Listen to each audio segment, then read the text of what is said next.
represented my district back in the 1800s with that.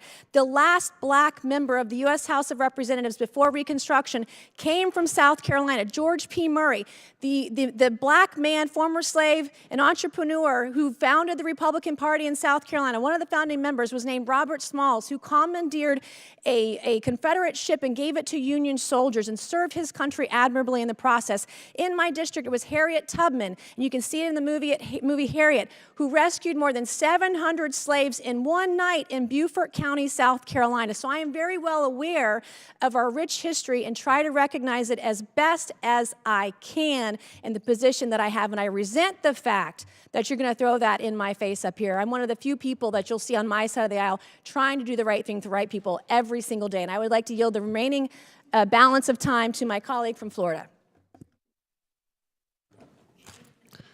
This has been a very interesting hearing. Mr. Waltz, welcome to Oversight. Yes, it usually gets like this. Look, let's be very clear. This isn't about Hunter Biden's white privilege. It's about Hunter Biden's Democrat privilege. Because Donald Trump Jr. showed up for 5 congressional subpoenas. There was never this circus where he was subpoenaed by House Democrats and he showed up on the Senate side or showed up at the White House to answer in some fake, phony, lame press conference, not actually going to the House and doing what he was compelled by a subpoena to do. Hunter Biden did that. And then he has the unmitigated gall to show up here when we know that we're going through actually the legislation for contempt, with, by the way, Mr. Chairman, we should actually get to the legislation of contempt. The speechifying is great, but let's do our business, members. He has the gall to come here, show up, and then when the Democrats are saying, hey, he wants to speak, he leaves. This is a joke. This is a farce. The man has been subpoenaed by Congress. Oh, and by the way, the January 6th committee, Mr. Raskin, which you did sit on, by the way, that was not a normally ordered committee of Congress because Nancy Pelosi did not want the Republican members that then Leader McCarthy put up. According to the courts, it was. My time, sir. Will you yield for a correction? I was respectful of your time. I didn't say anything. So, ladies and gentlemen, let's move forward with our business. He should be held in contempt. There was a subpoena. He did not answer it. Any other American will be held in contempt by Congress. Any other. This is Democrat privilege of the highest order. Let's do our jobs. I yield. Gentleman yields. Chair now recognizes Ms. Ocasio-Cortez from New York. Thank you, Mr. Chair. Just to address briefly, quickly, that moment about privilege and all of this that we're seeing here. It was a very beautiful speech by the gentlelady, who, as she mentioned, was helped lead on the now majority side, the Civil Rights and Civil Liberties Subcommittee. But I think it's so exemplary of the point that she also oversaw the elimination of the Civil Rights Subcommittee on this committee, which really kind of gives the whole game away. We show up, we give speeches, we give flowery words, but at the end of the day, participate in the structural erosion of the rights and representation of people that are marginalized, women, people of color, people that just need to see their due process and civil liberties protected in this country. But I will move on.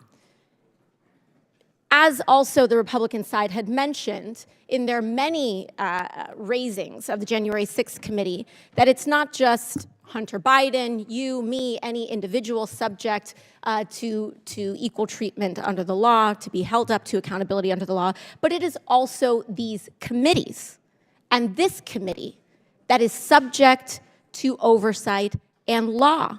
We must comply with the law here as well. Now, I may be one of the very few people that actually believes in Congress, in this country. But I do, and many of us do here.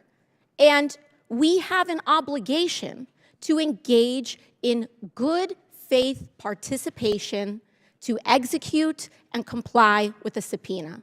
The chairman said in front of the country several times to Hunter Biden, you can show up here in front of the world, in front of the public. Hunter Biden took him up on that offer. He said, I will show up in public. I will show up in public. He showed up here today. He showed up here in the past. And Mr. Chairman, I know you do your best with what you've got, but you've got members here that have submitted falsified evidence to the record. You have members here that have submitted and mischaracterized closed-door hearings, and people want to say back and forth at the end of the day, it doesn't matter what party it's happened from.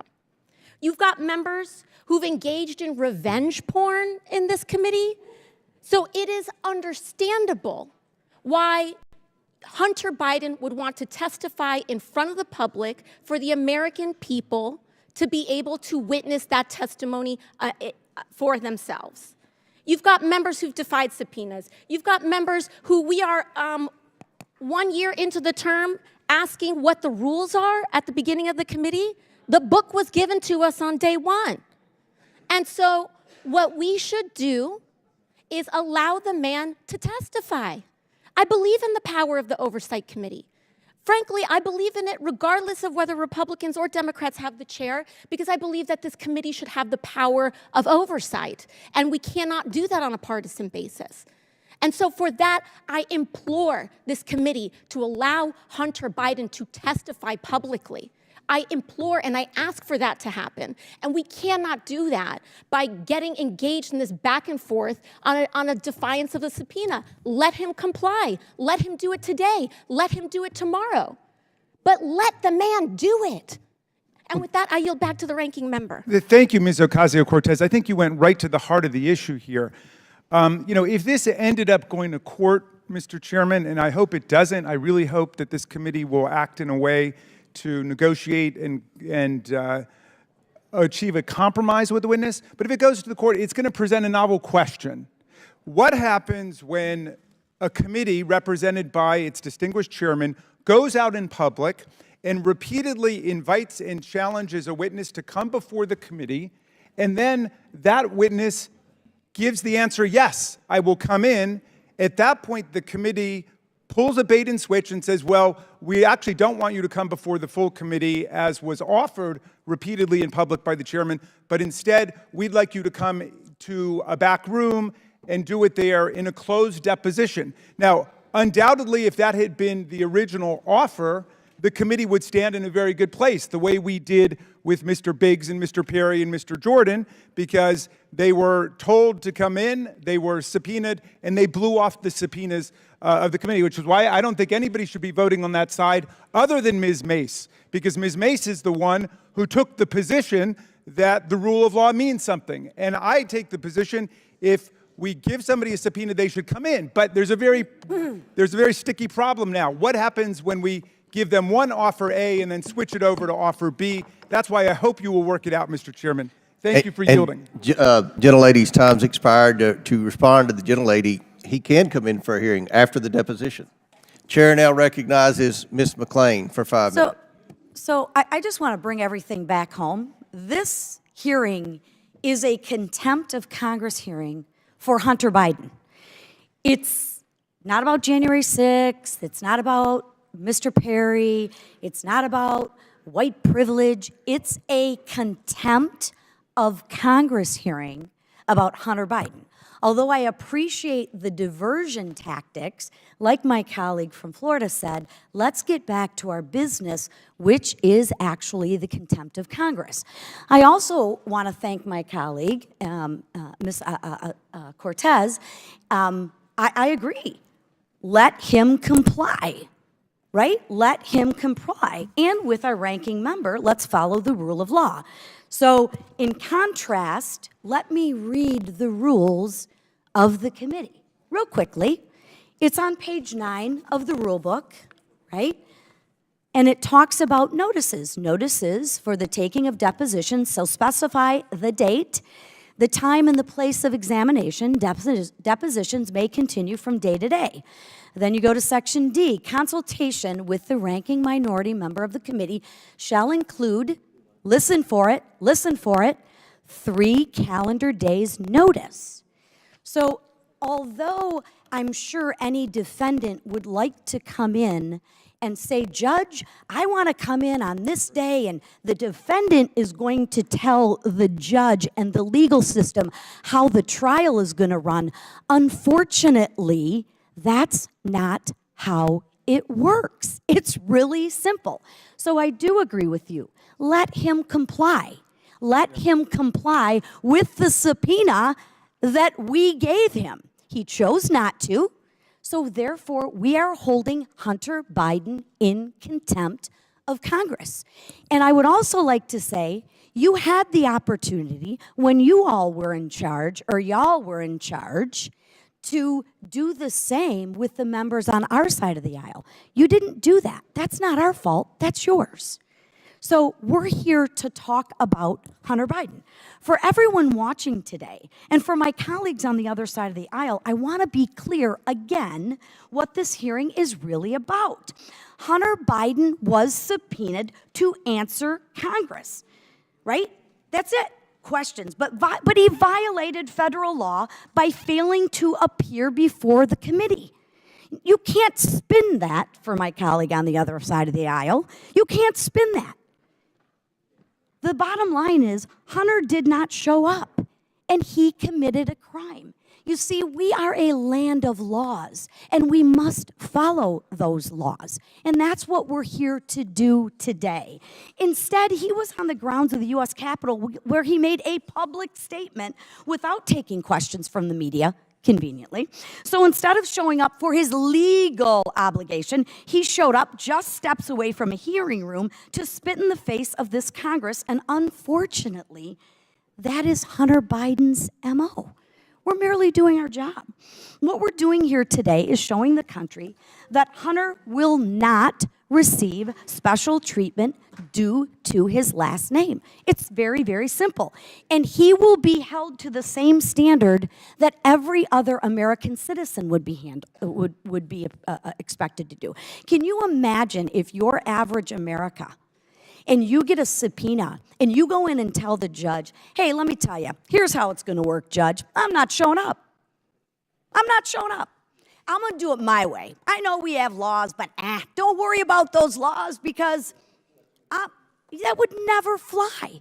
But that's exactly what Hunter Biden's doing. And if we care about this institution, if we care about democracy, at some point in time, we have to hold the law and people who break the law accountable. Or, like my colleague said, we are going to have anarchy. So simply put, it's not about anything else. We're talking about Hunter Biden and his non-compliance. And you can get up and scream and holler and rant and rave and talk about everything but the fact we subpoenaed Congress legally Hunter Biden, and he chose not to show up. Read the rules. He has to follow the law. I know that's a very foreign concept, but you have to do it. And for the Biden family, you too have to follow the laws. And with that, I yield back. Gentlelady yields back. Quick parliamentary inquiry, Mr. Chairman. Yes. The gentlelady makes an excellent point about the 3-day notice requirement for subpoenas. I don't think that's ever been complied with in this committee. Will you commit to? That's not my issue. I'm just reading the laws. No, it's my time, Mrs. McClain. Thank you so much.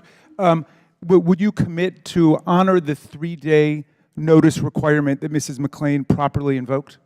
What I comply. I'll say this to answer the ranking member's question, then I'll recognize Ms. Stansberry. We have complied with the 3 days. Okay, well, we might have a dispute about it, but What you I will would ask continue is, that will you going comply? forward. You will continue Will you going comply? forward. We have followed That's the my rules. question. Will We you don't comply? have the chair, Mrs. McClain, and you don't have the time. We have followed the rules. This is It's simple. Chair now recognizes Ms. Stansberry. Thank you, Mr. Chairman. Well, it's always a wild and interesting adventure here in the Oversight Committee, and this morning certainly doesn't disappoint.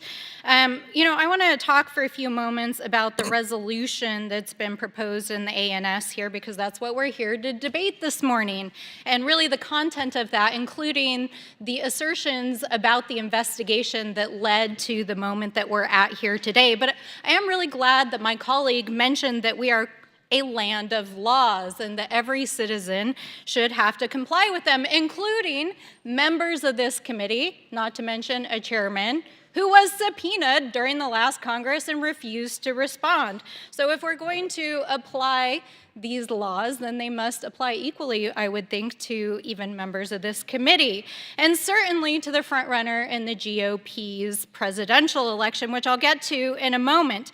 But let's talk a little bit about this ANS and about the background and correct the record a little bit. First of all, I want to talk about the evidence that was presented to this committee as part of this investigation.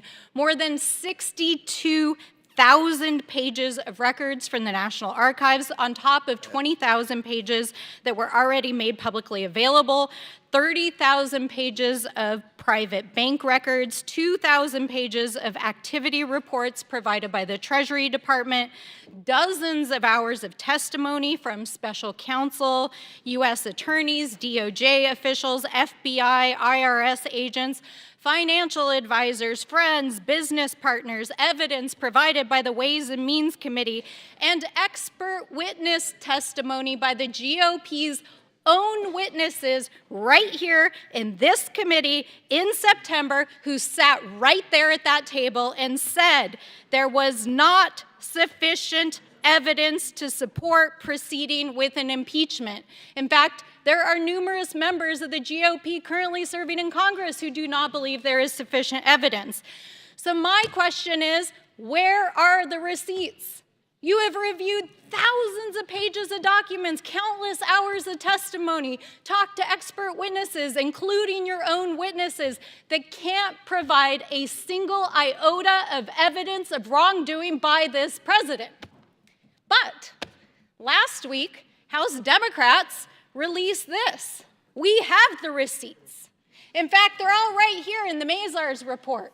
And for any of you that have not dug in on this report, I want to talk a little bit about what this report shows, because it's actual receipts from foreign governments who spent $7.8 million at Trump properties during his presidency while they were actively seeking to influence foreign policy and decisions by the administration. Will the gentlelady yield to the question? Let's talk about some of the receipts that are in here.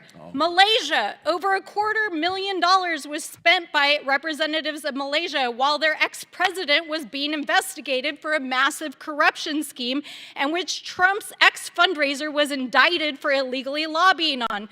Saudi Arabia, tens of thousands of dollars spent by the Saudi government and by the Crown Prince and his staff. Do you yield to a question? Later give $2 billion to Jared Kushner's private firm. Qatar, tens of thousands of dollars spent by Qatar during what was described as a charm offensive and an arms sale to the government of Qatar by the Trump administration. Kazakhstan, thousands of dollars spent by the president of Kazakhstan on a controversial visit which raised questions about human rights violations, business dealings, and a money laundering scheme involving Donald Trump's properties in New York.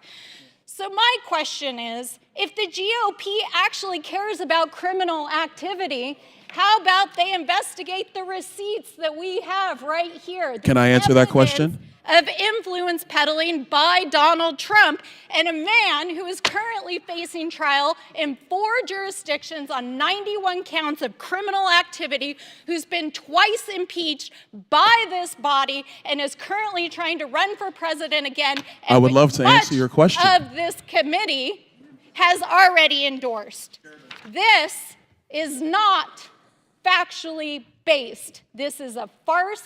This is a political stunt, and it is designed to help Donald Trump secure the nomination this November. Will you yield to a question? So let's call it what it is. And with that, Mr. Chairman, I yield my time back to the chair.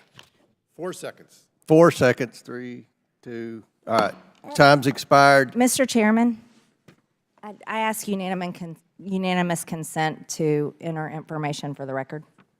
What's the information? Oh, my God. State the information.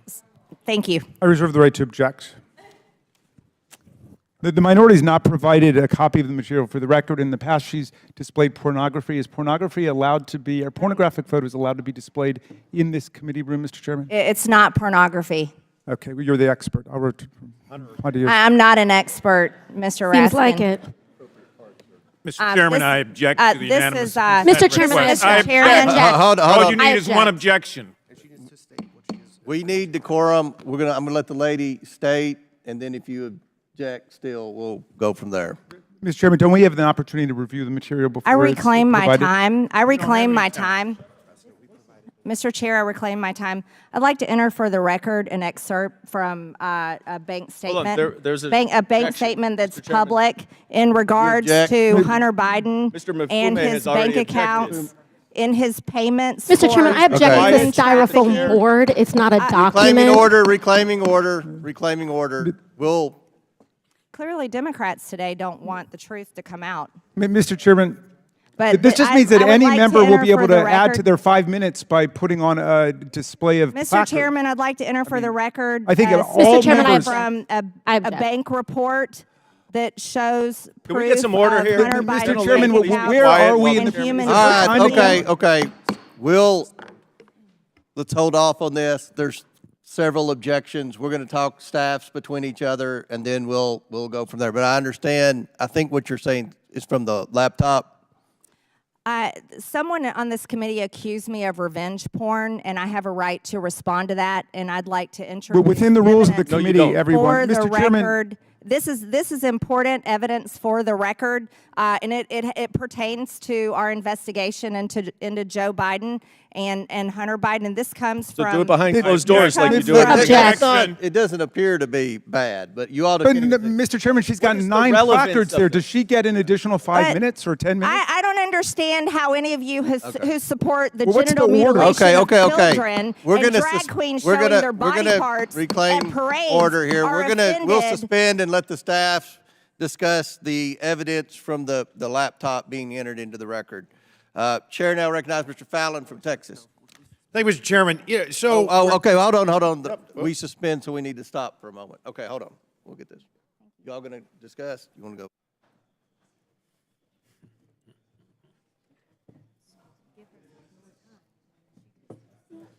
Yeah, you see, you just submit it and you put it in. You don't get a speech. right. You don't get a speech to UC. You get the request, you say what it is, and you put it in.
So we're going to move on.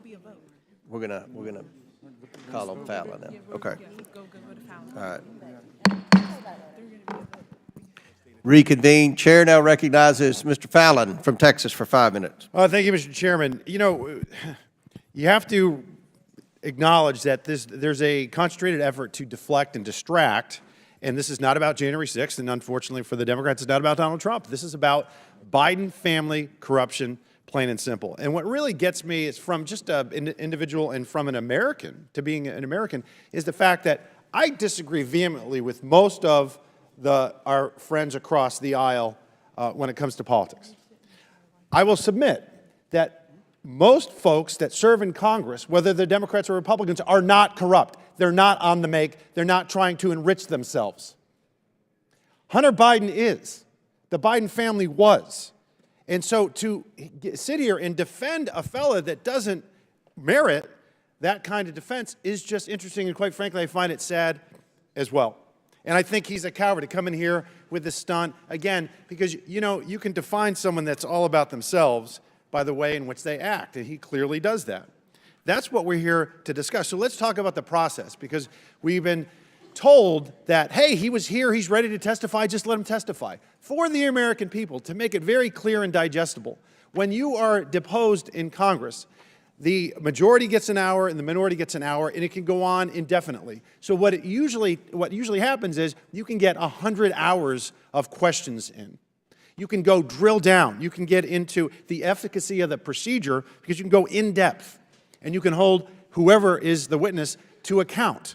If we have just public testimony, what happens here is we all get 5 minutes. Times roughly about 60 equals 300. Doing the math without a calculator, that's 5 hours.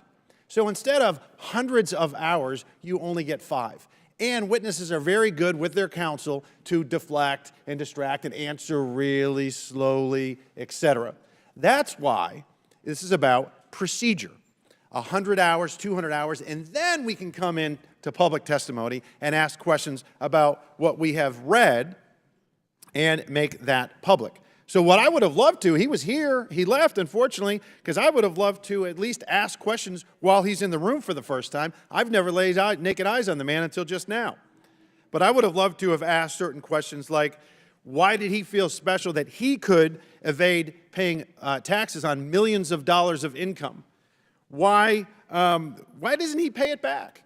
I know a lot of it is already outside of the statute of limitations, so he can't be prosecuted for it, but he can certainly still pay it back. That's a moral obligation that any American has.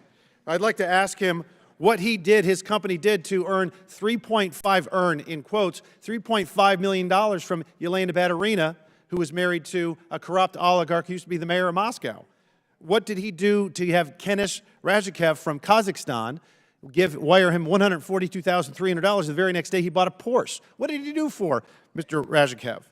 What did he do? Did he get bribed, naked bribe, of $5 million by Mykola Zlochevsky? And did he have any experience in the energy sector prior to his father becoming vice president, because Zlochevsky paid him $1 million a year?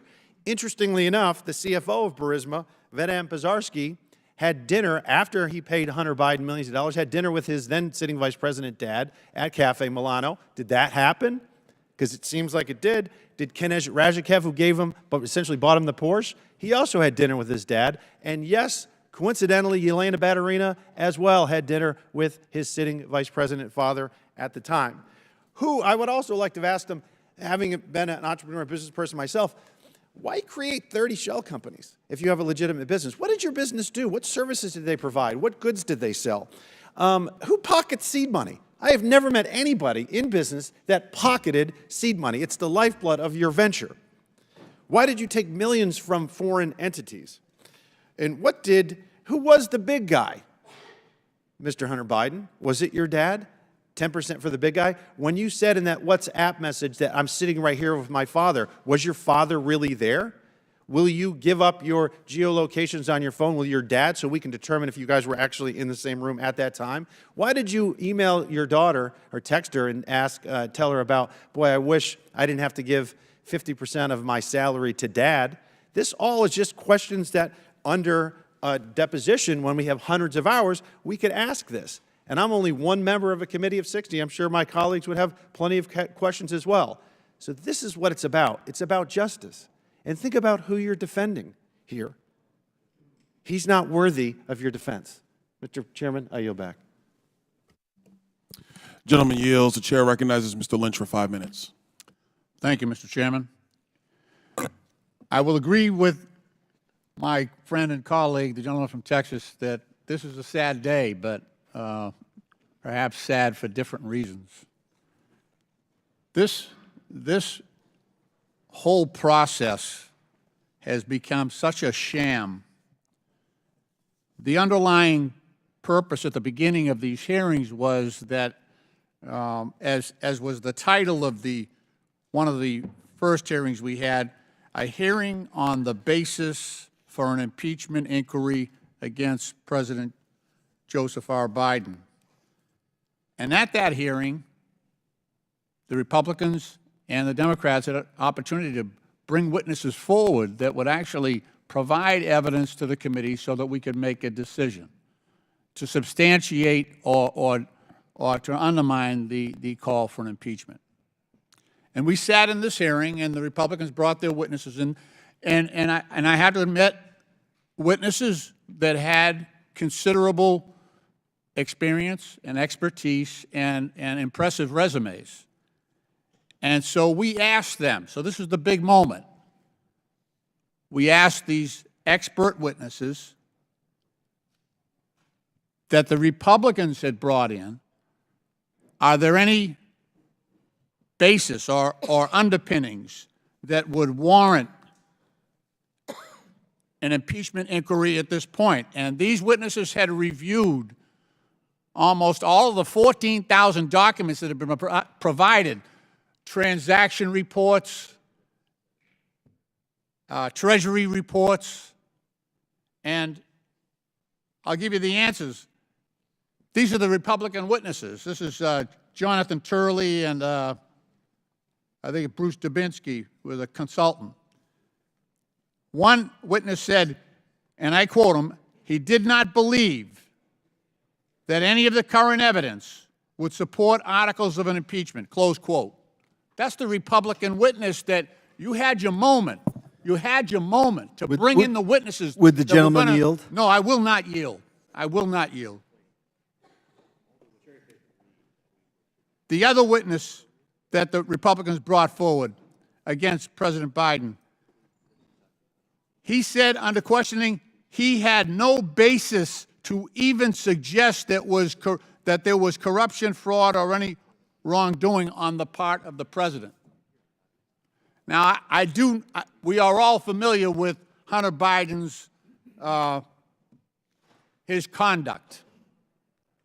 There have been explanations of his drug addiction that have been widely publicized, something that maybe a few families of members of this committee might be familiar with. When people go sideways because they're addicted to drugs.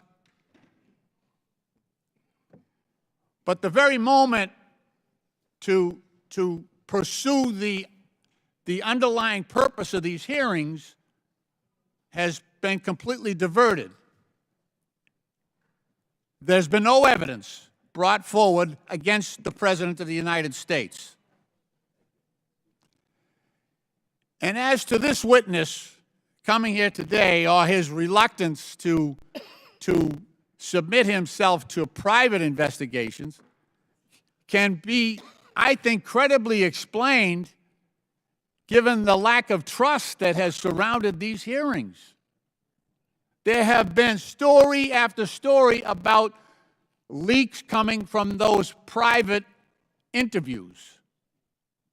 Blatant misinformation and disinformation that the chairman and other members of the committee have offered to the press. So-called bombshells, that's what it was on Fox TV, bombshells, turned out to be a dud, turned out to be completely false. But under the auspices of this committee, those members, including the chairman, put out these stories in the press because they could not be refuted. They were not subject to cross-examination. They were not provided for or provided by any credible witness. It was just made up in the minds of the chairman of those members. That's why this gentleman wanted to testify in public, so someone could not distort his statements and leak them wrongfully to the press. The chairman. Chair now recognizes Ms. Luna for 5 minutes. This contempt proceeding is about upholding the rule of law. You know, with recently what happened with Jeffrey Epstein and the client list, we can see that many rich and powerful people, to include people in Washington, were held above the law, and that is simply not fair. Interestingly enough, though, one of the victims of Jeffrey Epstein, Virginia Giuffre, actually vindicated Trump. What you'll notice is that the media did not want to cover that, but why is that? It's because it will show a double standard that exists within our justice system, and also the media bias against those, especially Republicans and conservatives, that are simply not guilty of what they are accusing us of. So I just want to put this in perspective. The reason we are doing this today is because Hunter Biden failed to comply with our subpoena. Hunter Biden, I don't care about his drug addiction. Yes, you are. Many of us have experienced some of these awful things impacting our family, but that doesn't mean that Hunter Biden gets a pass or that we should feel any sympathy for him breaking the law. I want to just point to behind me, U.S. Code 192, a refusal of a witness to testify or produce papers. It means that you should be, one, subject to a misdemeanor, a fine up to $1,000, and anywhere from 1 to 12 months in prison. For your average American that doesn't have the connections that Hunter Biden has, this is what you face. So I want to just point out that when my colleague, Representative Alexandria Ocasio-Cortez, says we must comply with the law, I agree with you.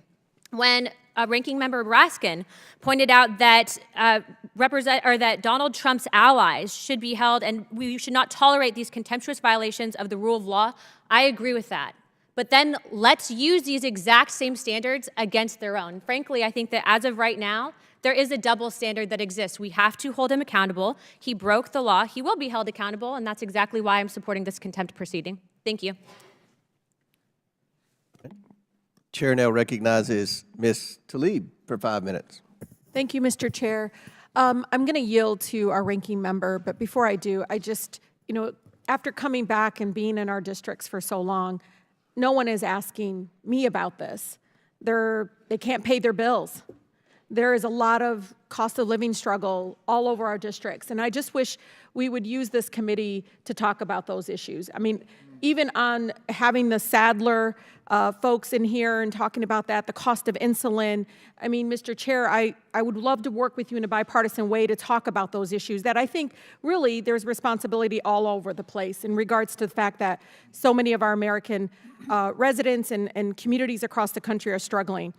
With that, I yield to our ranking member, Raskin. Thank you, Ms. Tlaib, for your tremendous and enduring devotion to your constituents and the public good of all Americans. Why are we here, colleagues? Well, between January of 2017 and January of 2021, we suffered the most lawless presidency of our lifetime. It began by Donald Trump saying that he would keep his more than 500 businesses going. That's right, and he wouldn't divest himself of any of those businesses, and he would not adopt a rule in honor of the Emoluments Clause, consistent with the Emoluments Clause, declining to take money from Saudi Arabia, China, United Arab Emirates, and so on. And then he proceeded, as we've learned, to collect at least $7.8 million from foreign governments, and that's actually a tiny fraction of what he got, because that was only for the first 2 years before the chairman, in his wisdom, decided to tell Mazars to stop complying with a judicial court order. And so that was all we got, was 2 years for 4 businesses out of more than 500, and that was just for 20 countries out of 195 countries on earth. But the lawlessness lasted up until yesterday, when Donald Trump's lawyer got up before the D.C. Circuit Court of Appeals and asserted that President Trump, or any other president for that matter, has a right to order assassinations of his political opponents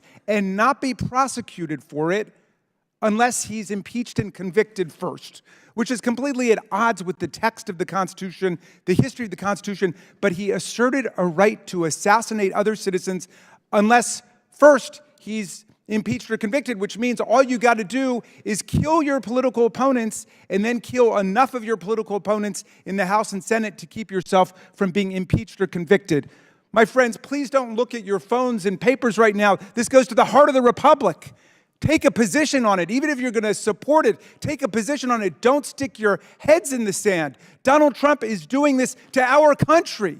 He's asserting the right of the president to murder people and not be prosecuted for it. Well, so why are we here? Well, Donald Trump insisted to numerous Republicans and in public and on Twitter and on Truth Social that Joe Biden be impeached. Why? Well, because Donald Trump was impeached twice, the last time for inciting a violent insurrection against his own vice president, against the Congress of the United States to overthrow an election. And if you don't believe that, you've got to tell me that if Mike Pence had buckled under to weeks and months of pressure, that Donald Trump would have said, oh no, I was just kidding. I'm not actually going to seize the presidency. Come on, if you believe that, you're too innocent to be let out of the house by yourself. So anyway, Donald Trump says, I don't want to be the only one running for president who's been impeached. Impeach Joe Biden. Figure out something. We were here for a year. You guys did not lay a glove on Joe Biden. You don't have a single credible piece of evidence, not one iota, showing any crime by Joe Biden. As Mr. Lynch says, even your own witnesses came up and said they didn't see it at the one hearing that you had on impeachment. So why are we here? Well, we can't go after Joe Biden. He's clean. Let's go after Hunter Biden. Let's go get him. And that's why I'm so suspicious of where we are today, Mr. Chairman, because I heard you numerous times say, come before the committee, come and testify before the world, come and tell everybody what happened. And he took you up on it, and he said yes. And I said, finally, we'll get to hear from Hunter Biden. We'll get to hear answers to all those questions Mr. Fallon posed. But then you wouldn't take yes for an answer. You said, no, we want to go to a back room and do it there, and then we will leak out appropriate details, which of course we have seen has allowed for radical distortions of people's testimony before this committee. You have not released the vast majority of transcribed interviews that have been in the back room so we can leak out specific details. So that's not right. That's why we have questions about it. But I'm with Ms. Mace. Let's bring them all in. Let's bring in all the Republicans who still haven't testified about what they know about what happened on January 6th, and let's bring Hunter Biden in. Let's do that all together. I'd be for that. And thank you for yielding, Mr. Tlaib, and I yield back. Chair recognizes Mr. Langworthy for 5 minutes. Well, we've certainly had enough distractions here today, and in the political stunt that we saw here at the beginning of this hearing, Hunter Biden strutting in here like a real tough guy while he refused to sit for a deposition that he'd been lawfully subpoenaed to do. It must be embarrassing to have to defend all of this, and we certainly have Trump derangement syndrome on display in a big way in this chamber today. Over the last year, the Oversight Committee has uncovered a plethora of evidence that is directly pointing at the corruption from Joe Biden and his family. This level of corruption is what you'd expect to see in a third world country, not the United States of America. If the volume of evidence was uncovered on any other influential family in the United States, my colleagues on the other side of the aisle would no doubt initiate thorough investigations. Now, just imagine if Hunter was a Republican. The president's son does not deserve special treatment, period. Holding Hunter Biden in contempt of Congress is the responsible reaction to his blatant disregard for federal law and our duty to investigate potential wrongdoings by the President of the United States. This committee has analyzed thousands of pages of bank records, leading to the discovery of $24 million of wire transfers and payments from foreign companies and foreign nationals directly to this Biden family. Through interviews with Biden family closest associates, the committee discovered that Hunter Biden used his father's name and influence in meetings with foreign nationals over 20 times. Witness testimonies proved that Hunter Biden dined with foreign individuals from countries such as Russia, Ukraine, and Kazakhstan alongside his father, who is the sitting vice president of the United States. And the list of evidence goes on and on. The president himself has been exposed for lying. Both the White House and Hunter have used every tool at their disposal to obstruct this investigation and to block the gathering of evidence. This blatant corruption must be held to account. It's one of the major duties of this very committee. And that's why on September 12th, 2023, as a result of the significant evidence against the current president, the Speaker of the House asked the Oversight Committee to conduct an inquiry to determine whether or not sufficient grounds existed for the impeachment of President Biden. Hunter Biden's testimony is a critical component of the impeachment inquiry into whether President Biden or his family personally profited from his office as vice president or his current role as president of the United States. And these facts cannot get in the way. We have got to get on with this investigation and end the distractions that we've heard here today. Let's get this contempt provision put forward, and let's move forward with this impeachment inquiry. Will the gentleman yield? Will the gentleman yield? Mr. Gosar. Will yield my time to Mr. Gosar. Thank you very much, Mr. Langworthy. You know, to the ranking member, you know, we're cherry picking, and to Mr. Lynch, we're cherry picking because if you go back to those individuals we had as witnesses, they all said there doesn't exist that information now, but there exists the potential to be there. And the inquiry is different than an impeachment. It is a search for that document. So I think we got to be very, very careful when we're on both sides, when we're talking about this, that we give the whole picture, not part of the picture, the whole picture to this. And what's been found since then? Well, once again, there's stuff there. So I'm sorry? There is stuff there. There's stuff there? Yeah. Can you share it with us? Because you stack up these random corporations. What are you producing? If I'm a manufacturer, I would do that because I have different businesses accomplishing that. They have nothing to sell. Some paintings, it was access to the president. So now whether that reaches high crimes and misdemeanors, I don't know. I'm not an attorney. But last but not least, I want to make sure that we also get to this, is that you did the process and you stated it. The language has been repeated over and over again. You do this massive hunt with attorneys, not people like dentists or others. You do it with attorneys to gather that information. And then they selectively compile it. You guys get questions, we get questions, and we cover the ground more efficiently. That's why this process works. I agree with you. You do the behind the doors, then you come out here for the public. I think there's no difference there. I yield back. Good. Chair now recognizes Mr. Kassar for 5 minutes. Thank you, Mr. Chairman. My distinguished colleague, the gentlelady from Florida, held up a poster board saying we should hold Hunter Biden in contempt because of a provision saying refusal of a witness to testify. But that doesn't apply in that we have a witness that was here and is willing to testify. Now, I'll give everybody credit here. There seems to be disagreement about whether to do the closed-door deposition, but there is an area of agreement. And the area of agreement is to have a public hearing. And so what I'm interested in, I'll yield a minute of time over to you, Chairman, or somebody from the other side. We've been here for hours, and I have still yet to figure out why we don't have Mr. Hunter Biden here to answer our questions for whatever period of time we want in front of the Oversight Committee. So I want to understand. I want to give Mr. Fallon due credit from the great state of Texas for saying, well, he wants to make sure we have enough time. Mr. Chairman, I'm sure we could agree to whatever amount of time was necessary, but I'm having a lot of trouble understanding why the Republican majority won't take yes for an answer and ask questions of Hunter Biden here publicly. That I think we would really learn, because all I've been hearing on TV news is over and over again that we need to ask Hunter Biden questions. He's saying we can. Why refuse to have this public hearing that it sounds like? Are you yielding me? Yeah, I'm happy to yield you 30 seconds. So we've obtained thousands of pages of bank documents. We've reviewed 170 suspicious activity reports from banks filed against the Bidens. From my banking background, that's unprecedented to have that many bank violations that allege very serious things, from money laundering to tax evasion to bribery. And we have a lot of questions. We want to treat him like any other witness. He doesn't get to set the rules.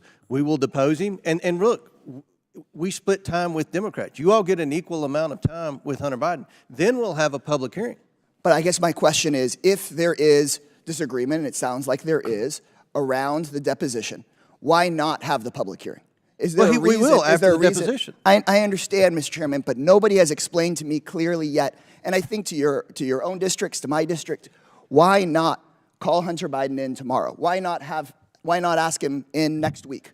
We're ready. Will the gentleman yield? I'd love to answer that question. Would you? Yeah, so I would have loved to have deposed him right here today. We But had a there's motion. rules. We had There's a motion to do rules. it. You have 3 days. Let's do it in 3 days. No, but my who whole wants to point sign up? is behind closed doors. I would have gone right now. He's here. He's got his legal representation there.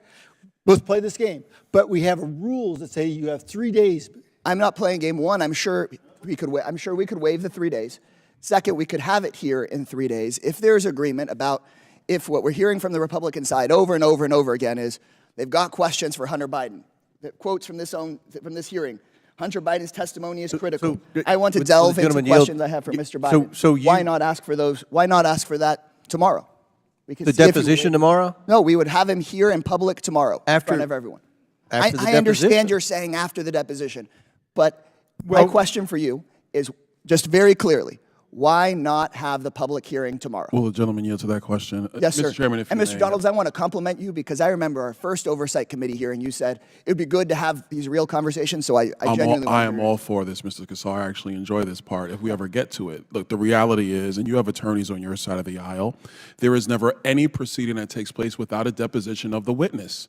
The reason why is because if something comes up in the round of questioning, either A, members of this committee may not be prepared because they don't have all the information from the witness, because the witness was never given an opportunity with his attorneys present to actually give out that level of information. So you need the deposition process before you bring a witness into open hearing. This happens all the time. This is actually the protocol of the House. And Mr. Kassar, what your side of the aisle is requesting, with all due respect, is a deviation from the historical precedent of the House of Representatives. I'll yield back to the ranking member. Well, but thank you for moving the ball forward with that explanation. That has been the practice sometimes, not all times. The vast majority of witnesses who come before this committee come without being deposed first. We come and ask for their testimony. But in any event, even for a witness who's being subpoenaed, like Mr. Biden was, we have a completely different situation when the chairman goes out publicly and says, we will give you the choice, A or B. You can have a deposition or you can come in the hearing, but I challenge you, I invite you, I insist that you come before the committee, and repeatedly says that. So that's why I think legally it's a very complex question, but I don't see why we take this all the way to all the way to court. If you guys really want to hear from him, let's have a public hearing and then depose him afterwards. But he's saying he doesn't want to be misrepresented. Thank you for yielding. Time's expired. Chair recognizes Mr. Burleson from Missouri. Thank you, Mr. Chairman. What should be obvious to the American people, what I think we need to just say to the American people is to point out that this kind of food fight, this circus that we've experienced is the reason why we want to have a deposition. In a deposition, you don't get people distracting the American public with all these other topics. And during a deposition, they don't get to lie to the American people for 5 minutes at a time. They don't get to distract, they don't get to lie, and they don't get to divert from the facts of what's happening. But what I see happening is what's being telegraphed here is that they're building a case, a political case really, because that's what this is. It's all politics that they're entering into for why the Department of Justice, or giving Merrick Garland an excuse, which we all knew that he would not prosecute, probably not prosecute these contempt charges, because it would be hypocritical if he did so. He would, because he prosecuted Steve Bannon, even though Bannon was actually working for the president, and was able to raise the speech and debate clause that was mentioned in the Constitution. Merrick Garland still prosecuted him for that. Here's what's really frustrating to the American people, and they see right through this. We're now going through a second process over really the same crimes that were committed when Joe Biden was vice president. And those crimes include the creation of dozens and dozens of limited liability companies, dozens of bank accounts. When people say, where are the facts? Well, I want to ask, what facts are you looking for? Because to me, bank records are facts. Suspicious activity reports are facts. Copies of checks are facts. When you juxtapose that with the WhatsApp message and what's on the Hunter Biden laptop and the deposition from witnesses like Mr. Archer, when you add to it further depositions, as we're going to hear about soon, the art dealer, when you layer all that together, that's a compelling story. There's a lot of facts. And you know what? I would hate to be on the other side of the aisle and try to defend this situation. And so I think that the only outcome would be to distract, to try to make this a political process. But it still stands as a fact that when the Democrats were in charge, they brought in the president's son. They brought him in multiple times, and they brought him into depositions, and he agreed. And this should be should be the takeaway message to the American people. When the Trump family was asked, when they came in and they gave depositions, the Biden family, once again, Hunter Biden feels that he's privileged. He's privileged. He doesn't have to pay taxes like everyone else. He's privileged that apparently he can traffic sex workers across the globe and get away with it. He's privileged in that he can get away with acting as a foreign advocate and be able to get away with it when other people are prosecuted and sent to jail for the very same thing. The American people see that there's two standards of justice. And when we're trying to go about the people's business in a serious manner, we end up allowing a food fight, which is exactly why he did what he did when he went across the street as far away as he could from this building and had his press conference, and then why he today showed up when the hour is way too late. I yield the remainder of my time. Ms. Brown. Ms. Brown. Chair recognizes Ms. Brown. Thank you, Mr. Chairman. I am not a lawyer, and nor do I try to pretend to play one on TV. But it is plain for all of us to see we are here on behalf of one man, the self-proclaimed dictator on day one, the twice impeached, 4 times indicted, insurrection initiator and supporter, election denier, convicted fraudster, and maniacal manipulator from Mar-a-Lago, the one who lost and lost badly. We are here because my colleagues on the other side of the aisle have no positive agenda to run on. They have not accomplished one thing in their year in the majority to improve the lives of the people around this country. We are not here to hold the president in contempt of Congress. We are not even here to hold a member of President Biden's administration in contempt of Congress. For some reason, the majority has gathered us here to hold the president's son, his son, who I will remind all of us is not and has not ever been a government official, in contempt of Congress, despite his willingness to come testify publicly before this committee. So getting to the truth was never their actual goal. Instead of working together to solve big problems on behalf of the American people, my Republican colleagues continue to pursue a meritless, groundless, baseless investigation into the president's family. Meanwhile, back in my district, during our recess, I was literally dodging bullets at a funeral of a gun violence victim. And I never felt so powerless and vulnerable because I know that when I got back here, my colleagues on the other side of the aisle refused to do anything about it. Yet, they continue to make efforts to ban books, rewrite history, make it harder for people that look like me to vote, and to make it harder for women to make their own health care decisions. We see nothing on the other side of the aisle but distraction, diversion, deflection, delusion, divisiveness, and dangerous destruction of our ever so delicate democracy.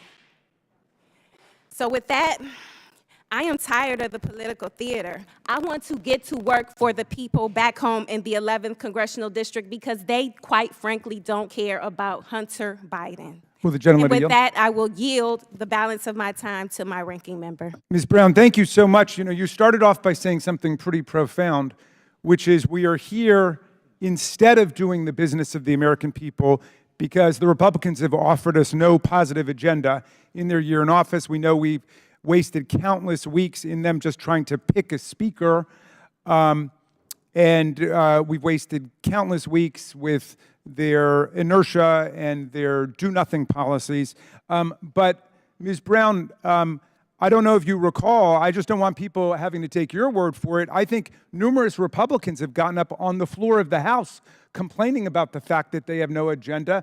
I think our colleague Chip Roy from Texas said that the Republicans have not given him one thing, a single thing, I remember him saying, to campaign on. So I just want to ask you, when you're saying that they have no agenda, that's not a partisan point. You're getting that from Republicans, aren't you? That is correct. One of our colleagues said that there was Trump derangement syndrome, and of course Trump derangement begins with Donald Trump himself. He thinks he has a legal right to assassinate U.S. citizens. He thinks he can grab women by their genitals, although that's not the word that he used. He said that if Joe Biden is reelected president, there will be World War II. He is obviously deranged and disoriented. But the real Trump derangement syndrome that I see is those people who cannot break from Donald Trump after he's proven himself to be completely and totally unworthy of your support. Because I'm looking at talented, gifted people on the other side of the aisle, the ones who have not left Congress in frustration or because they've broken with Donald Trump and clashed with him. But I'm still looking at people who have their wits about them, I think, but you're acting like cult members, like you're sleeping on the basement of a cult, listening to tapes all night, and I beg you to get over your Trump derangement syndrome. Thank you very much for yielding, Ms. Brown. Chair recognizes Mr. Donalds from Florida for 5 minutes. Thank you, Mr. Chairman. A couple of things. First, it was said in this hearing, Mr. Chairman, about you specifically, that you repeatedly said you would give Mr. Biden any opportunity. He could choose which one to come and speak in front of this committee. He could do it by deposition. He could do it by open hearing. It was up to him. The truth of the matter, though, is, members, is that the chairman's words are not binding. Like, no other member's words of Congress are really not binding. The binding article. Point of order. Does the chairman agree with that? Point of order. Does the chairman agree? Are you going to restore my time? Point of order. Just point of order. Okay. Does the chairman agree that the chairman's words are not binding on the committee? That's not a point of order. It has nothing to do with the order of this hearing. Thank you. Can I go back to 4 minutes and 34 seconds? That's where I was before I was interrupted by Mr. Raskin. Yes, reset the clock. Thank you. Thank you. What is binding is the actual written document, the written language in the subpoena, because a subpoena from this committee is also signed off on by the clerk of the House. That is the binding document that matters here. That is what governs. That's number one. Number two, that was said in this hearing. It was said that our witnesses said that there was no basis for an impeachment. But remember, members on the Democrat side of the aisle, what was said by Mr. Turley at the time was that there was plenty of evidence for the continuation of an impeachment inquiry. And the purpose of that hearing was the relevance basis for an impeachment inquiry. The House has now voted for an impeachment inquiry. And one of the first things that the House did after the vote of an impeachment inquiry was to subpoena Hunter Biden to appear. Hunter Biden has evaded that subpoena. So flagrantly did he evade it that he decided to show up at the Senate side to give a press conference, and Eric Swalwell, a member of the House, helped him get that time on the Senate side to give a press conference. That's a flagrant violation of a congressional subpoena. Secondarily, he has the gall to show up here when we're actually discussing contempt. And he didn't stay. He was sitting right over there. He's not here now. He said he wants to talk. He could have stayed through the whole proceeding. He chose to leave. That's his business. But he was subpoenaed to come here. back in December. He chose not to of his own volition. He's in violation of that subpoena, a subpoena that was executed with the signature of the clerk of the House of Representatives. That is the document that is binding. That's what we work off of. Mr. Chairman, I actually want to submit for the record an article from The Hill written by Jonathan Turley, and it is titled Eric Swalwell and the Politics of Contempt. Without objection, so ordered. Thank you. I'm glad something got admitted to the record. Last, a couple other points. One quick point I want to make, and this is in reference to the minority's report about this $7.8 million. I want the minority to understand one very important distinction between Presidents Biden and President Trump. President Trump has an international real estate portfolio that he has amassed over decades. I'm quite sure if you go back through all of the hotel receipts before he was president of the United States, that you had foreign dignitaries staying at Trump hotels all across the world. Will the gentleman yield? I'm not going to yield, Mr. Raskin. I'm making a point because they're actually very nice hotels. They look good. People like staying there. President Trump was not running the Trump Organization when he was president of the United States. To my recollection, Eric Trump, the president's son, was actually running the Trump Organization when President Trump was president of the United States. So if he had a portfolio of hotels and people choose, through Expedia, through Kayak, through Hotels.com, if they choose to go and stay there, how is that the president being in violation of what the Emoluments clause? That's what you're citing? Stop. Ladies and gentlemen, America, this is ridiculous. The Biden family has no business. They've never had a business except for politics. And the one thing that the Oversight Committee, in conjunction with the Ways and Means Committee and in conjunction with the Judiciary Committee, has always been able to demonstrate is that they shook down foreign nations for millions, 26 million at the latest count, and growing, millions. And there was never any business entity involved except public corruption and a pay-for-play scheme. The House Oversight Committee would like to get to the bottom of this under the impeachment inquiry of the House. We have questions for Hunter Biden. We issued a subpoena for him to answer said questions. He ignored a congressional subpoena as a private citizen. There are many attorneys on the other side of the aisle. If you had one of your clients in your private practice ignore a congressional subpoena as a private citizen, you would advise them not to, because they would be held in contempt and they would actually be punished by the Department of Justice. So I find it interesting to see today. Yield so I can I'm not respond? going to yield, Mr. Goldman, because I had a question for you earlier. You didn't want to take my question, so I'm not going to take yours. Thank you. So, in closing, I will say, private citizens, yes, they have a responsibility to answer congressional subpoenas. They do.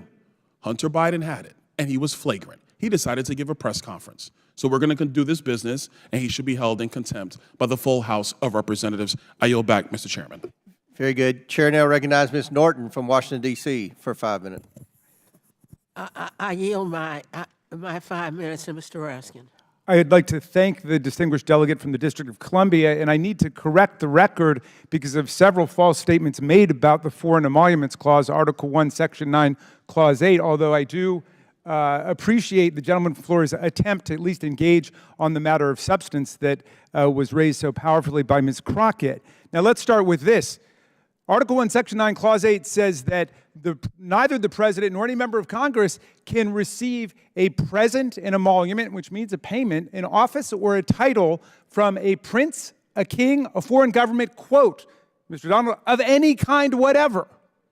Of any kind whatever, without going to Congress first and obtaining the consent of Congress. There's no hotel exception, Mr. Donald, to the Foreign Emoluments Clause. There's no international real estate syndicate exception to the Foreign Emoluments Clause, Mr. Donald. And also, I will take you up on your challenge to see whether the Trump Hotel in Washington, the Trump Hotel in Las Vegas, the Trump Hotel on Fifth Avenue, the Trump Hotel at UN Plaza, the 4 of the more than 500 businesses that we got documentation for, whether they actually had the same level of business coming from Saudi Arabia, the communist bureaucrats of China, who were the leading spender, as you know, if you've read our report, the United Arab Emirates, Indonesia, India, Egypt, and so on. We will make that comparison about what was done before if you get the chairman to call off the ban on further documents coming from Mazars. So have you ever stayed at a Trump hotel, Mr. Raskin? Excuse no, and I never would stay at a Trump hotel. I've got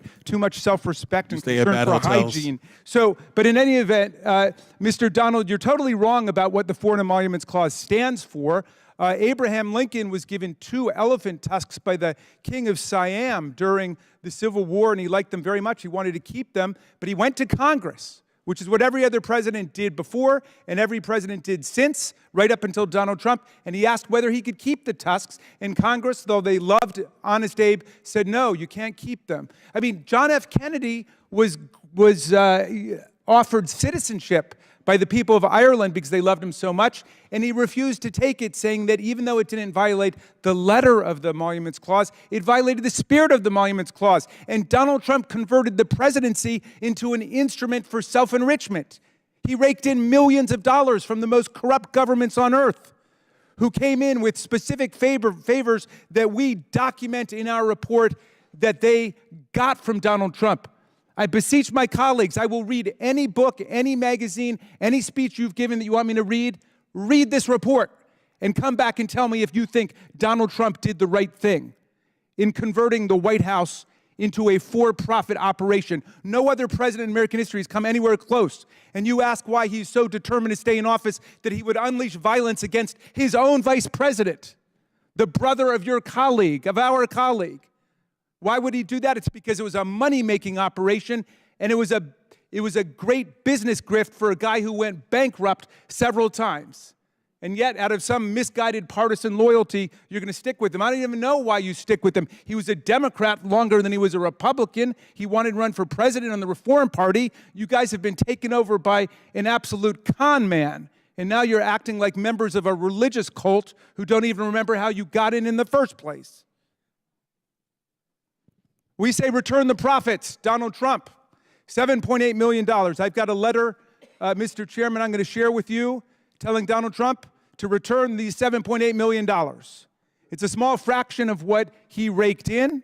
We want to know about the other 2 years in office.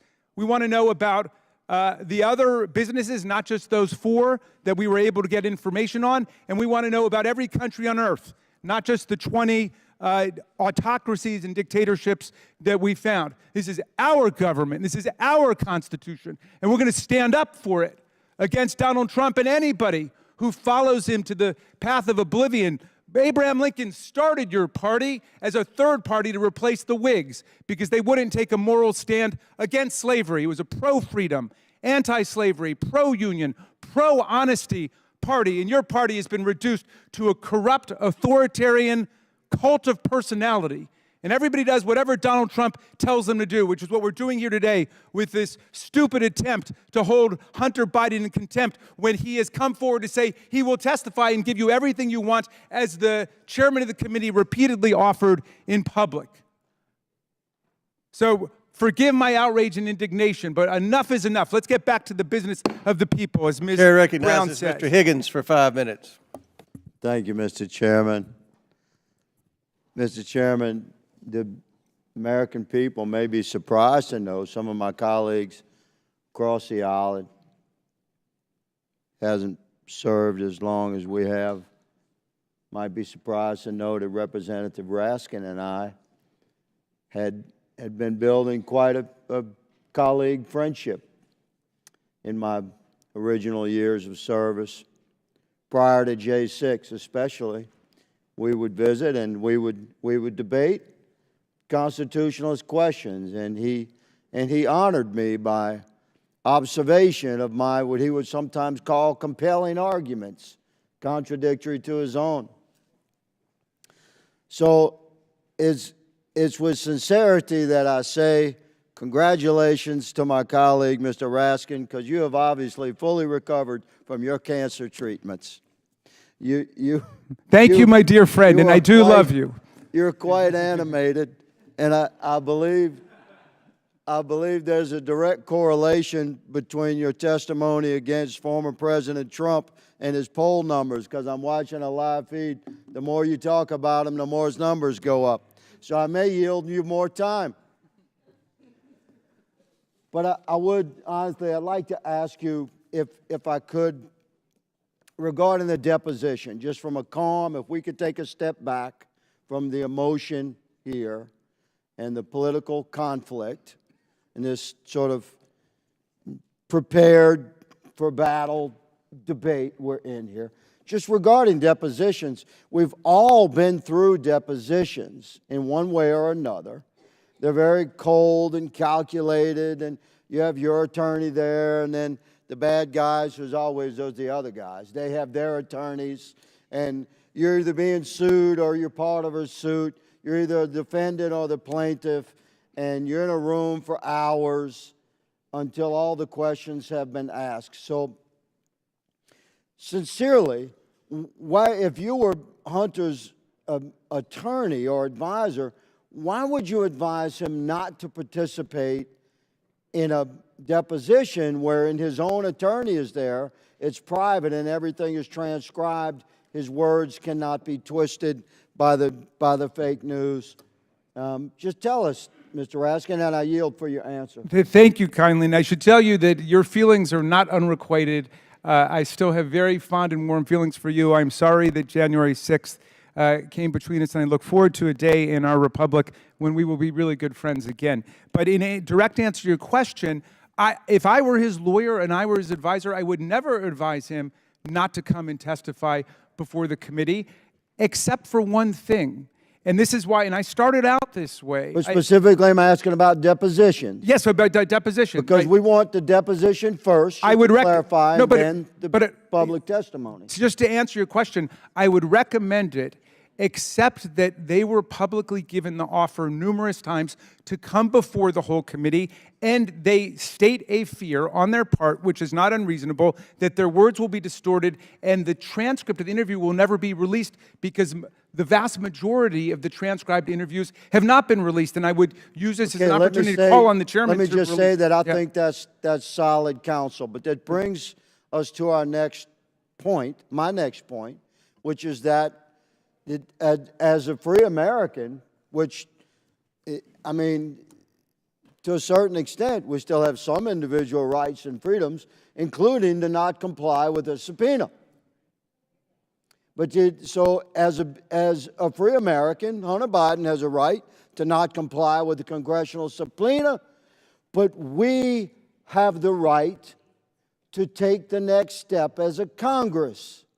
If we believe the subpoena was righteous and his noncompliance with that subpoena was unrighteous, if we believe that our subpoena was lawful and we have presented probable cause and lawful argument to support that subpoena, then we have not only the right, but we have the obligation to consider that he was in contempt of Congress when he took that stand of noncompliance, which is where we are right now. Doesn't have to be emotional. The man had the right to not show up. We have the right to hold him in contempt, and that's what's happening. So, by all means, as my colleagues have stated, let us move forward with the people's business. The people's business today in this committee is to move forward with the vote to hold Hunter Biden in contempt. Mr. Chairman, I yield. Gentleman yields back. Does any other member wish to be heard before we begin the amendment process? Seeing none, I understand there's an amendment at the desk. Oh, Mr. Cloud. I'm sorry, I didn't recognize. Mr. Cloud from Texas for 5 minutes. Well, in the true DC meeting maxim of everything's been said, but not everyone's said it, since I haven't said anything yet, I'll go ahead and mention it. But we've heard words about irrefutable evidence being presented, and, you know, I just have to say I don't think that word means what you think it means. And there's a stark contrast, as been pointed out, between how the Democrats have investigated and how we investigated. They are opposed to a closed-door deposition, which they've held a number of times. As a matter of fact, during the impeachment hearings, I sat in the skiff along with others while they withheld the transcripts that they are worried about. And so oftentimes it seems like their motivations they're portraying their motivations on us, and that's just not the case. I remember sitting, for example, in one of the hearings, and one of the witnesses who worked at the White House was asked, did you Did the president talk to you before coming here? And said, well, we passed in the hallway and had a conversation. What did he say? Just tell the truth. Ironically, that part didn't leak from the committee hearing, but a number of lies did. And let's also look at how these two investigations got started. One was based on evidence that was false evidence that was paid for by a political opponent of Trump as a candidate, and created a whole Russian collusion narrative that we spent millions of government tax dollars on, perpetrating this big lie that our colleagues on the other side helped promote. This one began with a laptop that Hunter Biden produced himself, and then was backed up with bank documents, and then evidence of shell companies all over the place. And then there's talk about the business, the fact that Trump's business has made money from people who stay at the hotels. Is that not shocking? I think every American expected that people in other countries where some of his hotels are might have stayed at those hotels. That is not a shocking thing. But the big difference, of course, is that President Trump and his son is not manning the reservation desk. And they're not the ones answering the call and handing it over and saying, the big guy sitting with me, would you like a room at the hotel? That is not happening. But yet for these shell companies that Hunter Biden has set up and the Biden family, that's exactly what we've seen has been happening. And I would say that money that comes into the Trump organization doesn't go directly. Now, I'm sure there's some return on the investment that the Trump family has made, but it also employs several employees that get money from what comes in. I doubt that these 20 shell companies have nearly the employees of one hotel that a Trump property has. Probably not as many hotels or as many employees as you would find in the lobby, working the lobby of one of these hotels. So this is completely different. They're trying to compare apples and oranges and confuse the American people back home. It's totally not the case. And getting back to the point of today's hearing, this really is about contempt. And so what we've seen happen is Hunter Biden has come here now twice just to not speak to this committee. So contempt is defined as a lack of respect or reverence for something, a willful disobedience or open disrespect for a court, judge, and legislative body.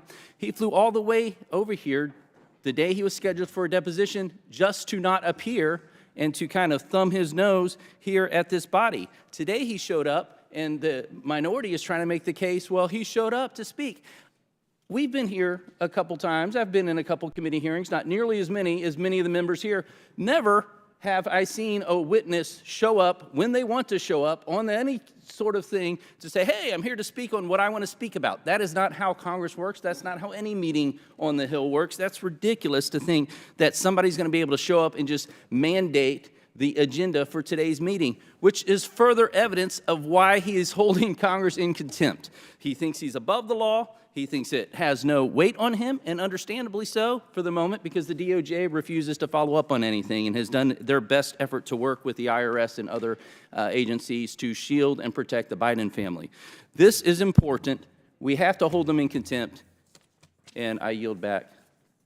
Gentleman yields back. Does any other member wish to be heard before we begin the amendment process? Seeing none, I understand there's an amendment at the desk. Yes. Mr. Chairman, I have an amendment at the desk. For what purpose does Mr. Goldman seek recognition? My apologies for jumping ahead. I have an amendment at the desk. The clerk will distribute the amendment to all members. Does everyone have the amendment? No. All right. We're going to let the clerk distribute the amendment. I believe it was changed in the last little bit. That's okay. I would ask that the clerk read the amendment.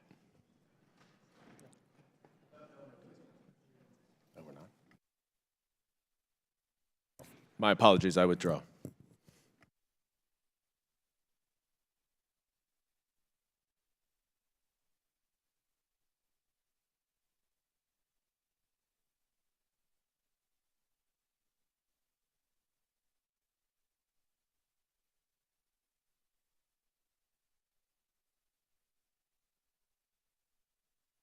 While we're waiting for everyone to review the amendment, I'll say we had 3 hours of opening statements. So hopefully we can get through these amendments in time.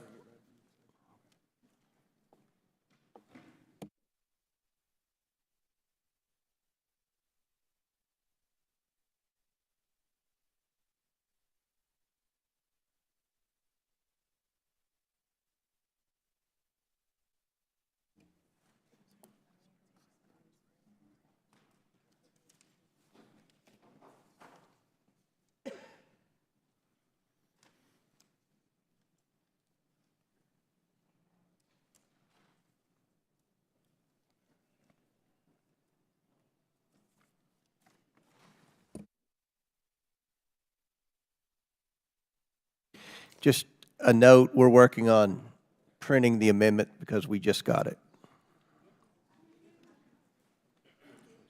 You want to move to another one?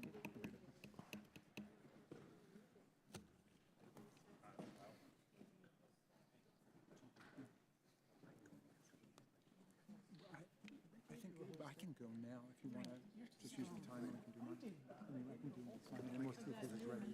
Yeah. He gave them the whole stack of amendments, copies for everybody. You have them. Okay.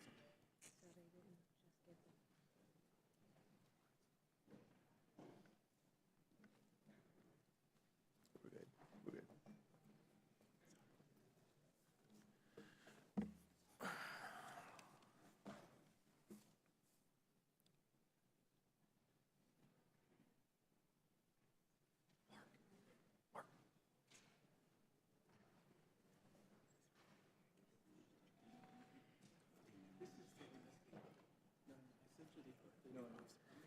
Okay. I mean, if you, do you want to start with another one, Mr. Chairman?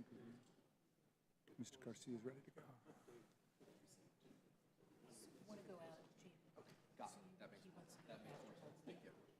He wants to go now, so either one. Either one's fine. All right, we're handing it out now. Okay.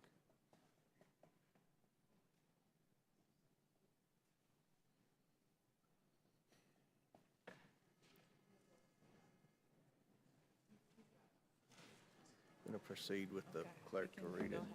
Okay. The clerk will designate the amendment. Amendment to the amendment in the nature of a substitute as offered by Mr. Goldman of New York. Without objection, the amendment is considered as read. I reserve a point of order. The gentleman from New York is recognized for 5 minutes to explain his amendment. Thank you, Mr. Chairman. This amendment would strike all of the resolve clauses and the report, and it would insert language that details all of the extensive efforts to cooperate that Hunter Biden and his attorney have made in response to this committee's requests for testimony and information from him. That began in February when Chairman Comer wrote to request documents and communications related to our investigation of President Biden's involvement in your financial conduct. The following day, his attorney wrote back to Chairman Comer offering to sit down with the staff to discuss the request. Then, 7 months later, Chairman Comer goes on television and said he never got a response back from Hunter Biden, which is flat out false. And that day, Hunter Biden's attorney wrote again to Chairman Comer to say that he did respond, he never heard a response, but that he remains available to have a discussion. So next, without any response from the chairman, you went straight into a subpoena. The subpoena was for testimony, and the witness, Hunter Biden, has put no conditions or limitations on his testimony. There are no limits on the topics. There's no limits on the length of time. He's happy to do it under oath. He has said he would not assert the Fifth Amendment privilege, even though that's available to him. That's in stark contrast to Devin Archer, their star witness, who so narrowly limited the time and scope of his testimony that we could not ask him anything about any of his own criminal conduct. But the only request that Hunter Biden has made is that he wants to give his testimony in public, not behind a closed-door deposition where his transcript wouldn't be released. There's absolutely no certainty or guarantee that there would ever be a public hearing again, and I would bet a lot of money that you will never put him in that witness chair, whether or not he comes in. That's all he wanted, just to speak to the American people. He has not, unlike your dear leader, filed a lawsuit to prevent third parties from turning over financial information. In fact, you've received tens of thousands of bank records. The problem you have is not Hunter Biden's cooperation. It's that all of those bank records, which would show any connection between Hunter Biden and his father, if there were any, has zero money going from Hunter Biden to Joe Biden related to any of his business ventures. So your problem is that the evidence doesn't show what you say it does. It's not that he's not cooperating, so that's why we're here today, so that you can change the topic, can claim that there's some kind of obstruction, and therefore Hunter Biden really did do all of these terrible things, and Hunter Biden should be impeached. Oh, wait, no.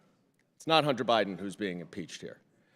Now, this is far worse because the chairman, as we've discussed many times, has multiple times offered Hunter Biden to come testify in public. So if you had wanted a closed-door deposition, I don't understand why you would go on TV, Mr. Chairman, and offer for Hunter Biden to come in and testify publicly, whichever he chooses.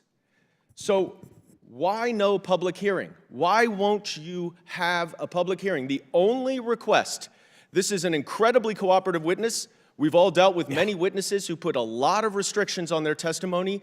There's one request of Hunter Biden, which is to speak directly to the American people, not in a closed door to the Republicans who will control the release, the dissemination, and the misinformation from that testimony. Why not?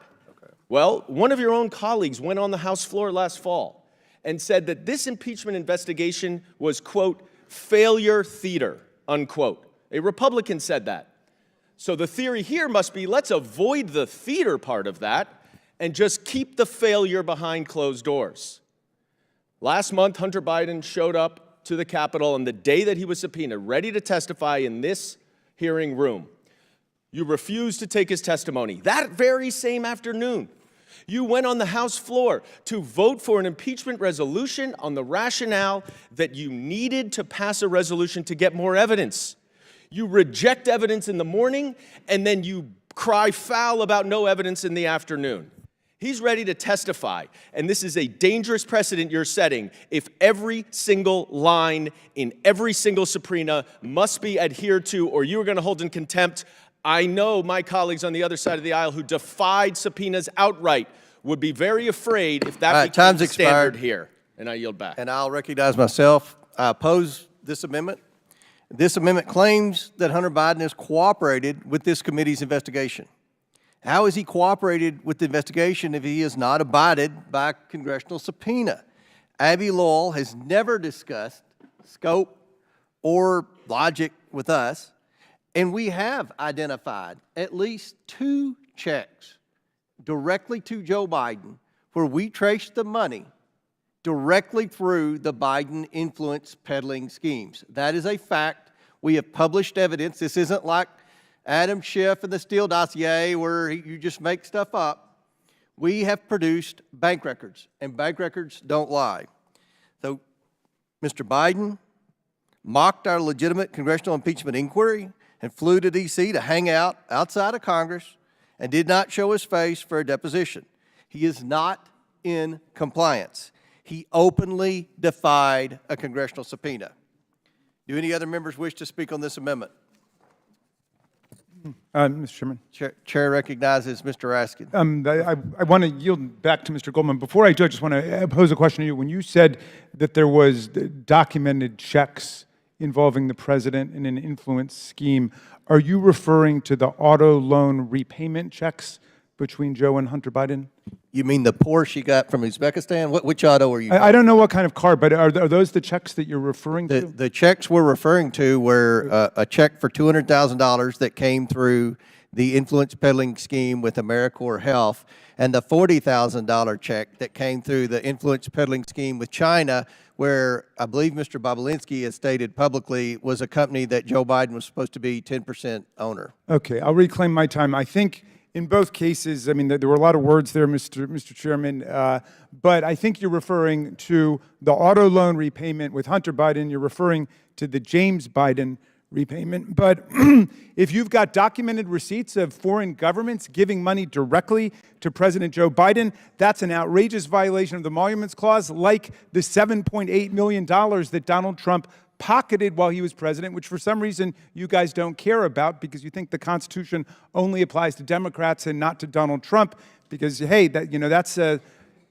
identifying characteristic of an authoritarian political party. It's got a charismatic leader whose word is considered above the Constitution, above the rule of law. You refuse to accept the results of democratic elections that don't go your way if you're an authoritarian party. And then you refuse to disavow or you embrace political violence as an instrument for obtaining and maintaining political power. So you guys didn't like when President Biden said that your party under Donald Trump has fallen into semi-fascist ways of operation. If the shoe semi-fits, you semi-wear it, okay? Now, I'd like to yield back to Mr. Goldman. Would the gentleman yield to a question? Well, yeah, I'll take a quick question. I just want to clarify. We have a wire that went directly from CEFC, which banks have identified as a state-owned entity from China. That this wire went from CEFC to Hunter Biden, then to Joe Biden for $40,000. Okay. Joe Biden has been directly implicated in the family influence peddling scheme at least 3 times. No, you haven't. You have not. I've not ever seen that. You have not Well, produced read the bank memo. You have not produced The that. 40,000 is for Jim Biden. No. The 200,000 is from Jim Biden. The 40,000 is from Hunter Biden. All right, but please produce the documentation. We have it. We have 4 bank memorandums. Give it to the members of this committee and 4 bank memorandums. Okay, I'll reclaim my time, Mr. There Chair. has never been a more substantive I'm saving my time. You go ahead, investigation but I'm saving my time. in the 7 years I've been in Congress. All right, let me say this. The Democrats undertook a serious investigation despite every effort by the chairman to undermine it, and we determined there were $7.8 million documented receipts from foreign governments to Donald Trump. You guys don't care about that. That's unfortunate. But if you've got documented... Will the ranking member yield? Yeah, we will in just a moment. Let me make my point, okay? If you have documented receipts of foreign governments writing checks or giving credit card payments to Joe Biden, show it to us. We've been at this for a year now. We haven't seen anything. Then we show you in our more than 100-page report the documented receipts of money going to Donald Trump, and you don't care about it. In other words, you don't care about the principle that our government leaders should not be on the take from foreign governments. That's outrageous. Well, because I will oppose any government official of any political party who's on the take with money from foreign governments, and I hope you would join me in that. And yet we've shown it to you, and yet you guys don't care about it. I mean, that's just unfathomable to me. Now, at least the Trump family has responded to it. I mean, they're very nervous about it. You know what Trump said? The Trump's people say, well, he didn't take his $400,000 government salary. You know what? That's the only thing you're allowed to take is your salary from Americans, not money from corrupt Saudi monarchs who ordered the assassination of journalists, not from Chinese communist bureaucrats crushing the human rights of people in Tibet and the Uyghurs. You're not supposed to be on the take from those governments. That's what our Constitution says. Then they say, well, we return the profits. These guys don't. These guys think it's well, if it's a hotel, they could just keep the money. At least the Trump family understands. Some lawyer told them what the Constitution says. We return the profits. Well, guess what? They didn't give us the accounting of the profits, and that's not what the Constitution says. The Constitution says you can't take any payments at all from a foreign government without going to the Congress of the United States. It's not that you can't keep the profits from foreign governments. Do you guys understand what you're doing here?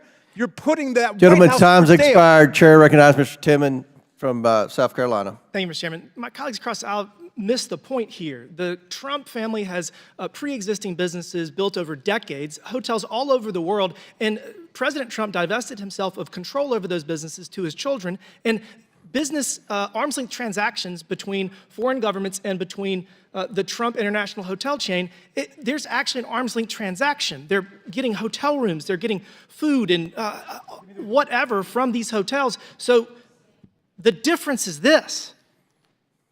The Biden family doesn't produce anything. They don't have anything. They don't have hotels. They don't have services rendered. There are none. Hunter Biden has said that he was on the board of Burisma and he has no qualifications. They actually cannot document any service rendered by the Biden family, whether it's Jim Biden, whether it's Hunter Biden.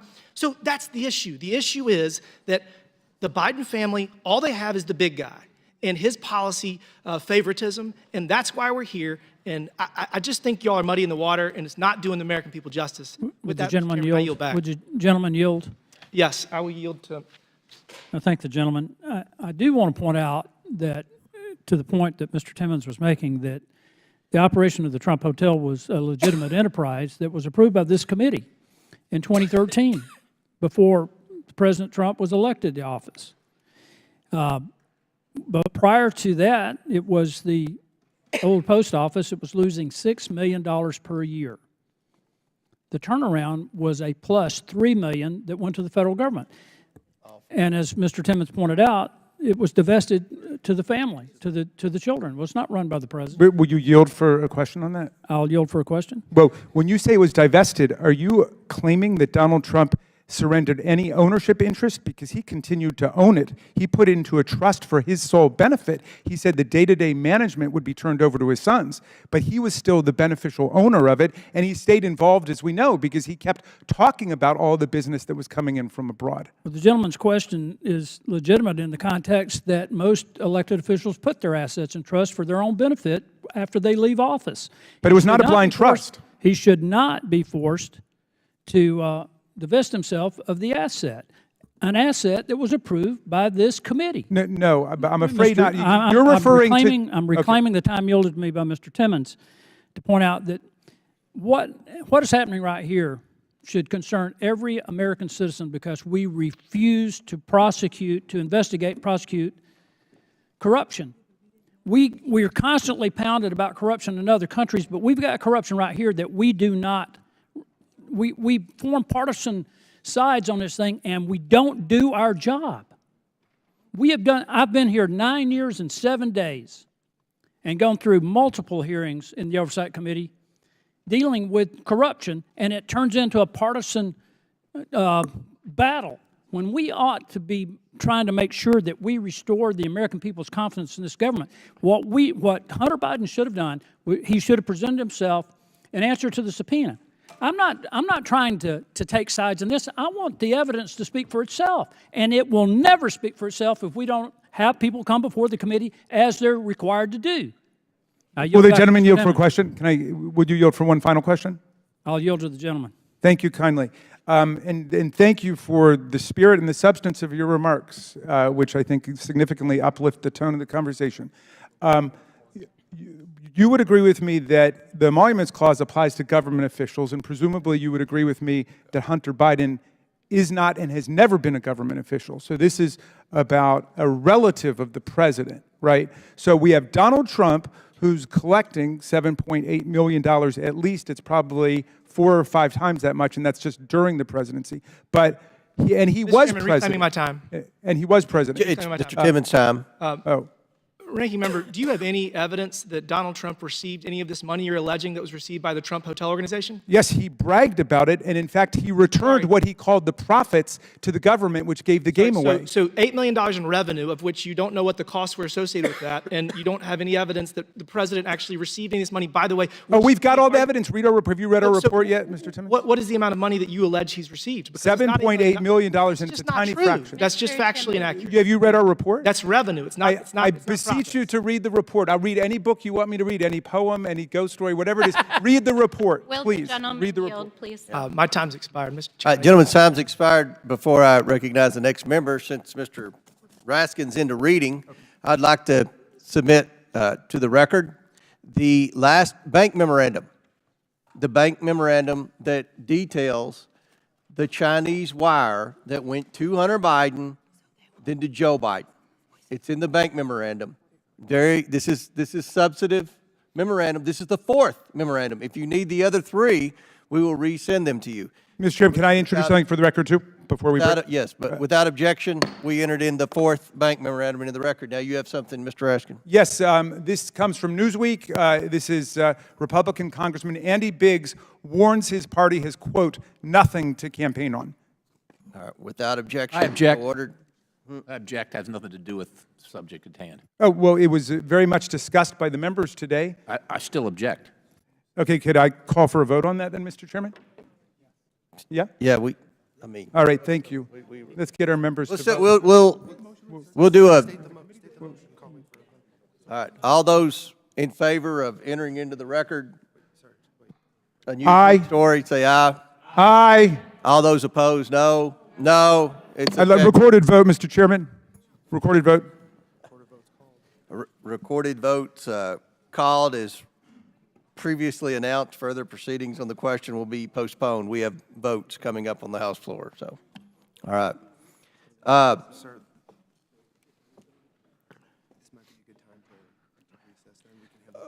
Okay.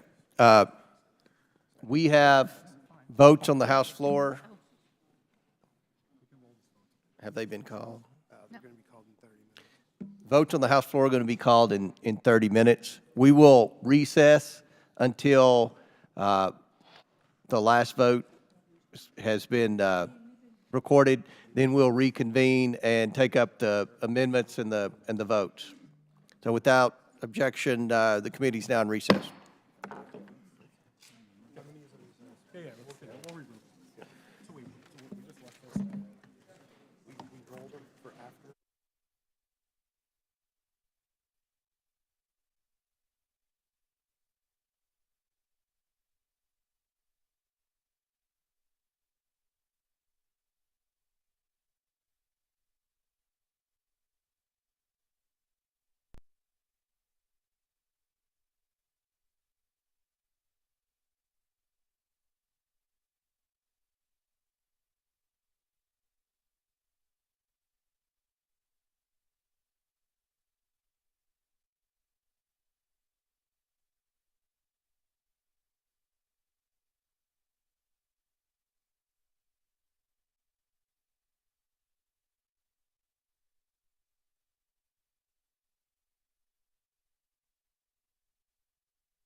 Favor, say aye. If you vote aye, you support Raskin's motion. If you vote nay, you oppose. All those in favor say aye. Aye. All those opposed, no. No. The motion fails. I'd like to ask for a recorded vote, Mr. Chairman. The clerk will call the clerk will call the roll. Right. So a yes vote means you support Raskin's motion to insert a document in the record. No means you oppose it. Clerk, call the report. Mr. Jordan. Mr. Turner. Mr. Gosar. Mr. Gosar votes no. Ms. Fox. Ms. Fox votes no. Mr. Grothman. Mr. Grothman votes no. Mr. Cloud. Mr. Cloud votes no. Mr. Palmer. Mr. Higgins. Mr. Sessions. Mr. Biggs. Mr. Biggs votes no. Ms. Mace. Ms. Mace votes no. Mr. LaTurner. Mr. Fallon. Mr. Donalds. Mr. Perry. Mr. Perry votes no. Mr. Timmons. Mr. Timmons votes no. Mr. Burchett. Ms. Green. Ms. Green votes no. Ms. McLean. Ms. McLean votes no. Ms. Boebert. Mr. Fry. Mr. Fry votes no. Ms. Luna. Mr. Langworthy. Mr. Burleson. Mr. Burleson votes no. Mr. Waltz. No. Mr. Waltz votes no.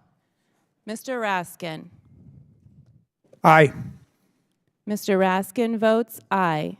Ms. Norton. Mr. Lynch. Mr. Connolly. Mr. Krishnamurthy. Mr. Khanna. Mr. Mfume. Ms. Ocasio-Cortez. Ms. Porter. Ms. Bush. Mr. Gomez. Ms. Brown. Ms. Stansbury. Mr. Garcia. Yes. Yes. Mr. Garcia votes aye. Mr. Frost. Mr. Frost votes aye. Mr. Kassar. Yes. Mr. Kassar votes yes. Ms. Crockett? Yes. Ms. Crockett votes yes. Mr. Goldman? Mr. Goldman votes aye. Mr. Moskowitz? Ms. Tlaib? Ms. Tlaib votes yes. Mr. Chairman? I vote no. How, is Mr. Fallon recorded? Mr. Fallon is not recorded. Nay. Mr. Fallon votes no. Is Mr. Sessions recorded? Mr. Sessions is not recorded. Mr. Sessions votes no. Will the clerk report the tally? Okay, how is Ms. Porter recorded? Ms. Porter is not recorded. Ms. Porter votes aye. How is Mr. LaTurner recorded? Mr. LaTurner is not recorded. Mr. LaTurner votes no. Will the clerk please report the tally?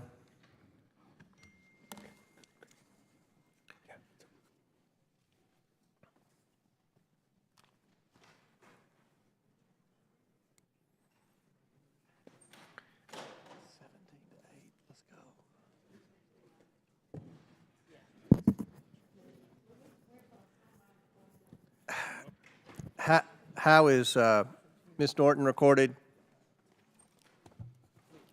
Ms. Norton is not recorded. Ms. Norton vote yes, I assume? Yes. Ms. Norton votes yes. How is Mr. Burchett recorded? Ms. Norton votes yes. Make sure that Mr. Burchett is not recorded. Mr. Burchett votes no. And how is Ms. Luna recorded? Ms. Luna is not recorded. Ms. Luna votes no. And how is Mr. Moskowitz recorded? Mr. Moskowitz is not recorded. I'm trying. Mr. Moskowitz votes yes. Okay. Will the clerk please report the tally?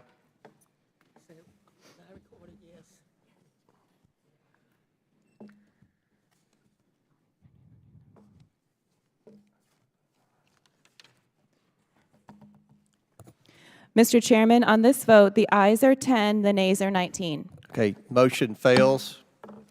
Now, the question is on the amendment offered by Mr. Goldman.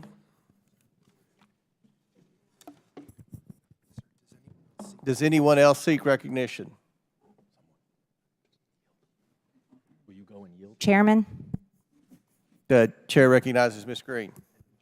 Mr. Chairman, I'd like to talk about the importance of Hunter Biden obeying his subpoena and some of the evidence that we had questions about today when we had arranged with Hunter Biden and his attorneys for him to come in. Then he evaded his subpoena, and there's serious evidence that needs to be discussed. That has to do with many of the bank reports that we had read in the Treasury, outlining very serious crimes that Hunter Biden had committed or has allegedly committed, and then we have evidence of that. Crimes of Mann Act violation, human trafficking, these were in the bank reports, and the American people deserve to know about it. Here's another excerpt from a bank report. Mr. Chairman, what is talking about a victim in California. I reclaim hold my on time. one moment, Ms. Green. State your point, Mr. Goldman. what is the gentle lady just showing to the cameras? This is her 5 minutes on your amendment. Well, if it's the suspicious activity reports, there was an agreement with the Treasury Department that the committee would not disclose the information. It's my understanding what she's showing has already been disclosed in the public long before we started this investigation. So this is in the public domain? Yeah. Wait, Is that your representation? Is that a verbal representation? It's in the public domain? This is in the public domain. I reclaim my time.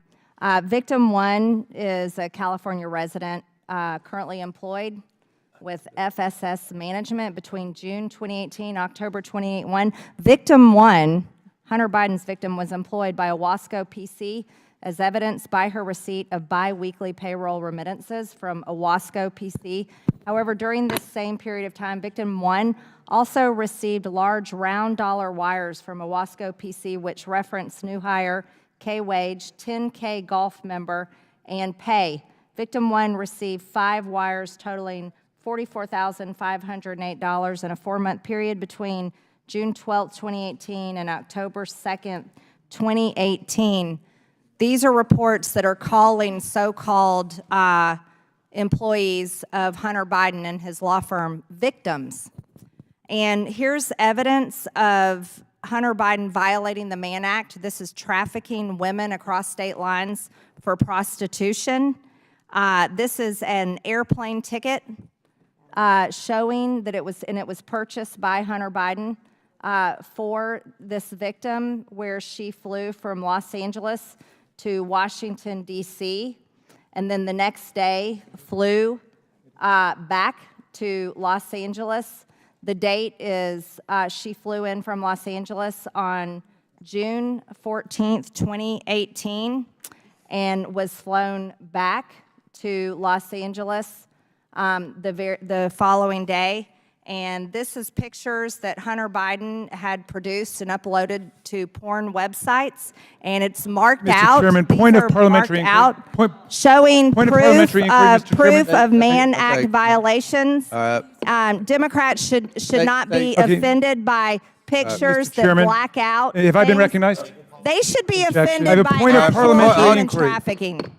Mr. All Chairman. right, state your point. Thank you kindly, Mr. Chairman. On July 26, I sent you a letter about the last time this happened, when the gentlelady introduced before this committee, without any notice to anyone, nude photos, pornographic images that were completely irrelevant to the purpose of the hearing itself. And my question to you is, are members allowed to simply put up sensationalistic, voyeuristic, pornographic images if they're not relevant to the actual object of the legislative proceeding? I want a parliamentary ruling on that.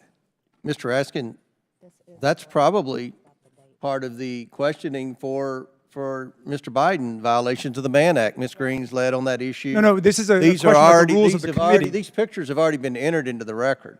So in other words, you have accepted the idea that members can introduce irrelevant, sexually based, voyeuristic. How is this irrelevant? Well, How does it relate to Joe Biden? How does it relate to?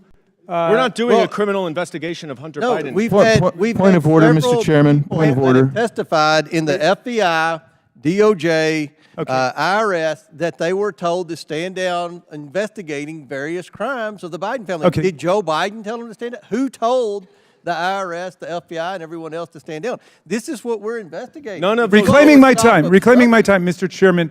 I believe it's my time. No, I'm reclaiming my time. I have been. dropped the clock. I object. You're good. I object to the use of this exhibit, Mr. Chairman. This is not a criminal investigation of the Mann Act or prostitution or anything else. It's completely irrelevant to a subpoena, the validity of that subpoena, and whether or not there's been compliance with that subpoena. It's totally extraneous, immaterial, and irrelevant. And someone should explain that to Ms. Green if she doesn't understand. Point of parliamentary inquiry. And let the chair rule. You had a point of order. The chair's rule. I This object is to the use evidence. of this- You objected. We got that.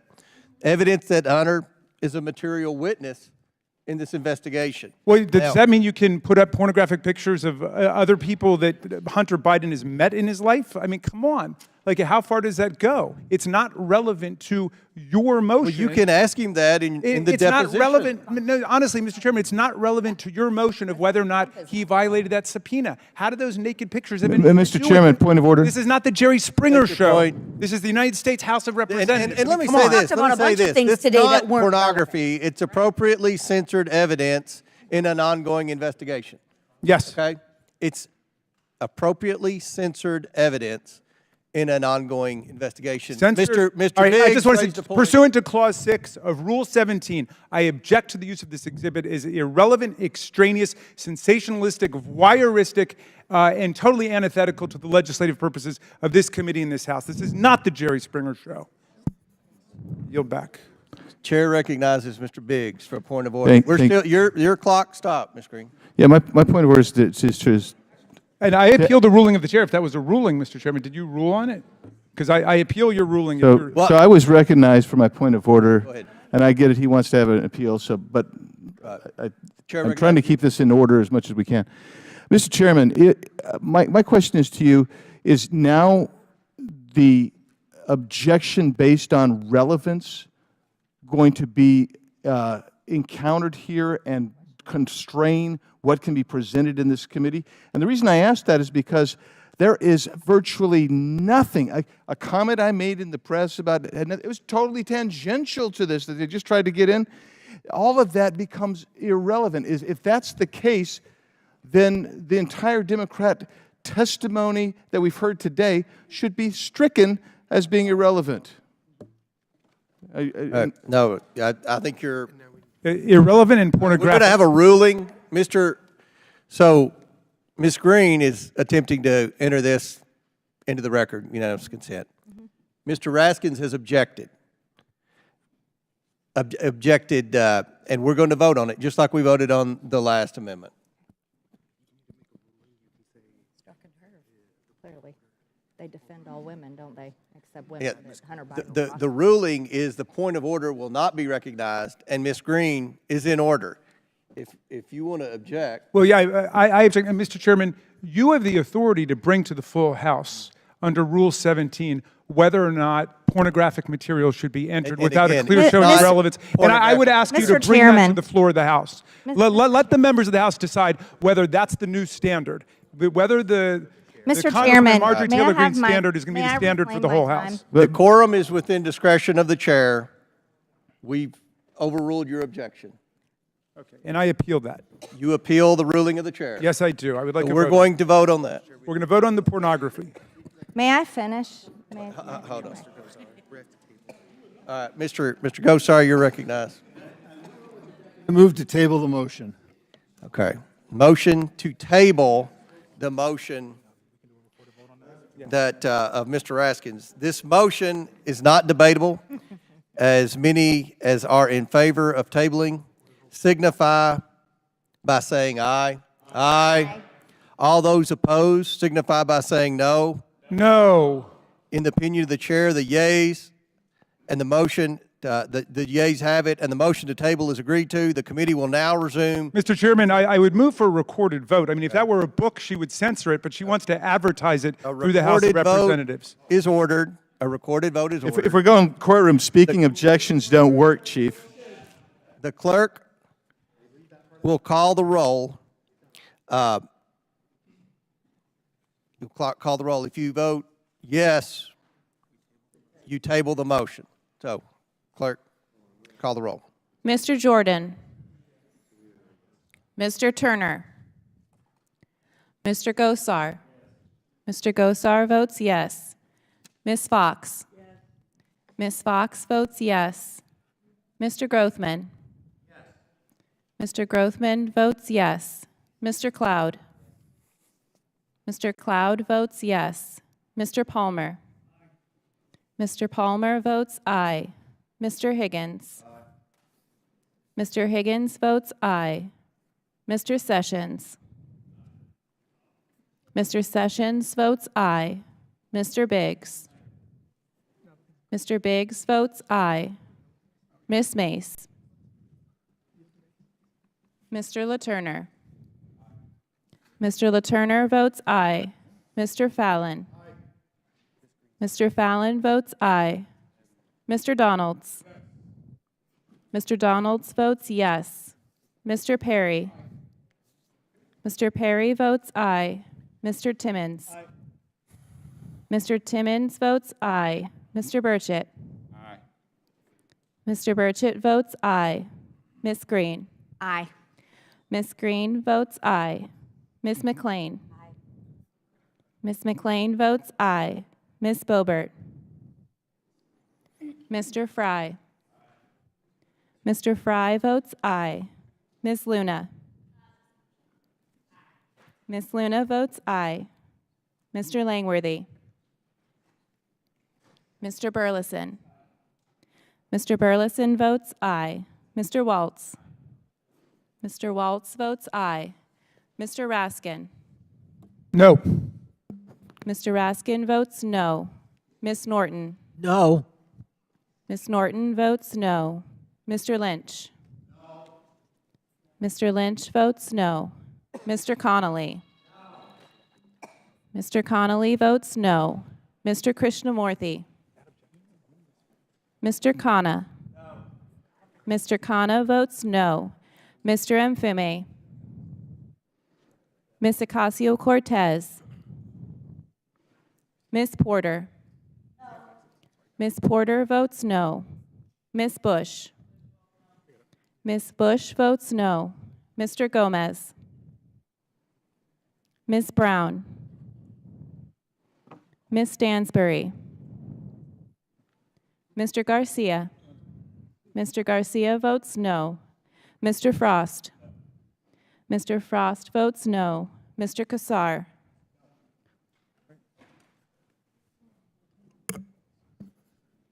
Ms. Lee? Ms. Lee votes no. Mr. Kassar votes no. Ms. Crockett? No. Ms. Crockett votes no. Mr. Goldman? Mr. Goldman votes nay. Mr. Moskowitz? Mr. Moskowitz votes no. Ms. Tlaib? Ms. Tlaib votes no. Mr. Chairman? Chairman votes yes. Mr. Chairman votes yes. Will the clerk please report the tally?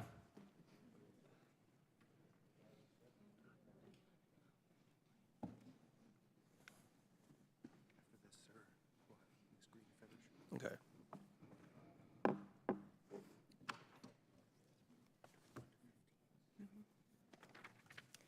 Mr. Chairman, on this vote, the nays are 15, the ayes are 21.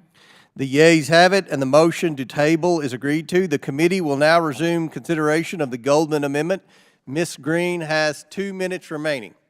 Thank you, Mr. Chairman. And again, this information is extremely important because Hunter Biden refused to obey his subpoena, and we are holding him in contempt of Congress for doing so. This is important evidence of human trafficking, Mann Act violations that we had questions for the president's son about. And there's evidence. I'd like to show the evidence of payments. These are payments made from Hunter Biden and his law firm to so-called assistants. These were not assistants. These are prostitutes that he was trafficking. And I think these victims are important. And just because our Democrat colleagues don't like the evidence doesn't mean that it's not relevant. And I'm especially offended by the women on this committee that don't care about these women's rights. They're victims of Hunter Biden. Here's another excerpt from bank reports talking about victims. These are banks, and these banks are identifying these women as victims. Victim 2. Talking about victim 2, victim 1, each appear to be in the adult entertainment industry and are receiving payments from Hunter and Owasco PC. It is unclear what relationship Hunter or Owasco PC have with these individuals. And based on public media, it appears possible the payments may be associated to prostitution or adult entertainment services. Victim 2 is a New York resident and employed as freelance. Per internet research, she is a social media influencer and adult entertainer. She received 6 quick pays for $6,250 from Hunter between 3/29/2018 and 11/20/2018. This is clear evidence, Mr. Chairman. These are important questions we have for the president's son pertaining to Mann Act violations. Thank you, Mr. Chairman. Mr. Chairman, just a point of order. I didn't want to interrupt the good lady, but 2 points here. One is the majority has purported to be in possession of the laptop, and you're supposed to share all evidence with us. We've been asking for a year. Will you make the laptop available to the Democrats so we can look at it? The guy who originally apparently leaked it has said he can't vouch for anything they're talking about because he doesn't understand the chain of custody. We don't know who made those pictures. We don't know who made those statements. if it's coming from the laptop. We don't know where it's coming from. So please, could you please share with us what you've got? If I can interject, I can give you a copy of it. Marco Polo has the actual entire publication. We can get every single Democrat member a copy of that. Well, I want to get at least the copy that the majority's using. I don't even know what Marco Polo is. I will get you. I promise. Like, I'm not trying to be rude. I will. Well, get you. a copy. you mentioned you wanted to read some stuff. That would probably be something good to read, the Marco Polo report. But what about your copy? Because you know you have an obligation under the rules to share with us any evidence you claim to have. So as far as we know, all that stuff is completely confected. It's just made up. It's with all due fabricated. respect, Mr. Raskin, you spent a lot of time investigating the former president, and you haven't spent any time on this. The American people are keeping up with this investigation. We want to investigate. But you all Share are 3 or this. 4 steps behind. Give in us this the evidence. investigation. So, Ms. Green's time. Okay. Ms. Green's time has expired. Does anyone else wish to speak on the Goldman Amendment? Mr. Chairman. Moskowitz. Thank you, Mr. Chairman. You know, again, just to reiterate the point, but I rather than my words or my opinion, you know, I think I'm going to quote Senator Ted Cruz, who the chairman appeared on his podcast. And in fact, just to remind the chairman of Ted's own advice to the chairman, I made a board for you, Mr. Chairman. You were on the show with Ted Cruz, in which Ted Cruz said to you, I'm going to give you some unsolicited advice. Now, by the way, Ted Cruz, right, clerked at the Supreme Court. He knows the Constitution pretty well. But you guys know who Ted Cruz is, right? He's run for president a couple times. So Ted Cruz said to you, Mr. Chairman, you should have Hunter Biden in a public hearing. He actually said his advice to you is just have him in a public hearing. And again, I go back to what is the majority so concerned, or to use some of the words of my colleagues, afraid to have Hunter Biden sit at this desk? Mr. Chairman, you control the rules. You could give everybody 10 minutes. You could give everybody 15 minutes. You could give everybody 20 minutes. You could give your side as much time. We could go on for days here, quite frankly, because, again, you control the rules, as you just showed. But the one difference that you guys object to is you object to those. You object to the cameras because you don't want the American people to hear the answers. No, you want to take the transcript and release it 6 months after you've gone out and lied about what has happened. And so, again, because the gentle lady from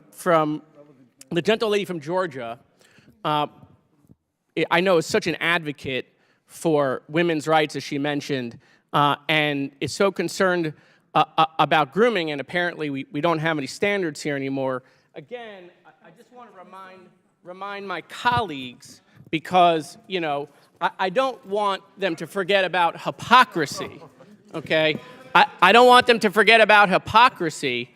But, you know, Donald Trump was asked about Jeffrey Epstein, and when he was asked, he said, you know, Jeffrey likes him young. Well, how did the president know that?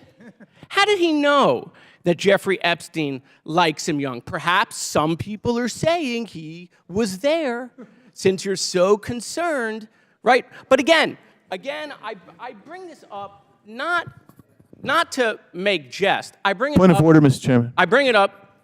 I thought we weren't going to interrupt. We're going to stop the clock. We did this with Ms. Okay. Green. State your point. Yeah, I'm just curious about the impugning of the former president's character. That we I don't have to do that. He does that himself. Have we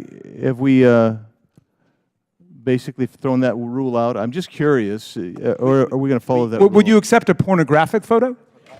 Of Bill Clinton? Yeah, we suspended the rule to the current president, but we didn't suspend it to the former president. But. Oh, by the way, please, so you're making the point that we can disparage Joe right. Biden, but not Donald Trump. Please make that point to the American people. Mm-hmm. Please. And Bill Clinton's not running for office. That's my point of order, Mr. Chairman. All right. I'll wrap it up. Suspended the rule on the disparaging the current president because this is a contempt proceeding with the Biden. So he's part of the investigation. But the rule remains in place for all prior presidents, I including. would say that, but in all honesty, they've broken the rule many times today. Mr. Chairman, it doesn't apply to prior presidents. It does not apply to former. Okay, very good. Thank you. Listen, I won't talk about the photo and the 11 of them and the fact that he was on the plane and on the island anymore. What I will point out is the hypocrisy of today. The hypocrisy of today is you want to hold, you guys break the rules by not complying with subpoenas in the last Congress, and now you're shocked. You can't believe after you broke all of that now it doesn't work. You come up here and talk about Hunter Biden's behavior, and you're so disgusted. But the guy that you all kneel to, okay, associates himself with a pedophile. But remember, I get Mr. it. Chairman, Mr. Chair. Mr. Chairman, that should be stricken. I ask his words taken down. A statement That of a should be fact, and it's his stricken. time. It's Mr. a Chairman. fact. I ask his words to be taken Okay, down. there's a motion to strike the words. Yeah. Yes. On what Mr. grounds? On what grounds? To say that we associate with pedophiles. No, he was referring to Donald Trump. No, I said Donald Trump The man just associates. said that we all kneel. I kneel to Christ. I stand for the flag. And if Support? you're concerned about I'll pornography change my- being I'll shown change in my word public, to support, Mr. Ranking Member, you might look to No, the fair library point. No, content okay. that your people So support. you're referring to the kneel down. Donald Trump said that I someone moved for took the his knee. words to be taken down. And I think he withdrew It's that. a motion. I withdraw my He withdrew it. He withdrew that. That'll be taken from We the have to accept him withdrawing it. All right. Accept Everybody it. good? That's going to be taken Word from the record. withdrawn. Okay, Accept I it. withdraw the kneel down. I'll use the word very much support. We okay with that? No snowflakes offended? Okay, wonderful. Anyway, back to the point, Mr. Chairman, is that I just think the American people are tired of the hypocrisy, right? They're just tired of it. Because what they've recognized is when Donald Trump does something, it's just fine. But when someone else does it, it's a crime. Time and time again. What, you think the Chinese stayed at his hotel because they didn't have another choice? You think he wanted to have the G7 at Doral because Doral is the best property in America? Come on, you guys are smarter than this. You know he was trying to make himself rich, but when Donald Trump does it, when Donald Trump does it, it's just fine. But when a private citizen you claim does it, it's a crime. You guys don't have any credibility. You might have credibility on the Charlie Kirk show, but you don't have any credibility with the American people anymore. You just don't. Thank you, Mr. Chairman. Chair recognizes Mr. Burchett. Thank you, Mr. Chairman. I'd ask for the last word to be stricken. Do what? And I'd like to yield to Representative Timmons. Okay. Thank you, my friend. I want to correct the record. It seems this entire hearing, we're chasing all of these logical arguments that really don't have any merit. And earlier, before we recessed, we were discussing the ranking member's $7.8 million in foreign payments from at least 20 countries during his presidency. And I knew the answer. I knew that that was revenue, and it wasn't actually profits. Hold on, I will let you ask questions at the end of this. And you said, did I read the report? And so I did. And in the report, it actually specifically says these included payments from foreign governments and foreign government-owned or controlled entities to properties owned by Donald Trump, including Trump International Hotel in D.C., Vegas, Fifth Avenue, and this is my favorite, Trump World Tower at 845 United Nations Plaza in New York. So let's just use that one alone, because if you go down to page 20, footnote 23, it actually clarifies where this money came from to include the amount of money. And so what y'all did is you took a building that was built in 1999 and completed in 2001, and you have, it's 100 yards from the United Nations. So these foreign countries owned multi-million, $10 million, $20 million condos in one of the nicer buildings in New York. And I was just kind of shocked because I knew that you were using revenue and you weren't using actual profit that the president or the Trump organization made. You actually used HOA payments. Do you know how duplicitous it is for you to use HOA payments on a $20 million condo in New York? Like, it is outrageous. No, you can, I'm gonna go through. We're gonna go through all of them because you list them. And I see Saudi Arabia, $422,000, Trump World Tower. And you go and you look, there's nothing there that is under $10, $12 million. So you're taking a $12 million property that was owned since 2001, and you're saying that this is somehow similar to Hunter Biden running all over the world and selling the big guy's influence? These are completely different things, and the fact that you even created this report and you're using it to shield us pursuing justice to make sure that this president is not compromised because his son has sold secrets to China, to Ukraine, is so disingenuous, it's so duplicitous. It's not even misrepresentation, it's a lie. I'm happy to hear this from you because, again, you told me to go read it. I read it. That's what it says. I can read you in footnote 23 where it says, this report uses common charges or rent payments. All of these properties were owned prior to 2018. They didn't go out and purchase them because of the president. They were there for decades before this happened. That's the point. That's the difference. Okay. I'll let the Would facts get in the way yield? of a good story. Absolutely. Would the gentleman yield? Thank you, my dear friend, for engaging in substance and not ad hominem attack. I very much appreciate that. Having said that, some of the payments, first of all, you said that there are lies in here. Can you find one factual inaccuracy? So There's not one. For you to in tell fact, the you're quoting us. You're quoting us. my time. But let me make this point. Let me make this point, which is that China gave $5.5 million. It's Mr. Timmons' time. It's Mr. Timmons' time. For you to tell the American people that $7.8 million went to President Trump is an outright lie. It's a fabrication. Hold on, and I'll tell you exactly why. Because you're using businesses that existed decades prior to when he became president. And you're saying all of them? Hold on. And you're using HOA fees for multi-million-dollar properties that have been around since 2001. And again, even the fees that they pay for hotel rooms, that is a fee for a product, for a service.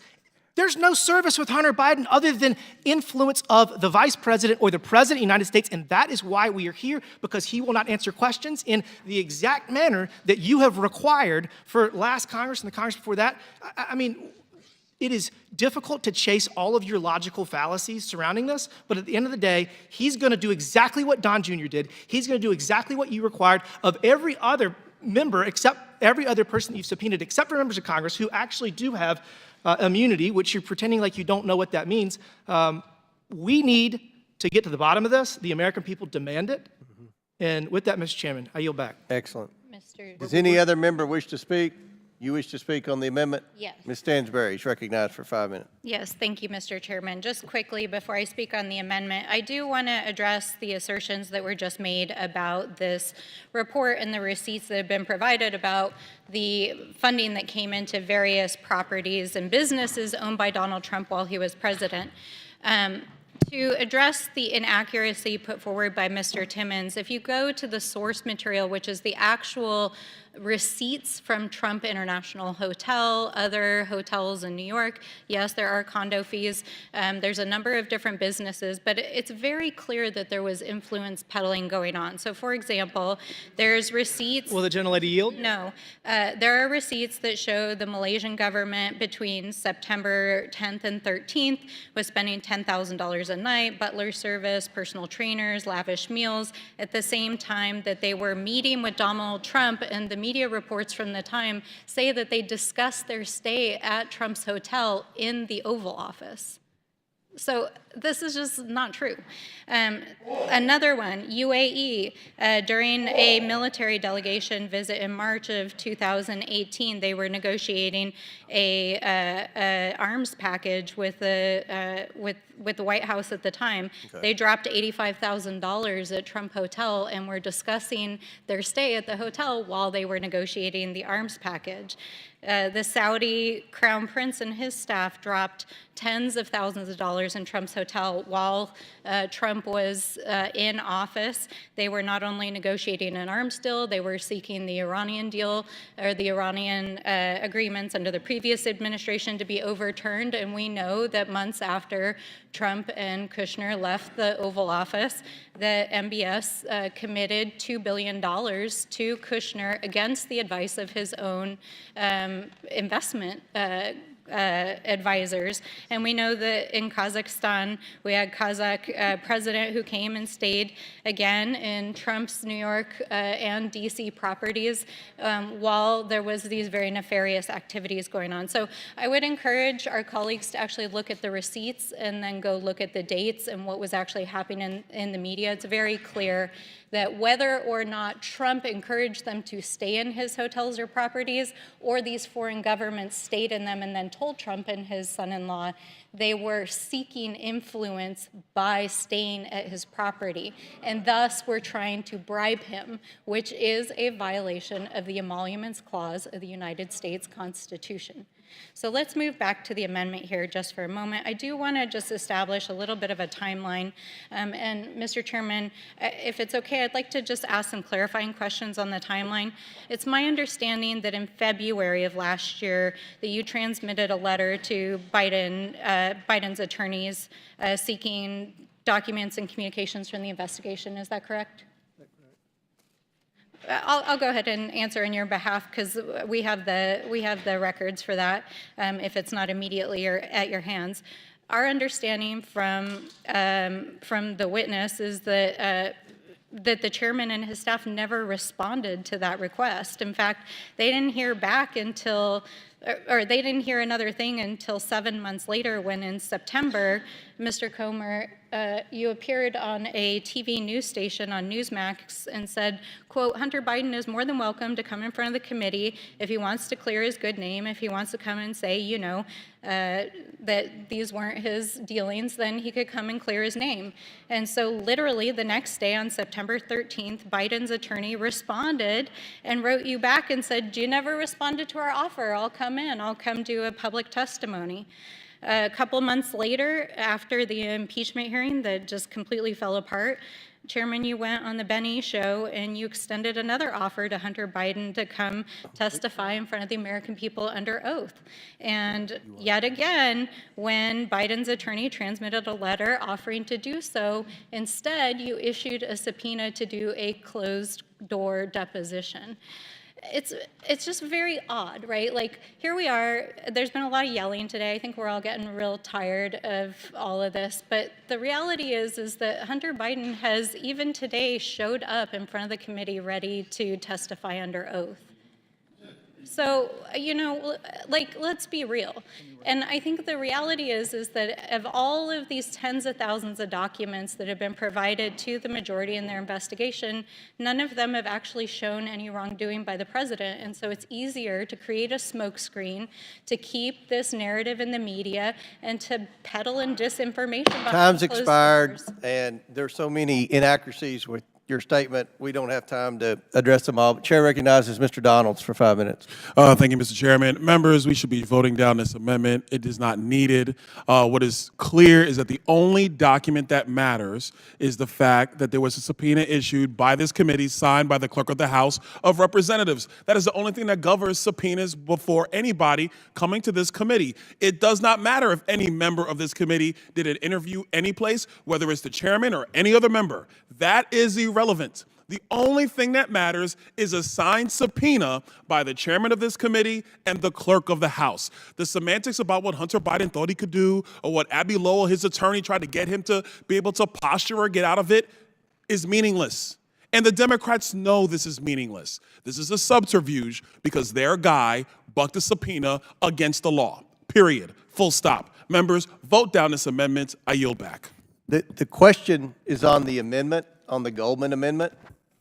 So all those in favor of... We have another. What's that? We have another. I yield 5 minutes to the gentleman From New York. from New York. Thank you. Appreciate my distinguished colleague from D.C. I want to just take this opportunity to address some of the chairman's evidentiary allegations that you made earlier today. First, I would just note that we keep hearing this over and over and over again, that Donald Trump had a business, Donald Trump had real estate, Donald Trump sold widgets or whatever it is. Obviously, there are many different ways of investing or spending money or getting paid for services or for simply putting capital into another company. So I don't know what these investments were that Hunter Biden and Devon Archer and these other folks were involved in. Devon Archer testified that it was private equity. That's a legitimate form of business to invest capital in other companies. Don't you believe we should get that question under oath? You got it under oath from Devin Archer, sir.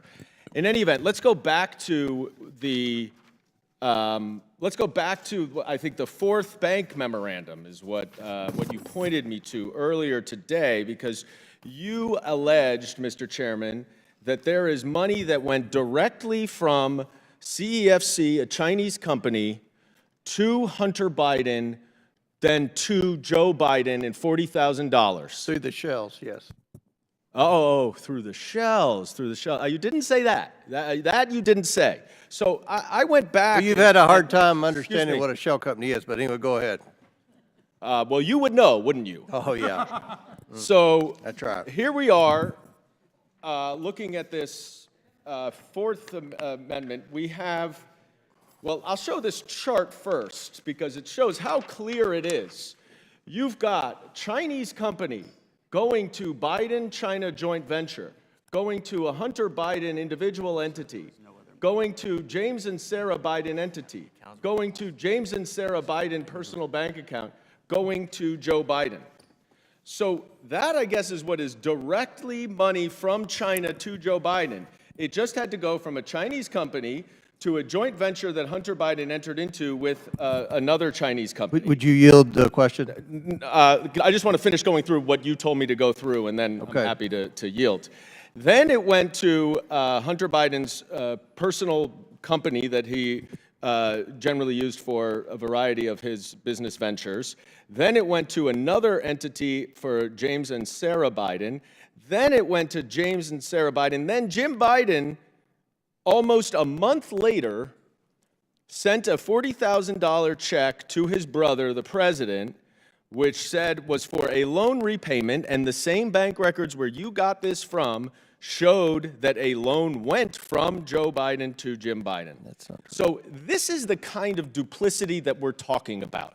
You want to say there's evidence connecting Joe Biden to Hunter Biden's business ventures, and you make a false and inflammatory allegation that money went from China to Hunter to Joe, when in reality, it's 4 pages, it's 21 bullet points of information to get from A to B to C to D to E to F. There's no possible way that you could ever show that Jim Biden knows. This is my time, Mr. Chairman.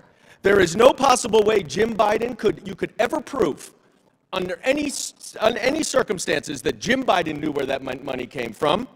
And you certainly cannot show with any evidence at all that Joe Biden would know that 1 month before, 6 different transactions earlier, somehow this money came from a Chinese investment that Hunter Biden had.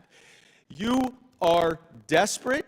You are misrepresenting the facts. There is no evidence. There's no evidence of Joe Biden's involvement in Hunter Biden's business interests. There's no evidence of Joe Biden's involvement in any Mann Act or prostitution stuff. Hunter Biden should be investigated by the Department of Justice, and he has been for 5 years. He is a private citizen. This is what you call an impeachment investigation to the President of the United States based on complete fiction and smoke and mirrors. There isn't a piece of evidence that links anything that Hunter Biden did to Joe Biden, and this is a complete sham. Your time's expired, and those accounts that they went through were depleted. It wasn't hard to trace the money. When there's not any money in the account, he doesn't have the bank through, records. No. No, but you have the bank records too. You all get every bit of no one who evidence we receives have. the money has the accounts bank were depleted accounts that they records. laundered through. All right, order. Chairman. Order. Who's Mr. Chairman. Miss Luna's Can I say recognized. something? Yes, you have No 5 minutes. one is above the law. Even if you think that he's innocent, he cannot defy a congressional subpoena. That's what this is about. People here, I'm sure on that side too, have family members that have gone to jail for probably less offenses. So why is he given this special privilege? We have no authority if you have the president's son who's sitting there doing illegal things. I mean, I know it probably doesn't make you feel good to defend the guy, but like, for goodness sakes, he's denied. He should be held accountable. At least bring him in and admit that. He should be held accountable by the Department of Justice, Yeah, where wait, he is wait, no, being no, held let accountable. him. He should be held accountable by the Department of Justice, but that is what we are voting to do, is to send that to investigation because he denied and defied a congressional subpoena. Will the generally yield? Wait, let me finish. If the DOJ doesn't uphold that, though, we have a serious problem in this country that this man is held above the law, and that is why we are arguing here today. We are trying to send it to the DOJ, but you're arguing against that. Yes, I yield. Thank you. Would you agree that members of Congress who outright defy subpoenas should also be held to the same standard? I believe that certain members are protected under the speech and debate clause. Some people here can probably school me on that, but aside from that, this is a serious investigation. There's been a lot of personal attack in this entire correspondence that we've had in the last, couple hours that we've been here. But what I will say is that Hunter Biden is not above the law. We want to send him to the DOJ, and we want to trust the DOJ to do their job. But right now, the American people have a serious distrust factor with the DOJ, and for good reason. So we would like to pass this, send it to the DOJ, and let's see if they'll do what they promised the American people they would do. I yield my time. Very good. Mr. Chair? Ms. Tlaib? Yes, thank you so much. I'd like to yield my time to the ranking member. Ms. Tlaib, thank you very much. I want to pursue the very interesting conversation that we began about the Foreign Emoluments Clause. And again, I'm just delighted that after 7 years, several Republicans now are actually taking an active interest in the Foreign Emoluments Clause as a part of their investigation into the potential impeachment of Joe Biden, which we've been working on for a year. Let's start with this. When Donald Trump took office, he refused to divest himself of any of his more than 500 businesses, and he refused to put any of his more than 500 businesses in a blind trust. He said he would continue to be the owner of those businesses, but he would transfer some of the day-to-day management to his sons. If anybody wants to contradict me on that, I will stand to be corrected. But that was what Donald Trump said. When he was told by George W. Bush's ethics advisor that he was putting himself in extremely dangerous territory unless he stated that he was going to refuse to accept any money in the future from foreign governments, he ignored and defied the advice of all the ethics advisors for Republican administrations, for Democratic administrations. I want you to recognize the radically unprecedented nature of what he did at that point, and he set himself up for the trouble he got into. Now, the gentleman yield? I will. As soon as I make these points, I'll come right to you. Number two, Trump, my good friend makes it sound like Donald Trump was totally innocent. He was a businessman, and he didn't know any of this was going to happen with these foreign governments. Really? Read the report in detail, my friend. For example, go to page 69. Here's a quote from Donald Trump as he was campaigning. I love the Saudis. Many are in this building. Saudi Arabia, I get along great with all of them. They buy apartments for me. They spend $40 million, $50 million. Am I supposed to dislike them? I like them very much. We can find quotes just like that about the Chinese government. This is your guy. Now, the governments knew exactly what they were buying at the exact same time. For example, take ICBC. And by the way, the vast majority of businesses were not paying before as tenants. That's not right. They were patronizing the hotels in Washington and New York. They were going to the golf clubs and so on. A handful of them were pre-existing tenants. That in itself is unconstitutional and illegal. You want to be president of the United States? Then you get out of that. You divest, which is what other presidents have done. Look at what Kennedy said. Look what Obama did. Look what Abraham Lincoln did. Every president before Trump scrupulously followed the Foreign Emoluments Clause. Go to page 10. There's a corrupt Chinese-owned bank called ICBC, one of Trump's tenants, and the Department of Justice recommended sanctions against them for funneling money and services to North Korea, and Donald Trump reversed them because, as he was saying, he collected money from some of these people, like Saudi Arabia. He knew who he was collecting money from. Of course, Donald Trump knew that. He's a businessman. Is there anybody who would dare to challenge that idea? Here's the former Republican chairman, Ed Royce of the House Foreign Affairs Committee, who called on Trump to apply maximum financial and diplomatic pressure by targeting Chinese banks that do business with North Korea like ICBC, and Donald Trump let them off scot-free, just like he did with Saudi Arabia after the homicidal crown prince ordered the assassination of Jamal Khashoggi. They covered up for him. He said, we saved his blank. We saved his blank, and he owes us now. And of course, as soon as the administration ended, his son-in-law created a business and brought back, what do you know, $2 billion from Saudi Arabia, even though the Sovereign Wealth National Investment Fund said it was a terrible idea, overruled by the Crown Prince, whose blank was saved by Donald Trump. So our founders would be offended that we even have to get into the specifics of what was done, because they said categorically nobody can take a dollar from a foreign government. Do you understand that? No payment, quote, of any kind whatever, so we don't have to have this ridiculous, humiliating debate about how far one of our presidents abased himself to line his own pockets.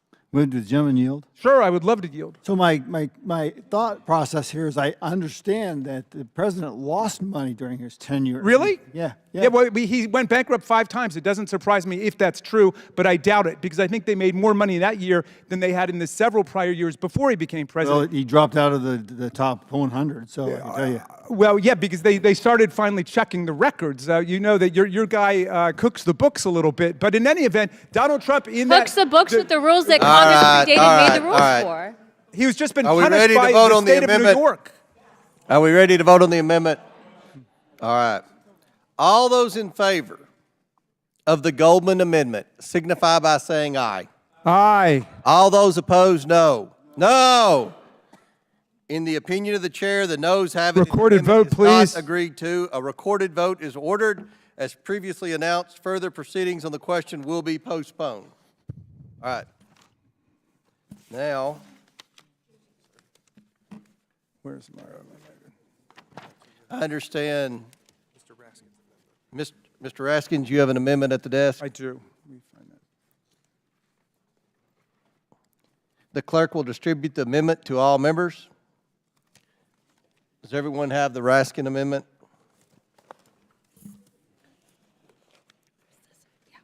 Does everyone have it? She's not going to read it. Okay. The clerk will designate the amendment.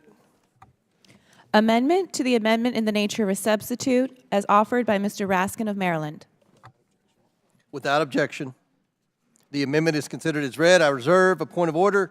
The gentleman from Maryland is recognized for 5 minutes to explain his amendment. No, thank you kindly, Mr. Chairman. Since we haven't read the amendment, I'm just going to work through the basic terms of it.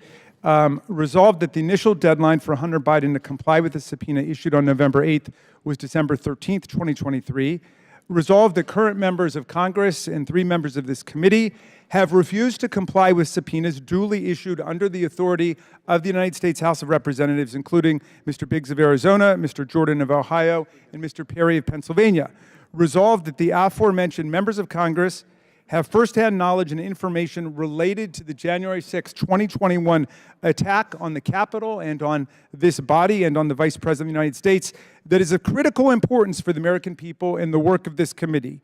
That the deadline for Hunter Biden to comply with the November 8th subpoena be changed to the date upon which the aforementioned members of Congress supply their knowledge and information to the Committee on Oversight and Accountability. In other words, Hunter Biden has until the date upon which our own members comply with the subpoenas that were issued in the last Congress that have still not been supplied, and that the aforementioned members of Congress shall be ineligible to vote on matters pertaining to contempt of Congress considered by this committee until the date upon which the aforementioned members of Congress supply this knowledge and information to the Committee on Oversight and Accountability. In other words, you should not be standing in judgment on contempt of other people who allegedly have violated their subpoenas when you have violated a subpoena and have not complied with the orders of the U.S. House of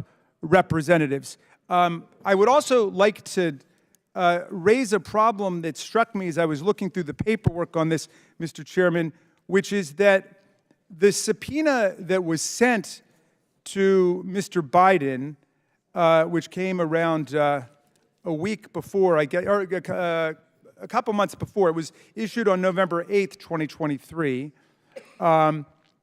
was issued before the House of Representatives had voted on impeachment. I remember there were numerous Republican members who were very hesitant about voting for it because of the testimony of the majority's own witnesses who said there was nothing closely approximating a quantum of evidence that would justify impeachment. And so there had been no vote on it, you'll recall. And on November 8th, the subpoena was issued. The subpoena date for appearance was on December Mr. Gosar has a point of order. State your point. Yeah, we're not talking about an impeachment. We're talking about impeachment inquiry. We need to be very considerate about that. Well, exactly right. And that goes right to the point of this question I have. Thank you, Mr. Gosar. The subpoena was issued on November 8th for a subpoena date of appearance on December 13th. And that was the same date when, you'll recall, we were called to the House, and then there was a vote on impeachment. So the underlying subpoena here is at least arguably invalid for the purposes of holding him in contempt of not complying with the subpoena related to impeachment. And I wonder if we could clear that up. But in any event, I would press the amendment. Certainly those members who have outstanding subpoenas from the U.S. House of Representatives who blew off the subpoenas should turn over what they know about the violent attack on the U.S. Capitol, the worst domestic political violence designed to overthrow an election in American history at the Capitol. And they should turn that over. And at that point, then yes, I will. We will yield in 1 second. And then Mr. Biden should also be forced to comply at that point. In the meantime, those members really should not be voting on contempt motions related to other witnesses. And somebody had a question. I did. We yield? Yes. Are you sure that everybody up there actually received a subpoena? I mean, your board says certain people received a subpoena, and in my experience, some of those people up there did not receive a subpoena, and so notified counsel for your bogus J6 committee. Well, first of all, every court in the land has rejected the claim there was anything bogus about it. As you know, the courts rejected the idea that it was somehow Was it heard before every court in the land? Every court that heard it, do you have any authority on your side for that outrageous proposition? I know you'd like to believe it, but your fantasies are not the law of the United States. I have great fantasies. I'm certain you do. And you and Ms. Green might want to discuss them together. Yeah, but you haven't answered the question. You don't know if those people actually even received the subpoena, and yet you put it on the board, and you're going forward and reclaiming my time. Reclaiming my time. I served for more than a year on the bipartisan January 6th Select Committee to investigate the attack. You might not like Liz Cheney anymore, who was head of your conference, but it was bipartisan, my friends. And so was Adam Kinzinger, who served his country well. But in any event, nobody ever claimed that they hadn't gotten the subpoena. And go back and check the records. Well, if that's the argument, have them come forward and explain that. I would like them to testify under oath that they never received it. Thank you, Mr. Chairman. Chair recognizes Mr. Palmer from Alabama. Chair recognizes Mr. Palmer. Mr. Chairman, I make a motion that we immediately dispense with the amendment for lack of germaneness. Okay.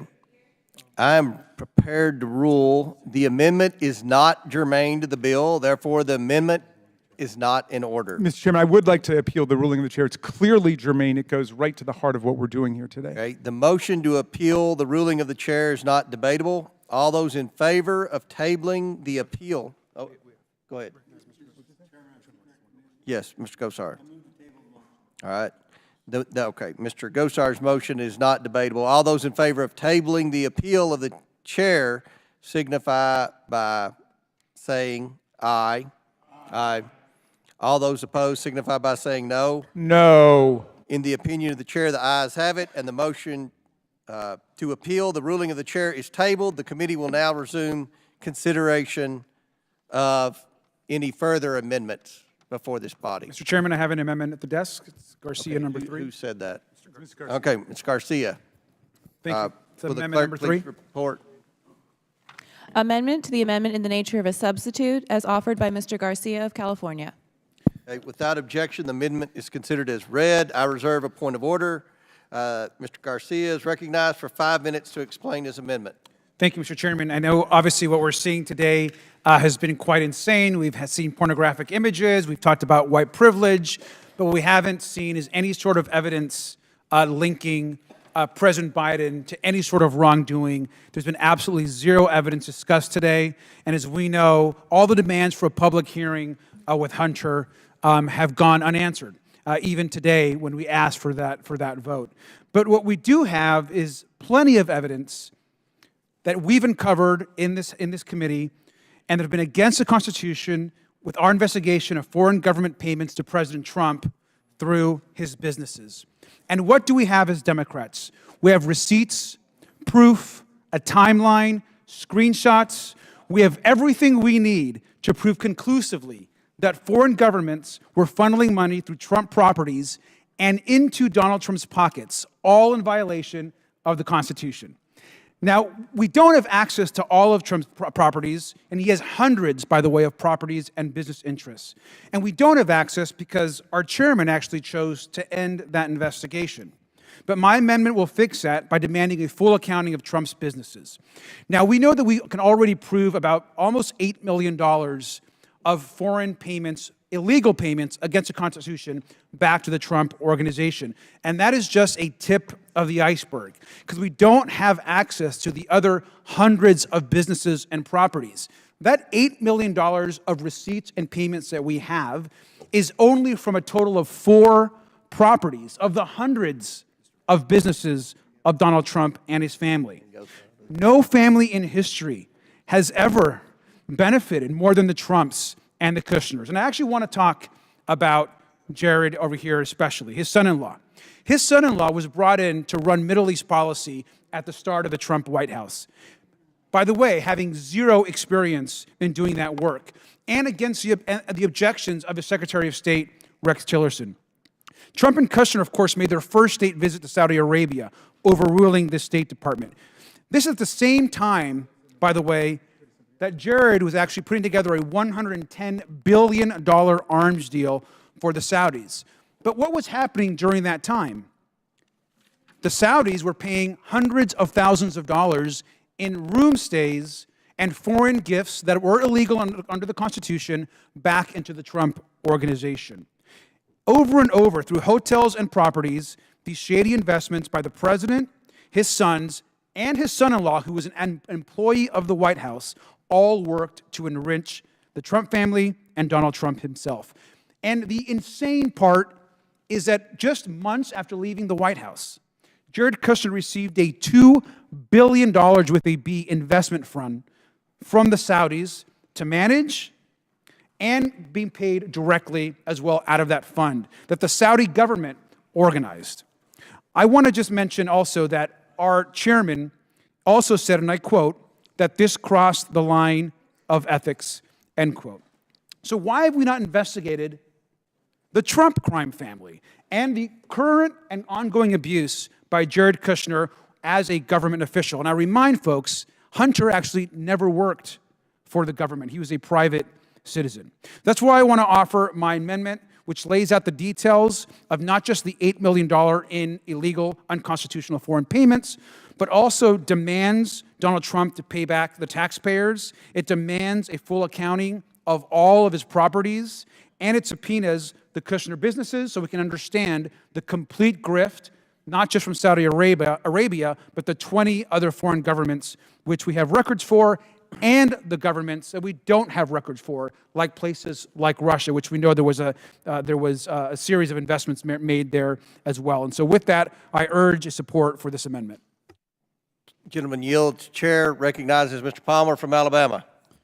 Mr. Chairman, I move to dispense with the amendment immediately. It is not germane. I'm prepared to rule. The amendment is not germane to the bill, therefore the amendment is not in order. Mr. Chairman, I would like to appeal the ruling of the chair. It's clearly germane and relevant. Mr. Gosar. Yes, I move to table the motion. Okay. The motion to table Mr. Raskin's appeal is not debatable. All those in favor of tabling the appeal of the chair signify by saying aye. Aye. All those opposed say no. No. In the opinion of the chair, the ayes have it, and the motion to appeal the ruling of the chair is tabled. The committee will now resume consideration. Is there any other amendments? Mr. Chair, I have an amendment at the desk. Okay, who's Mr. Frost? Mr. Frost, will the clerk please report? Amendment to the amendment in the nature of a substitute as offered by Mr. Frost of Florida. Okay, the clerk will distribute the amendment to all members. What's that? Okay, we're.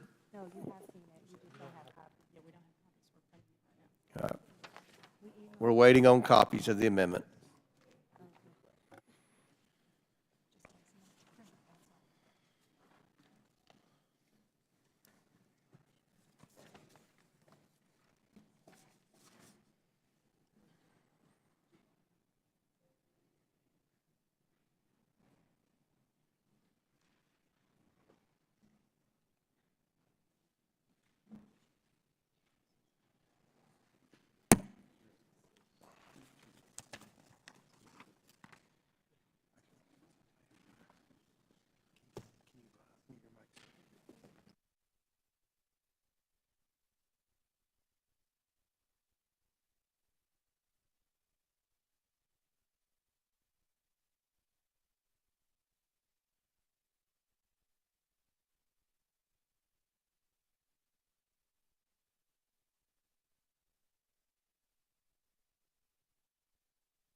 Okay, the clerk, have you designated the amendment?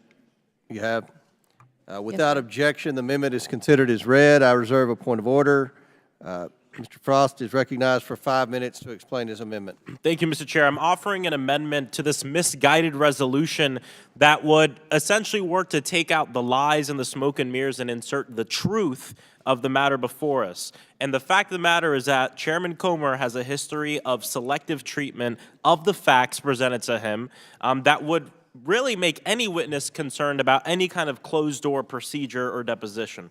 My amendment outlines how last month Chairman Comer tried to push this fake impeachment by selectively talking about a truck that President Biden initially made payments on while he was still a private citizen that his son, Hunter Biden, later paid him back for. The month before, Chairman Comer selectively released just a one-page of a four-page email chain to falsely claim that regulators were concerned that Hunter Biden was money laundering when that wasn't true. What the chairman selectively forgot to share is that the other 3 pages of the email directly contradicted his claims. Regulators explicitly stated that the transactions were reasonably and consistent with the business profile, and that's a quote, and that the entity was transparent. And it doesn't stop there. My amendment outlines how the chairman has misrepresented the mountain of bank records that show no wrongdoing, the fact that Chairman Comer has only released 2 of the 17 witness transcripts so far. We want him to release the transcripts. And we also know that the chairman has interviewed some of Hunter Biden's associates, and it seems that to the rest of America, and no dirt could be found, and because of that, they wanted to bury the truth.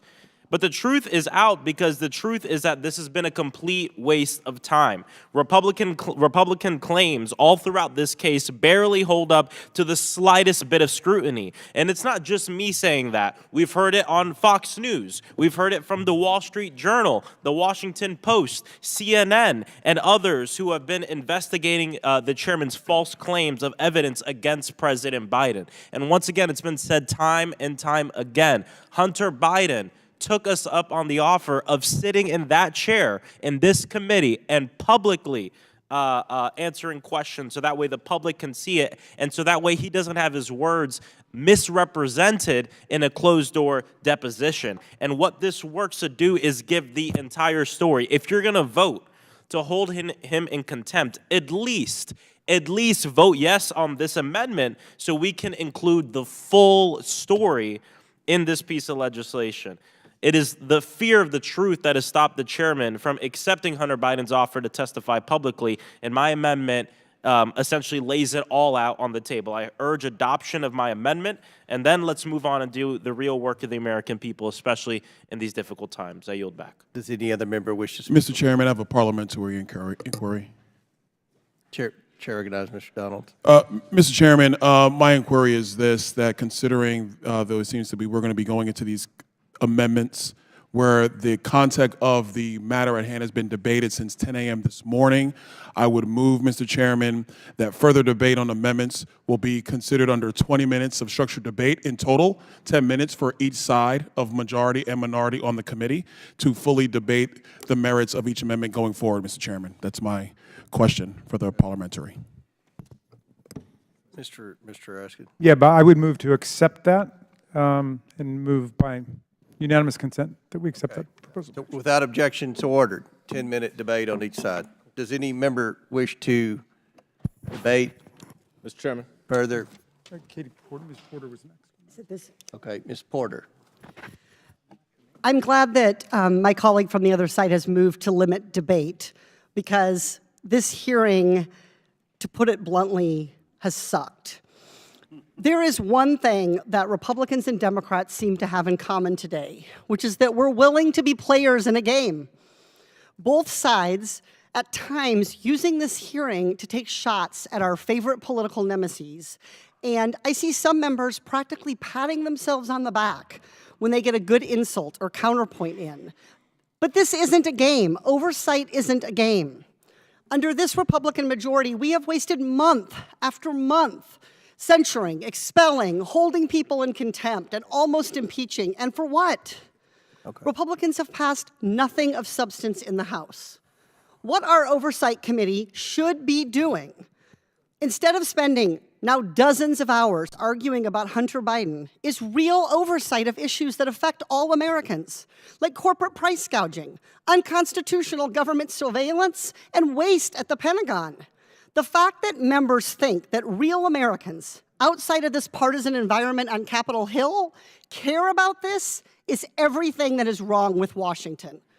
so that Americans who love this country and just want a better future don't have to listen to hours of frustrating attacks and procedural debates in a partisan game, let me sum it up. 1, there is zero evidence of President Biden doing anything wrong, including in connection with his son. No evidence of an impeachable offense, not a little, not something, none. 2, Hunter Biden has offered to testify in public in front of this committee. If Republicans only want his secret, private testimony, that is, as the kids say these days, sus. If my Republican colleagues are truly in this to get answers, and I hope they are, stop wasting all our time on holding Hunter Biden in contempt on a deposition and ask him your questions. He'll be here under oath, and the American people can watch. What's more transparent than that? What's better accountability than letting the American people hear Hunter Biden's answers? That's real accountability, not political gamesmanship behind closed doors. This is a game where nobody wins and everybody loses. It is Washington at its worst. And I'll tell it like it is without pointing the finger at either party. This sucks. I yield back. Does any further member wish to debate on the Frost amendment? Mr. Chairman. Mr. Palmer. I appreciate the gentlelady's remarks, but I do want to point out that one of the reasons it's necessary for Hunter Biden to appear to give a deposition is that he is a material witness in an ongoing investigation of potential corruption at a very high level.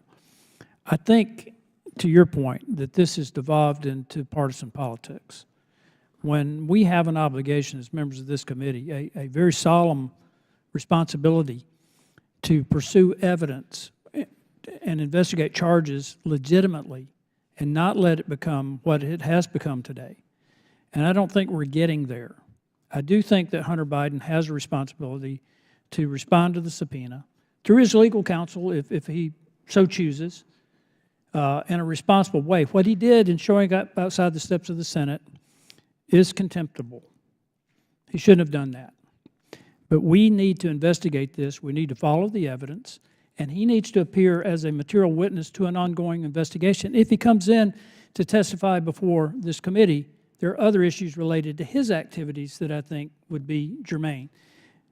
But I really believe at this point we need to move forward with this. And frankly, I think Hunter Biden should have responded to the subpoena and either himself or through his legal counsel. With that, Mr. Chairman, I yield back. Chairman yields back. Mr. Boskowitz. Thank you, Mr. Chairman.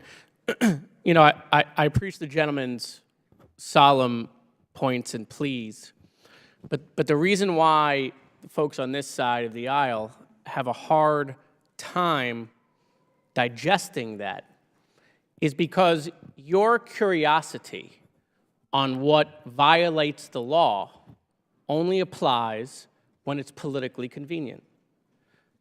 To talk about Hunter Biden when it's pennies, when it's pennies compared to $2 billion from a foreign government. And I'm not saying that Jared Kushner violated the law, but what I am saying is that was probably negotiated before he left, a $2 billion deal. You announce it months after you leave, probably negotiated before.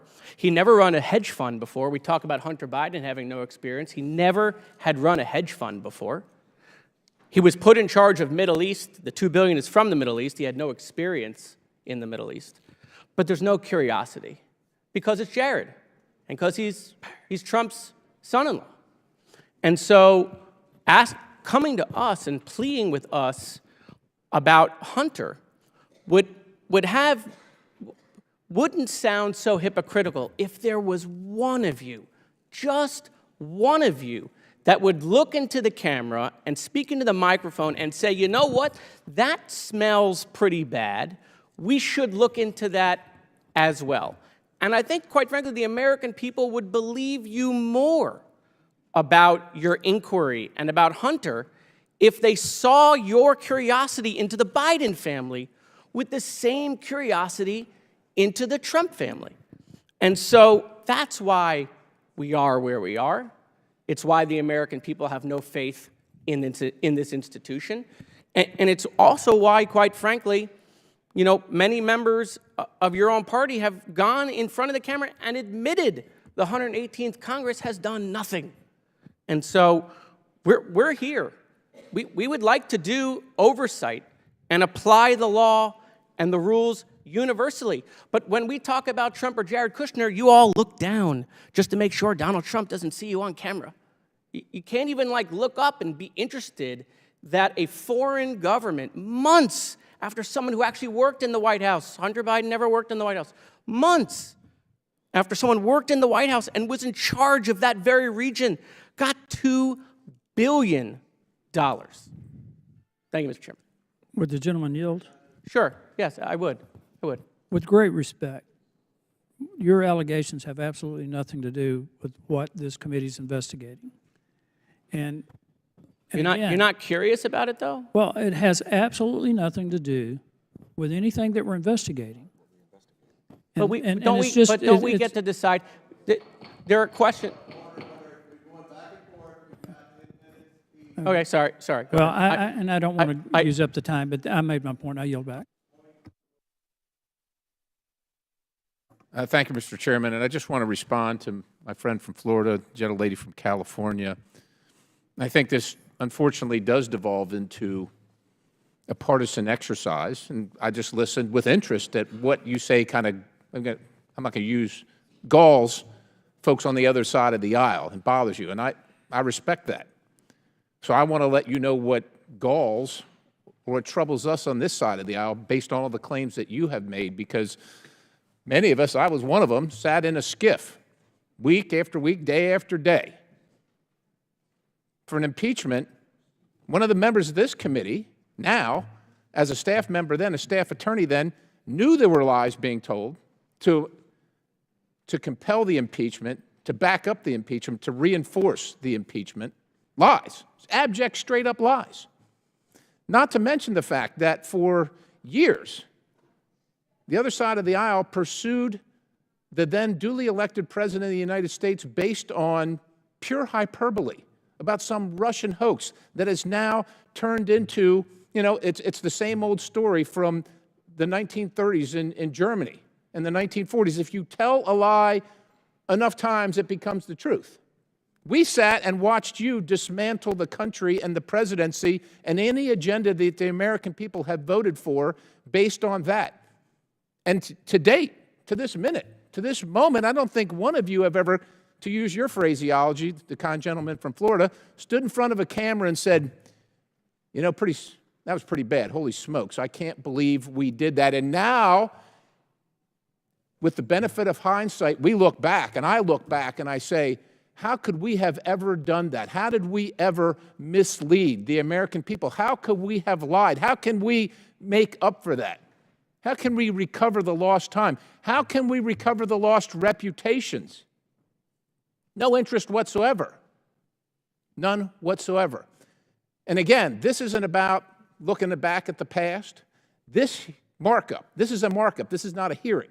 This markup is strictly and specifically about the actions chosen by Hunter Biden. And I said again, and I'll say it, I said before and I'll say it again, I don't think this committee has any interest in prosecuting or pursuing Hunter Biden. He did this to himself. He made this choice. We all make decisions, and there are consequences to the decisions. He did that. Our duty is to say, is this a breach in the law? Is it a breach? Yes or no? Clearly, he can come to Congress. He sat in this very room today. He was on the grounds the day that he was supposed to appear. So clearly, he can come. He's chosen not to. If we're going to let everybody, look, Secretary Clinton got away with it, right? She was allowed to be deposed, not under oath, in her deposition on a Saturday. No, holiday weekend, she got to do that. That galls the rest of America, who says when the FBI or the local magistrate or some law enforcement agency comes knocking on my door and says, you're going to appear. You've been served. Well, see here, I think I'll set the terms of how and where I'll appear. I'll just do that. Me, citizen X. You know who gets to do that? Apparently Hunter Biden, who thinks he's above the law, who thinks he's special, who he and with the rest of his family, and with all due respect, this administration shows contempt for the law, contempt for the American people, contempt for the Constitution, and contempt for the citizens of this country. Contempt. And that's what this markup is about. And if you want to know what galls us is, you're not interested, you're not the least curious about all of that. With that, Mr. Speaker, I yield the balance. Mr. Chairman, may I respond, since my friend from Pennsylvania directly addressed me? And I'm happy to have this conversation to compare the 2019 impeachment investigation. Why are you leaving, Mr. Perry? I'm happy to have the conversation, because what you saw in that investigation was 17 fact witnesses who came in and testified under oath, and then 12 of them appeared in a public hearing. There wasn't a single thing that any Democratic member of Congress said that was not supported by neutral Trump administration fact witnesses and what their testimony and their documents said. Contrast that with what we have here. We haven't had a single public hearing with a single fact witness. Not one. The only public hearing we had was a complete debacle where the Republicans' own witnesses said that there is nothing approximating an impeachable offense here. So we're done. We're not having anything out in the public. And you haven't even released the transcripts of all of the depositions. When we had our first impeachment hearing with the constitutional law professors, and I would note, I at least admire your fellow colleagues on the Homeland Security Committee, which I also sit. They didn't even bother to bring in any constitutional law or impeachment experts in their first impeachment hearing today. At least they learned from the debacle that was yours. But at that hearing, we moved to have your own fact witnesses come here and testify in public as part of the impeachment inquiry. And you voted it down. You voted it down. So if you want to compare 2019, that's fine, let's do it. Because every single fact that was in a 300-page report was not spoken by counsel, me, by Adam Schiff, the chairman of the Intelligence Committee, by any member of the Democratic Committee, of the Democratic Party. It was testimony from witnesses who had knowledge, who actually had expertise and experience and factual information about the topic at hand. We don't have that here. And when we have a witness who is willing to come and sit here and give you the evidence that you claim you want to have, you say no. You say no. You understand the accommodation process and how that works in Congress. That means that Congress issues a subpoena, and the receiving party works with Congress to accommodate the interest of both parties so that Congress can get what it needs and the interest of the witness can also be served. Hunter Biden's attorney has done that. He has agreed to every single thing in your subpoena. Every single thing. Under oath, any questions you want, any topic you want, any date you want. He will not raise privileges available to him under the Fifth Amendment. He will answer your questions. The one accommodation he wants is to do it in public in front of the American people, and you are too afraid to let him do that, and I'll yield the remainder of the time to Mr. Raskin. Now, Chair's going to recognize, Mr. Raskin will have 1 minute and 3 seconds.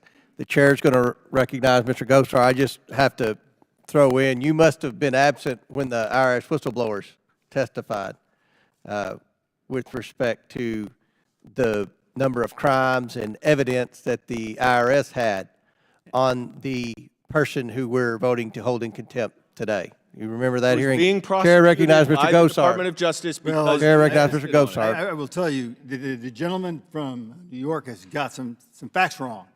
You know, when we were talking to these witnesses, these constitutionals, Jonathan Turley, they said they rose to the occasion of impeachment.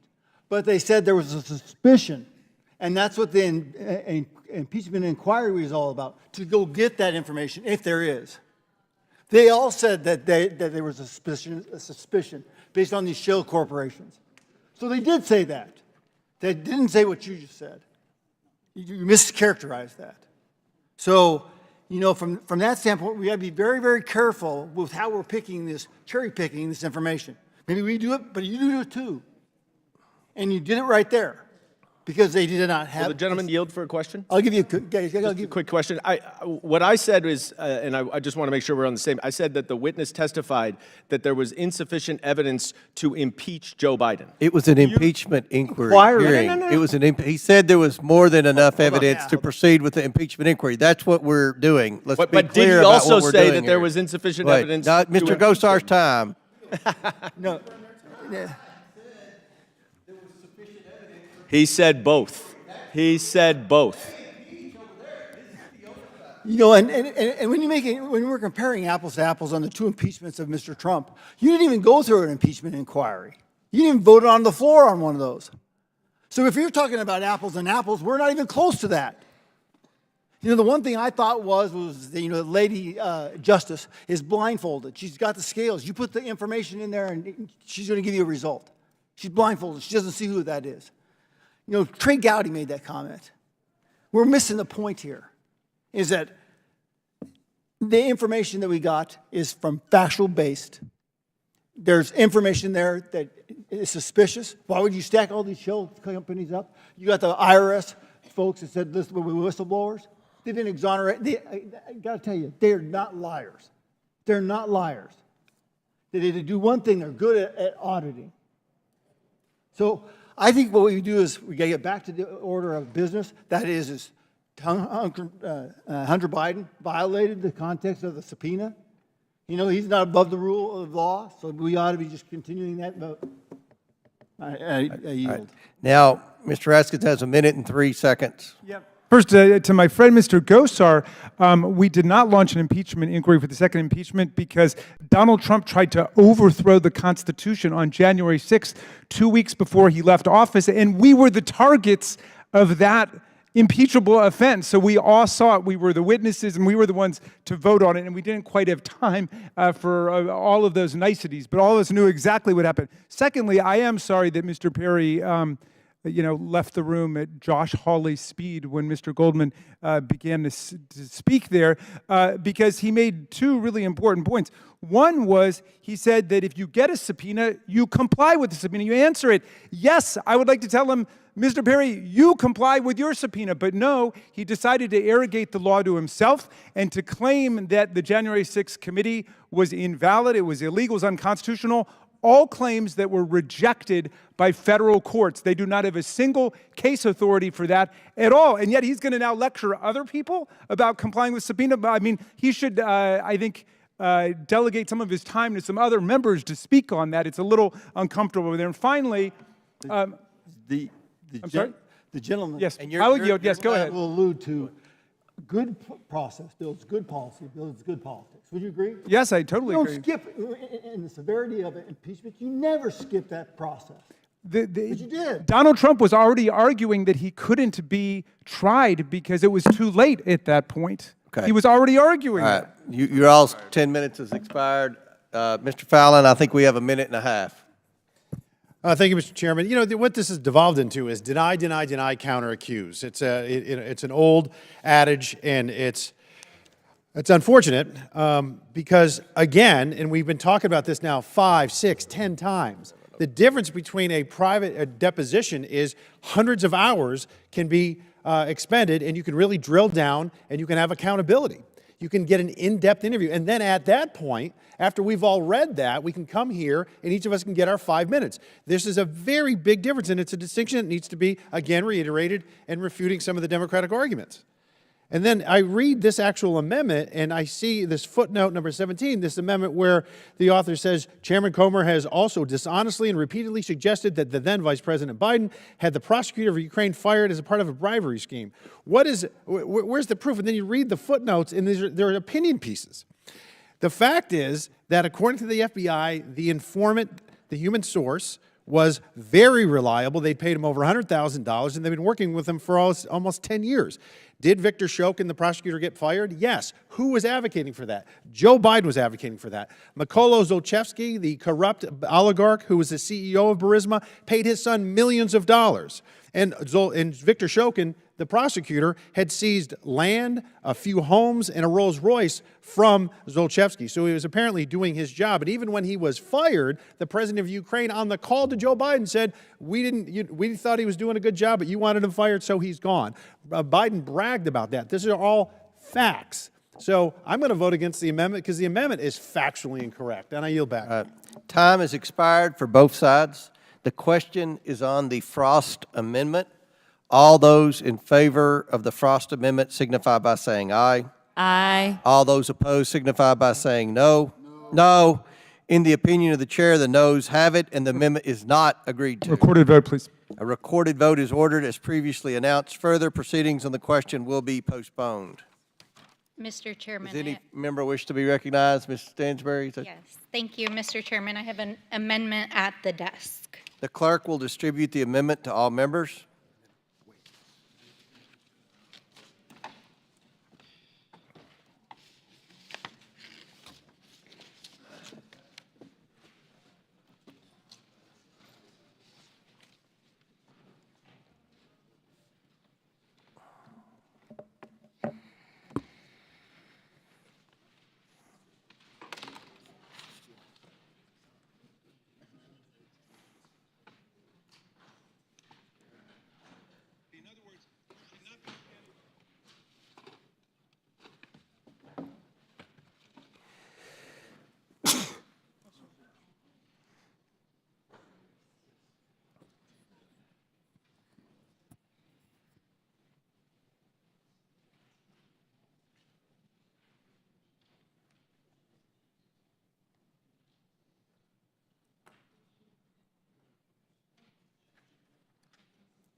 What?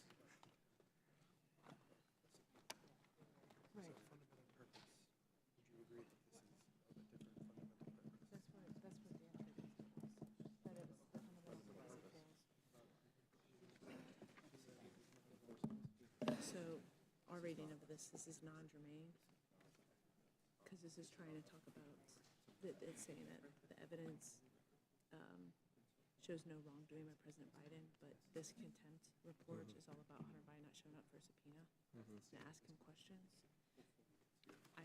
So we can have that prepared. So the procedural question is this. Several of these, I don't know how many, but some of our members just got called up to the Speaker's office for a meeting. That what? Several of our members got called up to the Speaker's office for a meeting. This is what happened the last time.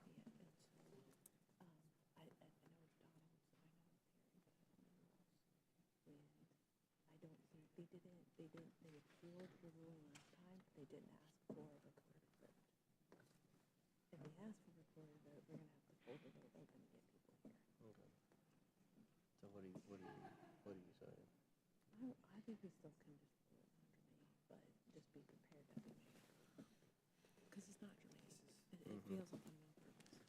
a really Do you think we're just louder?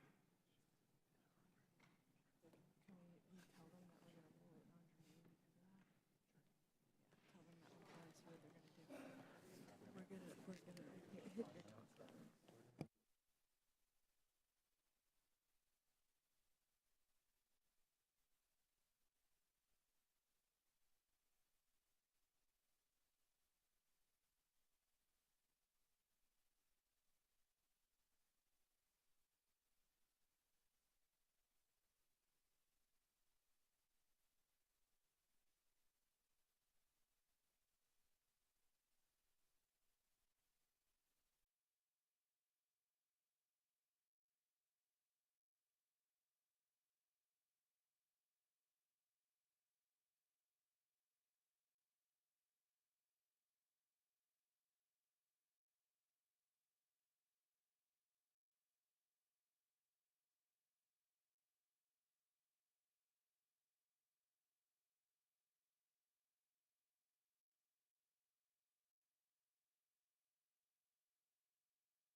Of Treasury report records, dozens of hours of testimony from special counsel, U.S. attorneys, DOJ officials, FBI, IRS agents, financial advisors, business partners, Ways and Means provided evidence. We had expert witnesses come and testify under oath live in front of the committee, including during the impeachment hearing in September, and other witnesses who've been called in for depositions and recorded interviews. And so there's been a massive body of evidence actually brought before this committee. And in fact, in the September impeachment hearing, as has been said many times here today, the witnesses that were called here, including the GOP's own expert witnesses, concluded that there was not sufficient evidence to proceed with an impeachment. Now, I understand that there's a rhetorical argument here being made about an impeachment investigation. But, Mr. Chairman, with all due respect, that's not actually what your resolution says. Your resolution makes declarative statements about the president. It makes statements about his involvement in his son's activities, which are just factually untrue. We don't have any evidence. There's no material evidence that's been provided before this committee. So what my amendment does is it corrects the record about what evidence has come before the committee, so that if you are going to send this to the floor next week for a vote, which we understand that you are, it's actually factual. I mean, that's what we're here to do, right? The other kind of comments I'd like to add here is, you know, Mr. Chairman, you said yourself just a few moments ago, we can't just make stuff up. We're the Oversight Committee, so we want to make sure that the evidence that we're telling the American people about is clear and factual, and that what we're telling the American people about what is happening not only publicly in this domain, but also within the committee's investigation is factual. And, you know, I had the opportunity yesterday to sit in one of the taped interviews with one of the witnesses who's been called before this committee. And I have to say, Mr. Chairman, I was really shocked. You know, we sat there, the witness answered the questions of the majority, and man, those members who were sitting in that room, they ran downstairs as soon as they heard the first few minutes of testimony, and then they went directly to the press gaggle and shared a complete misrepresentation of what happened in that room. And that's why Mr. Biden is trying to appear under oath publicly in front of the American people, because time and again, and I saw it with my very own eyes yesterday, we have members who are participating in this inquiry who are misrepresenting the facts. So let's get the facts correct inside of this resolution. Now, finally, I want to just point out that this impeachment inquiry actually precedes even like some of the conspiracy theories that are even being put forward here today. We heard, back in the summer that 2 members of this committee had competing impeachment resolutions on the floor, one of which had nothing to do with the evidence that the committee is trying to bring in on this matter. So, and they got in a vocal fight on the floor of the House because they were, so ravenous to prove to Donald Trump that they were his supporters and going to help impeach Joe Biden.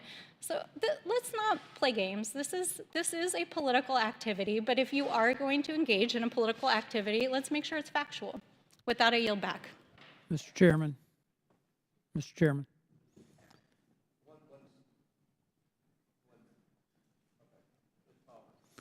Mr. Chairman, I move that this motion be immediately dispensed with and tabled. It is not germane to the markup. Parliamentary inquiry. Can you explain what is not germane about it? Well, I haven't ruled, but I'm going to rule it's not germane. It violates the fundamental purpose of the report. Well, right, so in other words, it addresses the fundamental purpose of the report? No, it violates the fundamental purpose of the report. That's the ruling of the chair. Okay, I'd like to appeal the ruling. All right. Mr. Chairman, could Mr. you Ghost? please, point of order, please. Yes. Could you please clarify what you mean by the report? Because my understanding is the ANS is a resolution to hold Mr. Biden in contempt, but this amendment is to correct the resolution so that there is a factual accounting of the... There is a factual accounting. We've been very transparent. This has been a very transparent, substantive investigation. Mr. Chairman, with all due respect, I encourage the American people to read... No, I think the American people are keeping up with this. Well, we'll see. In this resolution, not report, I also encourage the chairman to use the correct terminology when engaging in parliamentary procedure. Yeah. I'm sorry? Yeah, I see right there. Yes, Mr. Gosar. Move to table the motion. Okay. The motion by Mr. Gosar is to table is not debatable. All those in favor of tabling the appeal of the chair may signify by saying aye. Aye. All those opposed signify by saying no. No. In the opinion of the chair, the ayes have it, and the motion to appeal the ruling of the chair is tabled. The committee will now resume consideration of any other amendments. Are there any other amendments? Ms. Crockett. Mr. Chair, I have an amendment at the desk. The clerk distribute the amendment. Yeah. I got time to use the bathroom. Okay. I don't have my daggone thing.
Okay.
Will the clerk designate the Crockett Amendment? Amendment to the amendment in the nature of a substitute as offered by Ms. Crockett of Texas. Without objection, the amendment is considered as read. I reserve a point of order. Ms. Crockett is recognized for 5 minutes to explain her amendment. Thank you, Mr. Chair. I'm introducing this amendment to emphasize the importance of telling the truth. Chairman Comer has given us alternative facts about the testimony of Mr. Devin Archer provided to this committee, the Democrats and Republicans, but behind closed doors. Again, it's common sense not to trust my colleagues on the other side of the aisle when it comes to stating the facts, because they are the same ones that gave us alternative facts about the election, they gave us alternative facts about January 6th, and thus far they have given us alternative facts, at least to the American people, about their motivation for this impeachment inquiry. So I do have a few receipts that I'd like to go through. On December 6, 2023, Chairman Comer tweeted out that President Biden emailed with his son's business associates. But let me be clear, when consulting the transcript, it was determined that those were alternative facts. The actual facts found in Mr. Archer's transcribed interviews show that President Biden was not involved in his son's business activities and that during his more than a decade-long business relationship with Hunter Biden, Archer never witnessed President Biden have any involvement in his son's business dealings or take any official actions to benefit Hunter Biden or his businesses.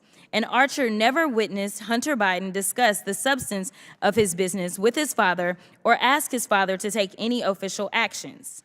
Again, in August of 2023, Chair Comer stated in an interview to Newsmax that Mr. Archer, quote, admitted that the Burisma executives were squeezing Hunter Biden to try to do everything he could to get the prosecutor Shokin fired because they were going after their corrupt energy company. And lo and behold, a few days later, Joe Biden actually did that. After consulting the transcript, yet again, it was determined another alternative fact. The actual facts are that Mr. Archer specifically spoke about Ukraine and Hunter Biden's role with Burisma, the Ukrainian energy company on whose board they both served, and repeatedly stated Hunter Biden never discussed Burisma with his father and never asked his father to take an official action to benefit him or Burisma. Mr. Archer further stated that he had no reason to believe Vice President Biden's call for Shokin's removal was driven by anything other than the U.S. government's anti-corruption policy in Ukraine. Chairman Comer, again, tweeted, he loves his Twitter, on December 6th that President Biden was on speakerphone with the Biden family business associates over 20 times. We consulted the transcript, and it was determined again, another alternative fact. Mr. Archer's transcribed interview actually states that while Hunter Biden spoke frequently with his father, sometimes when Hunter Biden was with other people, Mr. Archer stated he never witnessed any discussion of substantive business during these calls. Again, Chair Comer's association with reality about information brought forth by witnesses he demanded come in, well, Chair Comer, we spun it again about Mr. Archer's statements when it came down to President Biden.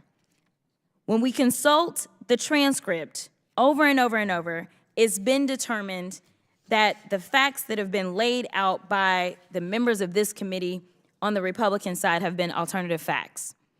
When Mr. Archer was directly asked during the transcribed interview if President Biden was the brand, Mr. Archer clarified that DC was the brand and that he and Hunter Biden helped to assemble a team of attorneys, lobbyists, and public officials, public affairs professionals to handle Burisma's government relations, and President Biden was not part of the DC team. It is no wonder that Hunter Biden wanted to come before everyone in public because, Mr. Chairman, it is vital that we continually have to set the record straight and make sure that alternative facts are not what's being handed out to the American people, but instead the facts, the real facts, reality. Well, the gentlelady I would also like to, yes. Just for a quick question, Ms. Crockett, and I thank you for that illuminating intervention, because I'm starting to wonder if the Russian hoax should apply to the lie about Burisma, which sits at the very heart of this investigation. That's the real hoax, isn't it? In fact, Lev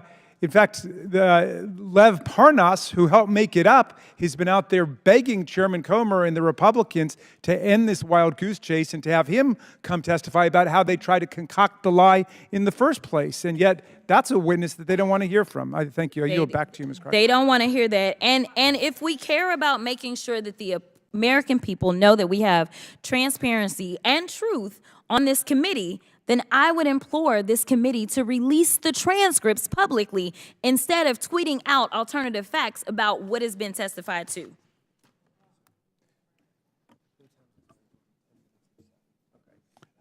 Mr. Chairman. As previously approved, each side has. Mr. As Chairman. previously approved, each side has 10 minutes debate. Will the Mr. Chair now recognize Mr. Palmer?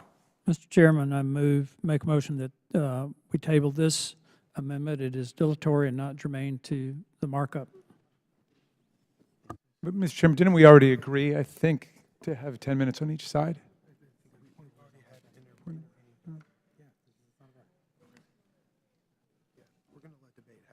I'm not sure Mr.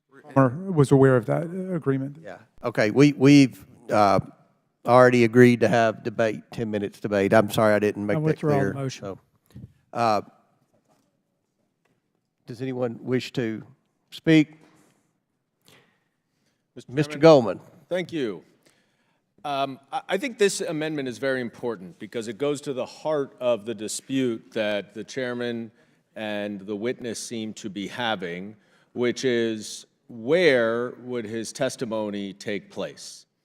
The chairman is insisting that it be done in a closed-door deposition, whereas the witness is insisting to take up the chairman's original offer to do this in a public hearing. And one of the reasons that the witness continues to push for a public hearing is the Devon Archer closed-door transcribed interview. That is one of only 2 transcripts of, I believe, at least 18 transcribed interviews or depositions that this Republican majority has released. But it gives us really, really good insight into exactly what the chairman and the majority would plan to do with Hunter Biden's closed-door testimony. Let's take, for example, just, I think, earlier this weekend, Chairman Jordan of the Judiciary Committee, also a member of this committee, said on television that the most powerful evidence of President Biden's wrongdoing is the testimony of Devon Archer. So I wondered what is that testimony that is so powerful? Was it the testimony of Devon Archer when he said that President Biden was never involved in any of Hunter's business ventures? Or was it the testimony that President Biden never received any money from Hunter's business interest? And remember, Devon Archer testified he was Hunter Biden's primary business partner. He was on the board of Burisma with Hunter Biden. So he had firsthand knowledge of all of Hunter Biden's business deals.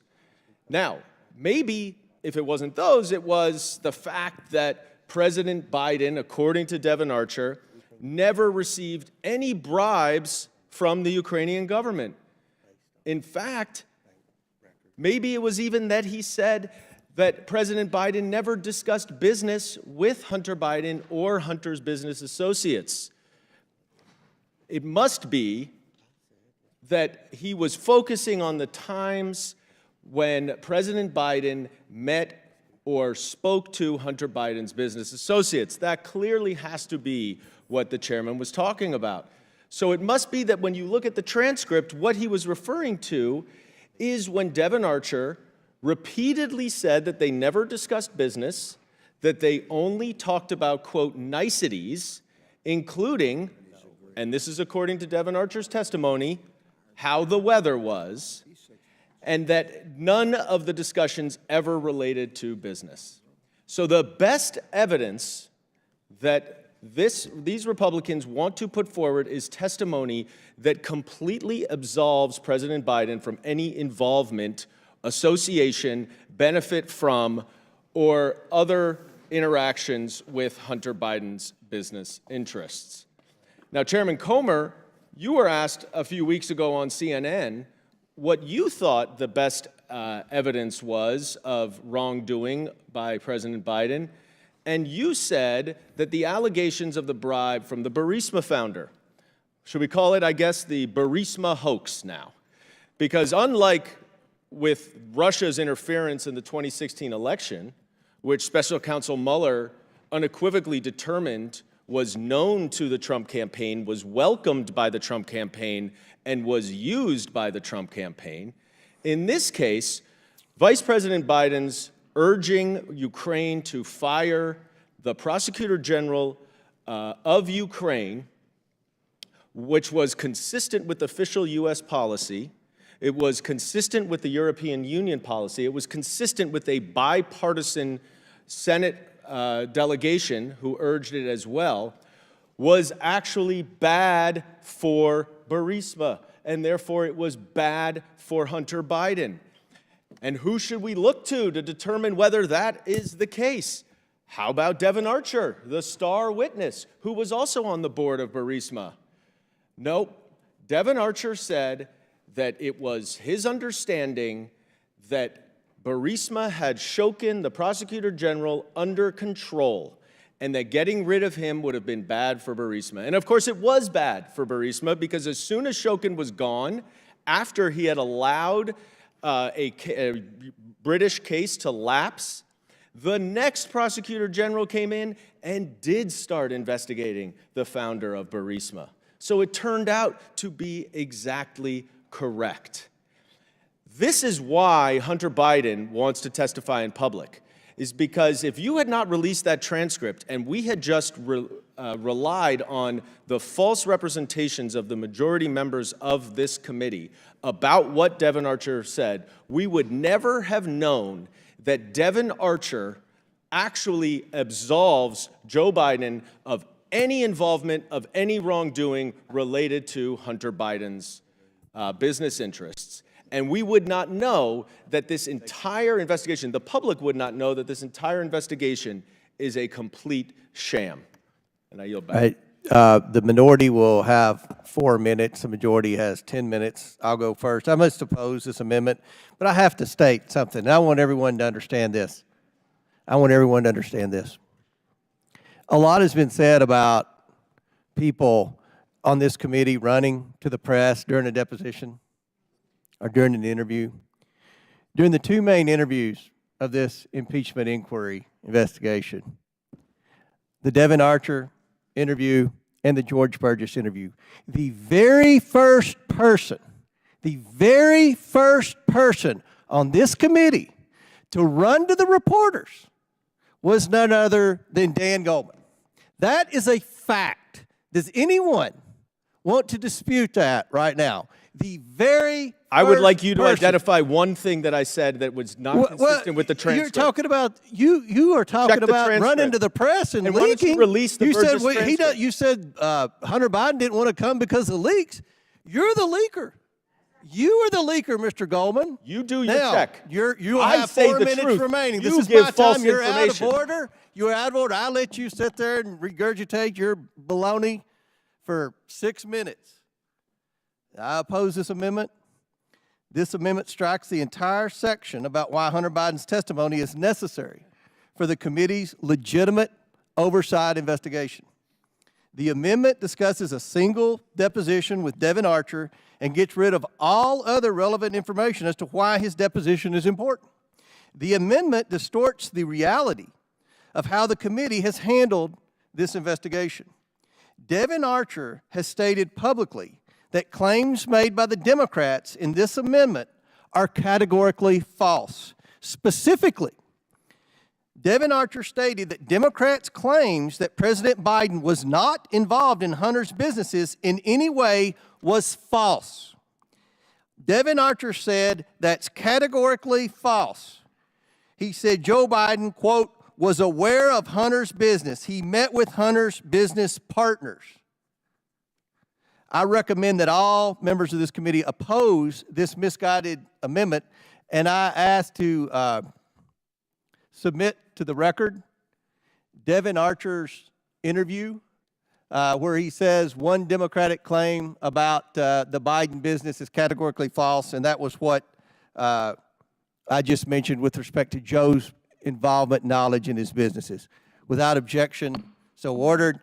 Now, the minority party has 4 minutes remaining. Chair recognizes Ms. Stansbury.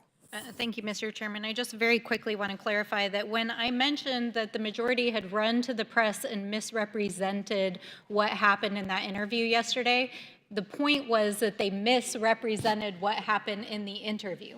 And I know that for a fact because somebody shared with me the text message that the Republican staff sent around all the members. And I also heard directly from the press what was said. So that's what we're talking about here is misrepresentation of the facts. And with that, I yield to the ranking member. Thank you very much. And but I'm fascinated by this exchange because most committees I've been on, when the transcripts are released, it serves the vital function of transparency, but it also keeps people from misrepresenting and distorting the facts in advance.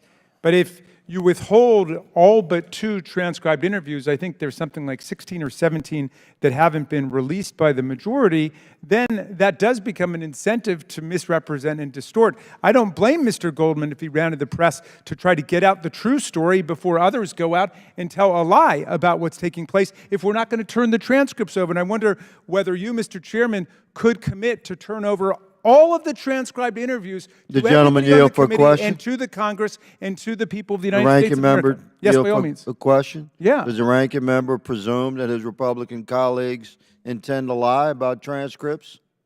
But you seem to have that presumption. What I will presume is based on the facts that there have been multiple distortions and misrepresentations in the past, and the vast majority of the transcribed interviews have not been released. Someone give me the exact numbers, but I believe only 2 transcribed interviews out of 17 or 18 have been released. I've never seen that before, and I'm baffled by it. I don't understand it. In the ranking member's esteemed background and knowledge of judicial affairs, when there's ongoing investigations and multiple witnesses in complex cases, isn't it common for full transcripts to not be released? No, it's not. Within the parameters? No, but I don't think so. But in any event, we're talking about some that took place 6 months ago, 8 months ago.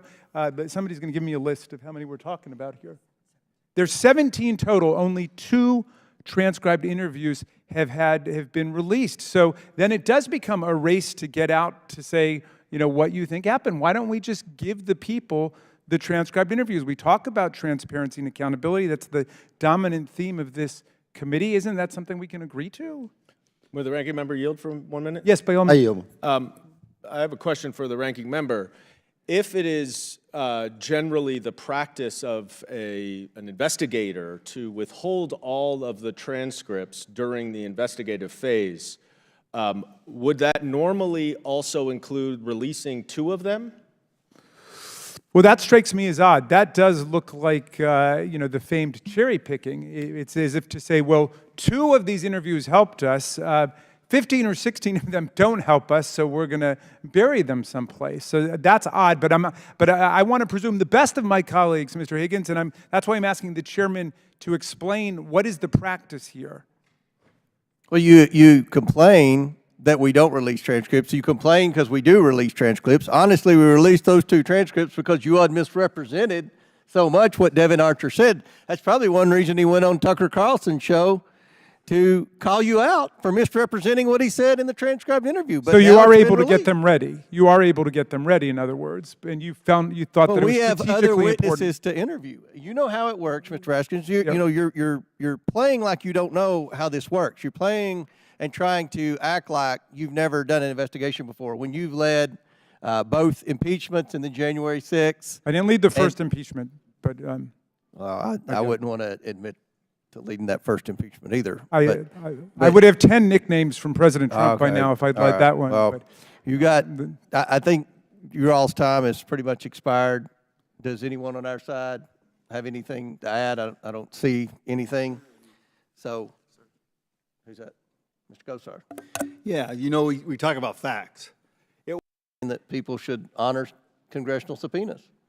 And I And believe when they it, don't, you hold them in contempt. whether it's Steve Bannon, Dan Scavino, Jim Jordan, or Hunter Biden, if somebody is... But you did hold if the somebody- other 2. I'm sorry? You did hold those 2 of those in contempt of We Congress. did. Well, Steve Bannon's been convicted by a jury, by a court. He's been The convicted Department in of court. Justice And went still, after I him. don't think we Oh. could get a single person on your side of the aisle, other than Ms. Mace, to utter a word about people who violated subpoenas in the last Congress. I mean, that's extraordinary. And all that I've been saying about Hunter Biden is he accepted what was your original offer. You didn't like that offer anymore. You put out a different... Let me say this, and then your time's expired, Yeah. and we're going to get to the vote. Hunter Biden is more than welcome to come for a hearing after the deposition. Okay, you didn't say that before, but that's cool. You've changed the Mr. offer. Chairman, hold on. Will you Now, guarantee the time is that expired, there will Mr. be a Goldman. public You hearing? have talked and talked. Will you and guarantee talked. that there will be a public hearing if he were to come in? After the deposition, I You guarantee. say right now Yes. you will have a public hearing Yes. with Hunter Biden. Absolutely, we've said that. All right. Yeah, I know. We heard a lot about public Okay. hearings that have Very not good. happened. The question on the amendment, I don't even remember who offered the amendment. Ms. Crockett. The question is on the Crockett amendment. All those in favor of the Crockett amendment signify by saying aye. Aye. All those opposed signify by saying no. No. In the opinion of the chair, the noes have it, and the amendment is not agreed to. Recorded vote on that, please. A recorded vote is ordered as previously announced. Further proceedings on the question will be postponed. Pursuant to the previous order, the chair declares the committee in recess subject to the call of the chair. We will plan to reconvene in 15 minutes to get everyone together. The committee stands in recess.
postponed amendment to the amendment in the nature of a substitute offered by Mr. Goldman from New York.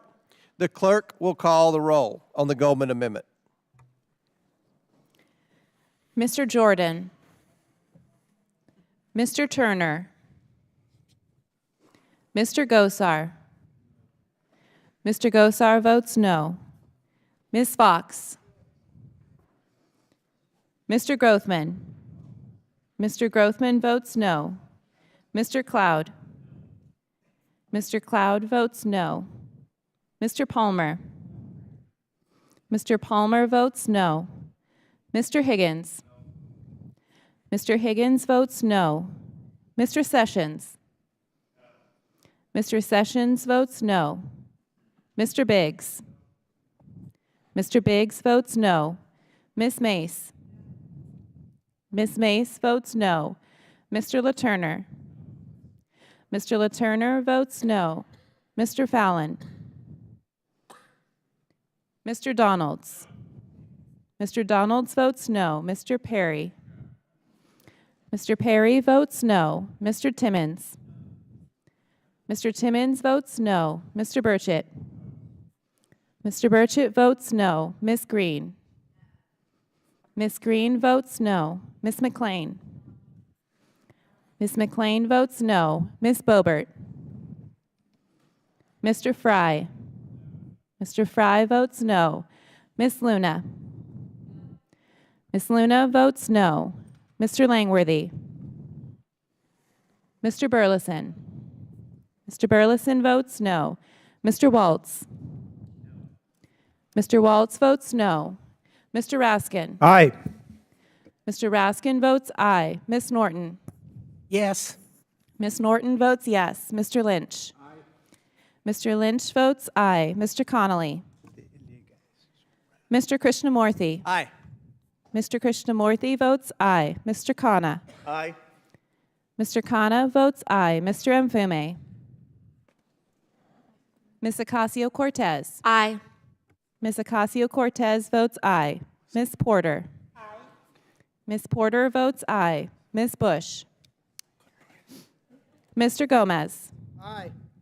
Mr. Gomez votes aye. Ms. Brown. Aye. Ms. Brown votes aye. Ms. Stansbury. Ms. Stansbury votes yes. Mr. Garcia. Mr. Garcia votes aye. Mr. Frost. Mr. Frost votes aye. Ms. Lee. Ms. Lee votes yes. Mr. Kassar. Ms. Crockett. Aye. Ms. Crockett votes aye. Mr. Goldman. Mr. Goldman votes aye. Mr. Moskowitz. Mr. Moskowitz votes aye. Ms. Tlaib. Mr. Chairman. No. Mr. Chairman votes no. Will the clerk call the roll?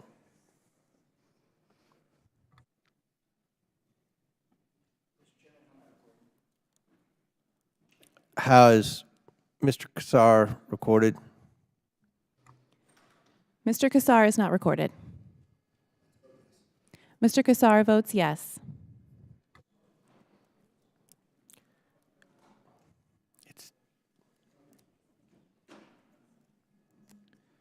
How is Mr. Fallon recorded? Mr. Fallon was not yet recorded. Mr. Fallon votes no. How is Mr. Langworthy recorded? Mr. Langworthy is not yet recorded. No. Mr. Langworthy votes no.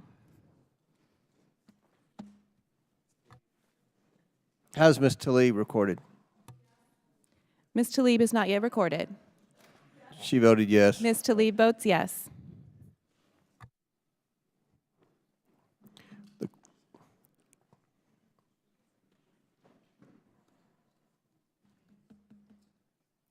Let's go.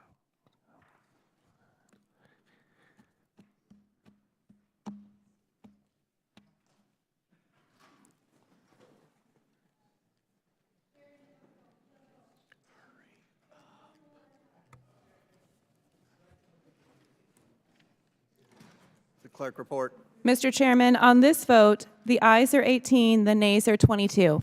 Okay. The noes have it, and the amendment is not agreed to.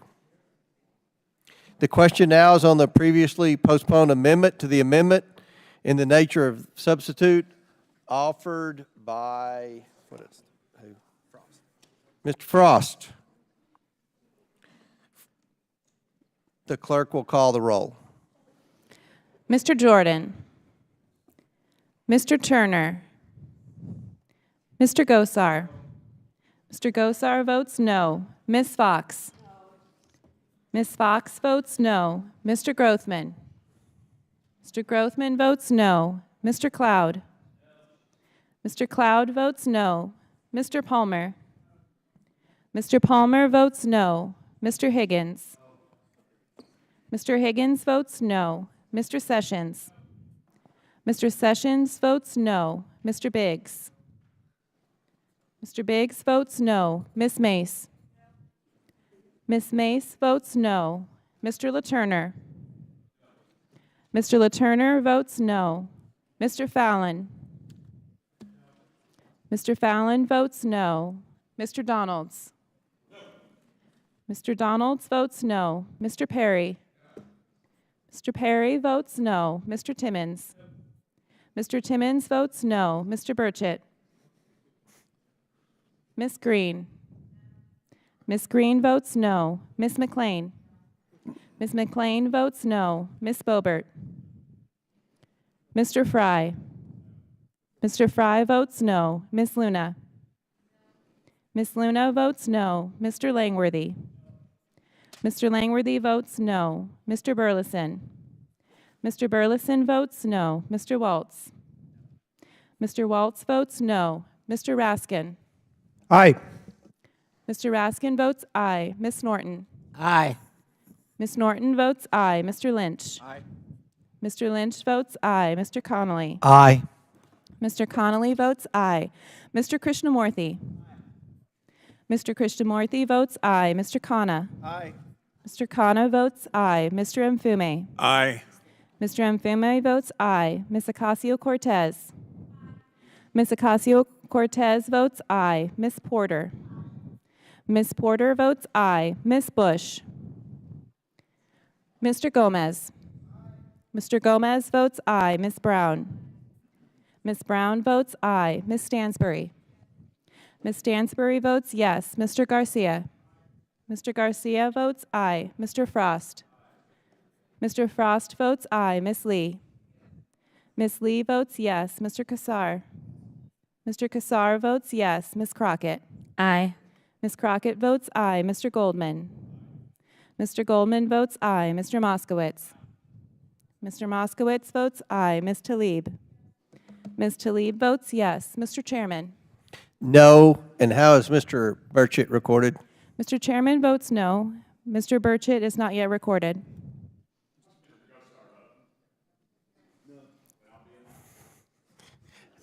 Mr. Burchett votes no. How is Mr. Turner recorded? Mr. Burchett votes no. Mr. Turner is not yet recorded. Mr. Turner votes no.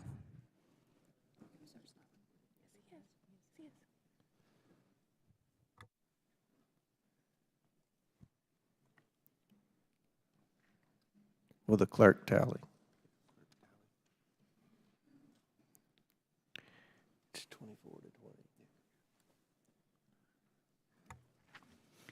Mr. Chairman, on this vote, the nays are 24, the ayes are 20.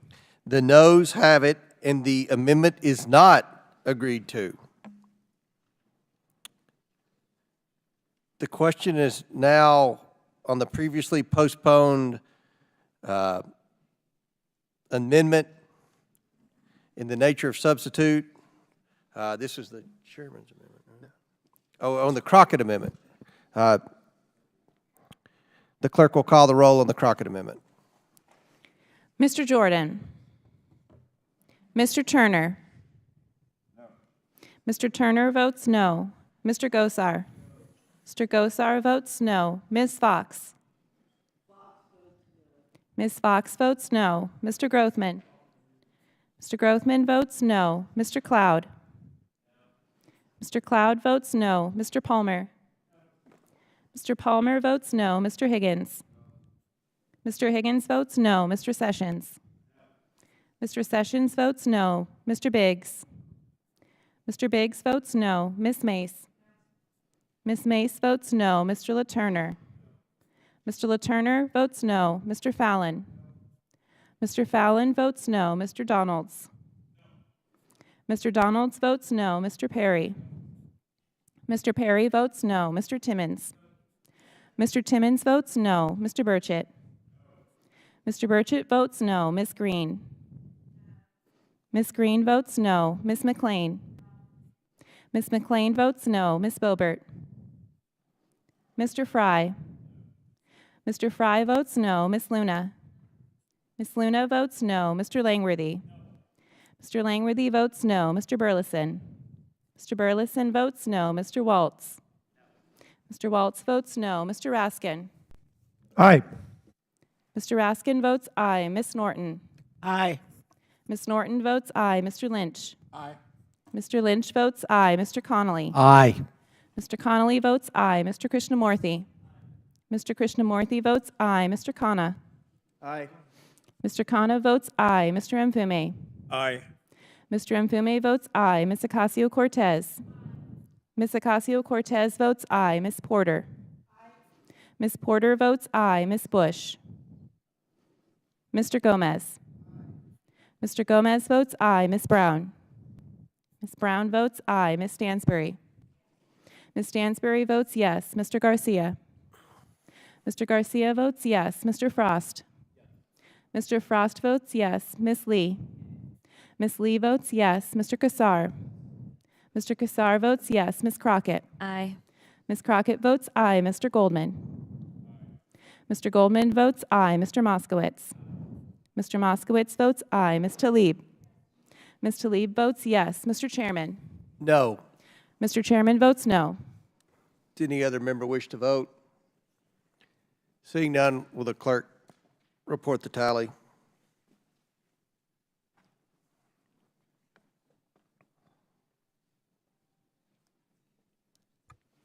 Mr. Chairman, on this vote, the ayes are 20, the nays are 24. The nays have it, and the amendment is not agreed to.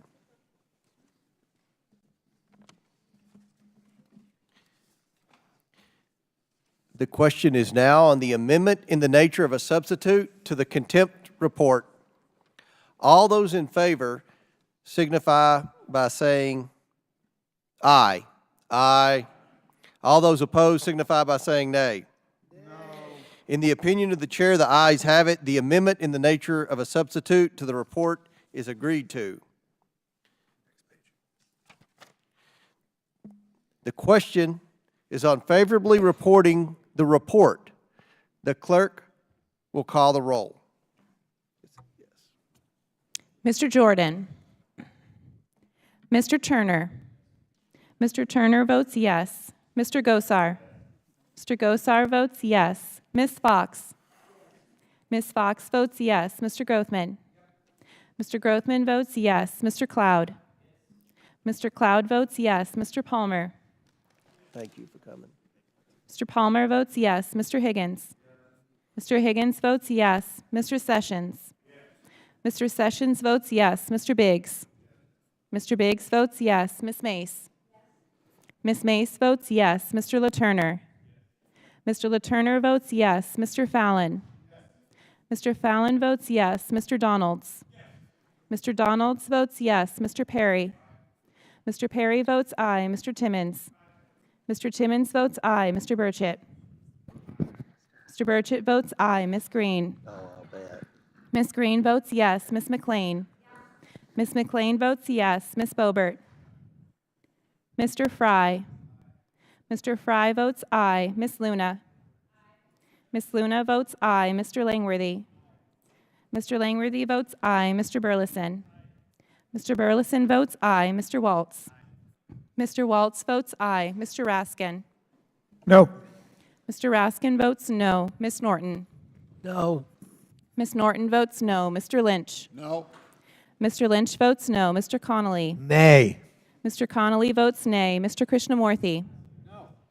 Mr. Krishnamurthy votes no. Mr. Khanna? No. Mr. Khanna votes no. Mr. Mfume? No. Mr. Mfume votes no. Ms. Ocasio-Cortez? Nay. Ms. Ocasio-Cortez votes nay. Ms. Porter? No. Ms. Porter votes no. Ms. Bush? Ms. Bush votes no. Mr. Gomez? Mr. Gomez votes no. Ms. Brown? Ms. Brown votes no. Ms. Stansbury?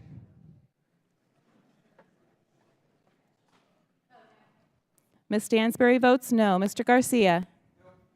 Mr. Garcia votes no. Mr. Frost? Mr. Frost votes no. Ms. Lee? Ms. Lee votes no. Mr. Kassar? Mr. Kassar votes no. Ms. Crockett? Ms. Crockett votes no. Mr. Goldman? Mr. Goldman votes nay. Mr. Moskowitz? Mr. Moskowitz votes nay. Ms. Tlaib? Ms. Tlaib votes no. Mr. Chairman? The chairman votes yes. Mr. Jordan is not recorded. Mr. Jordan votes yes.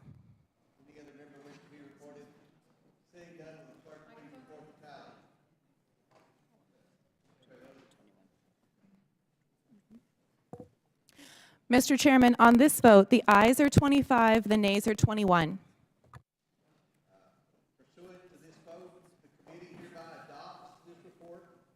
Recommending that the House of Representatives find Robert Hunter Biden in contempt of Congress for refusal to comply with a subpoena duly issued by this committee. We will move the report to the full House. Without objection, the motion to reconsider is laid upon the table. Pursuant to House Rule 11, Clause 2, committee members shall have the right to file with the clerk of the committee supplemental, additional, minority, and dissenting views within 2 days. Without objection, so ordered. Additionally, the staff is authorized to make necessary technical and conforming changes to the reported today, subject to the approval of the minority. Without objection, so ordered. If there is no further business before the committee, without objection, the committee stands adjourned. Thank you.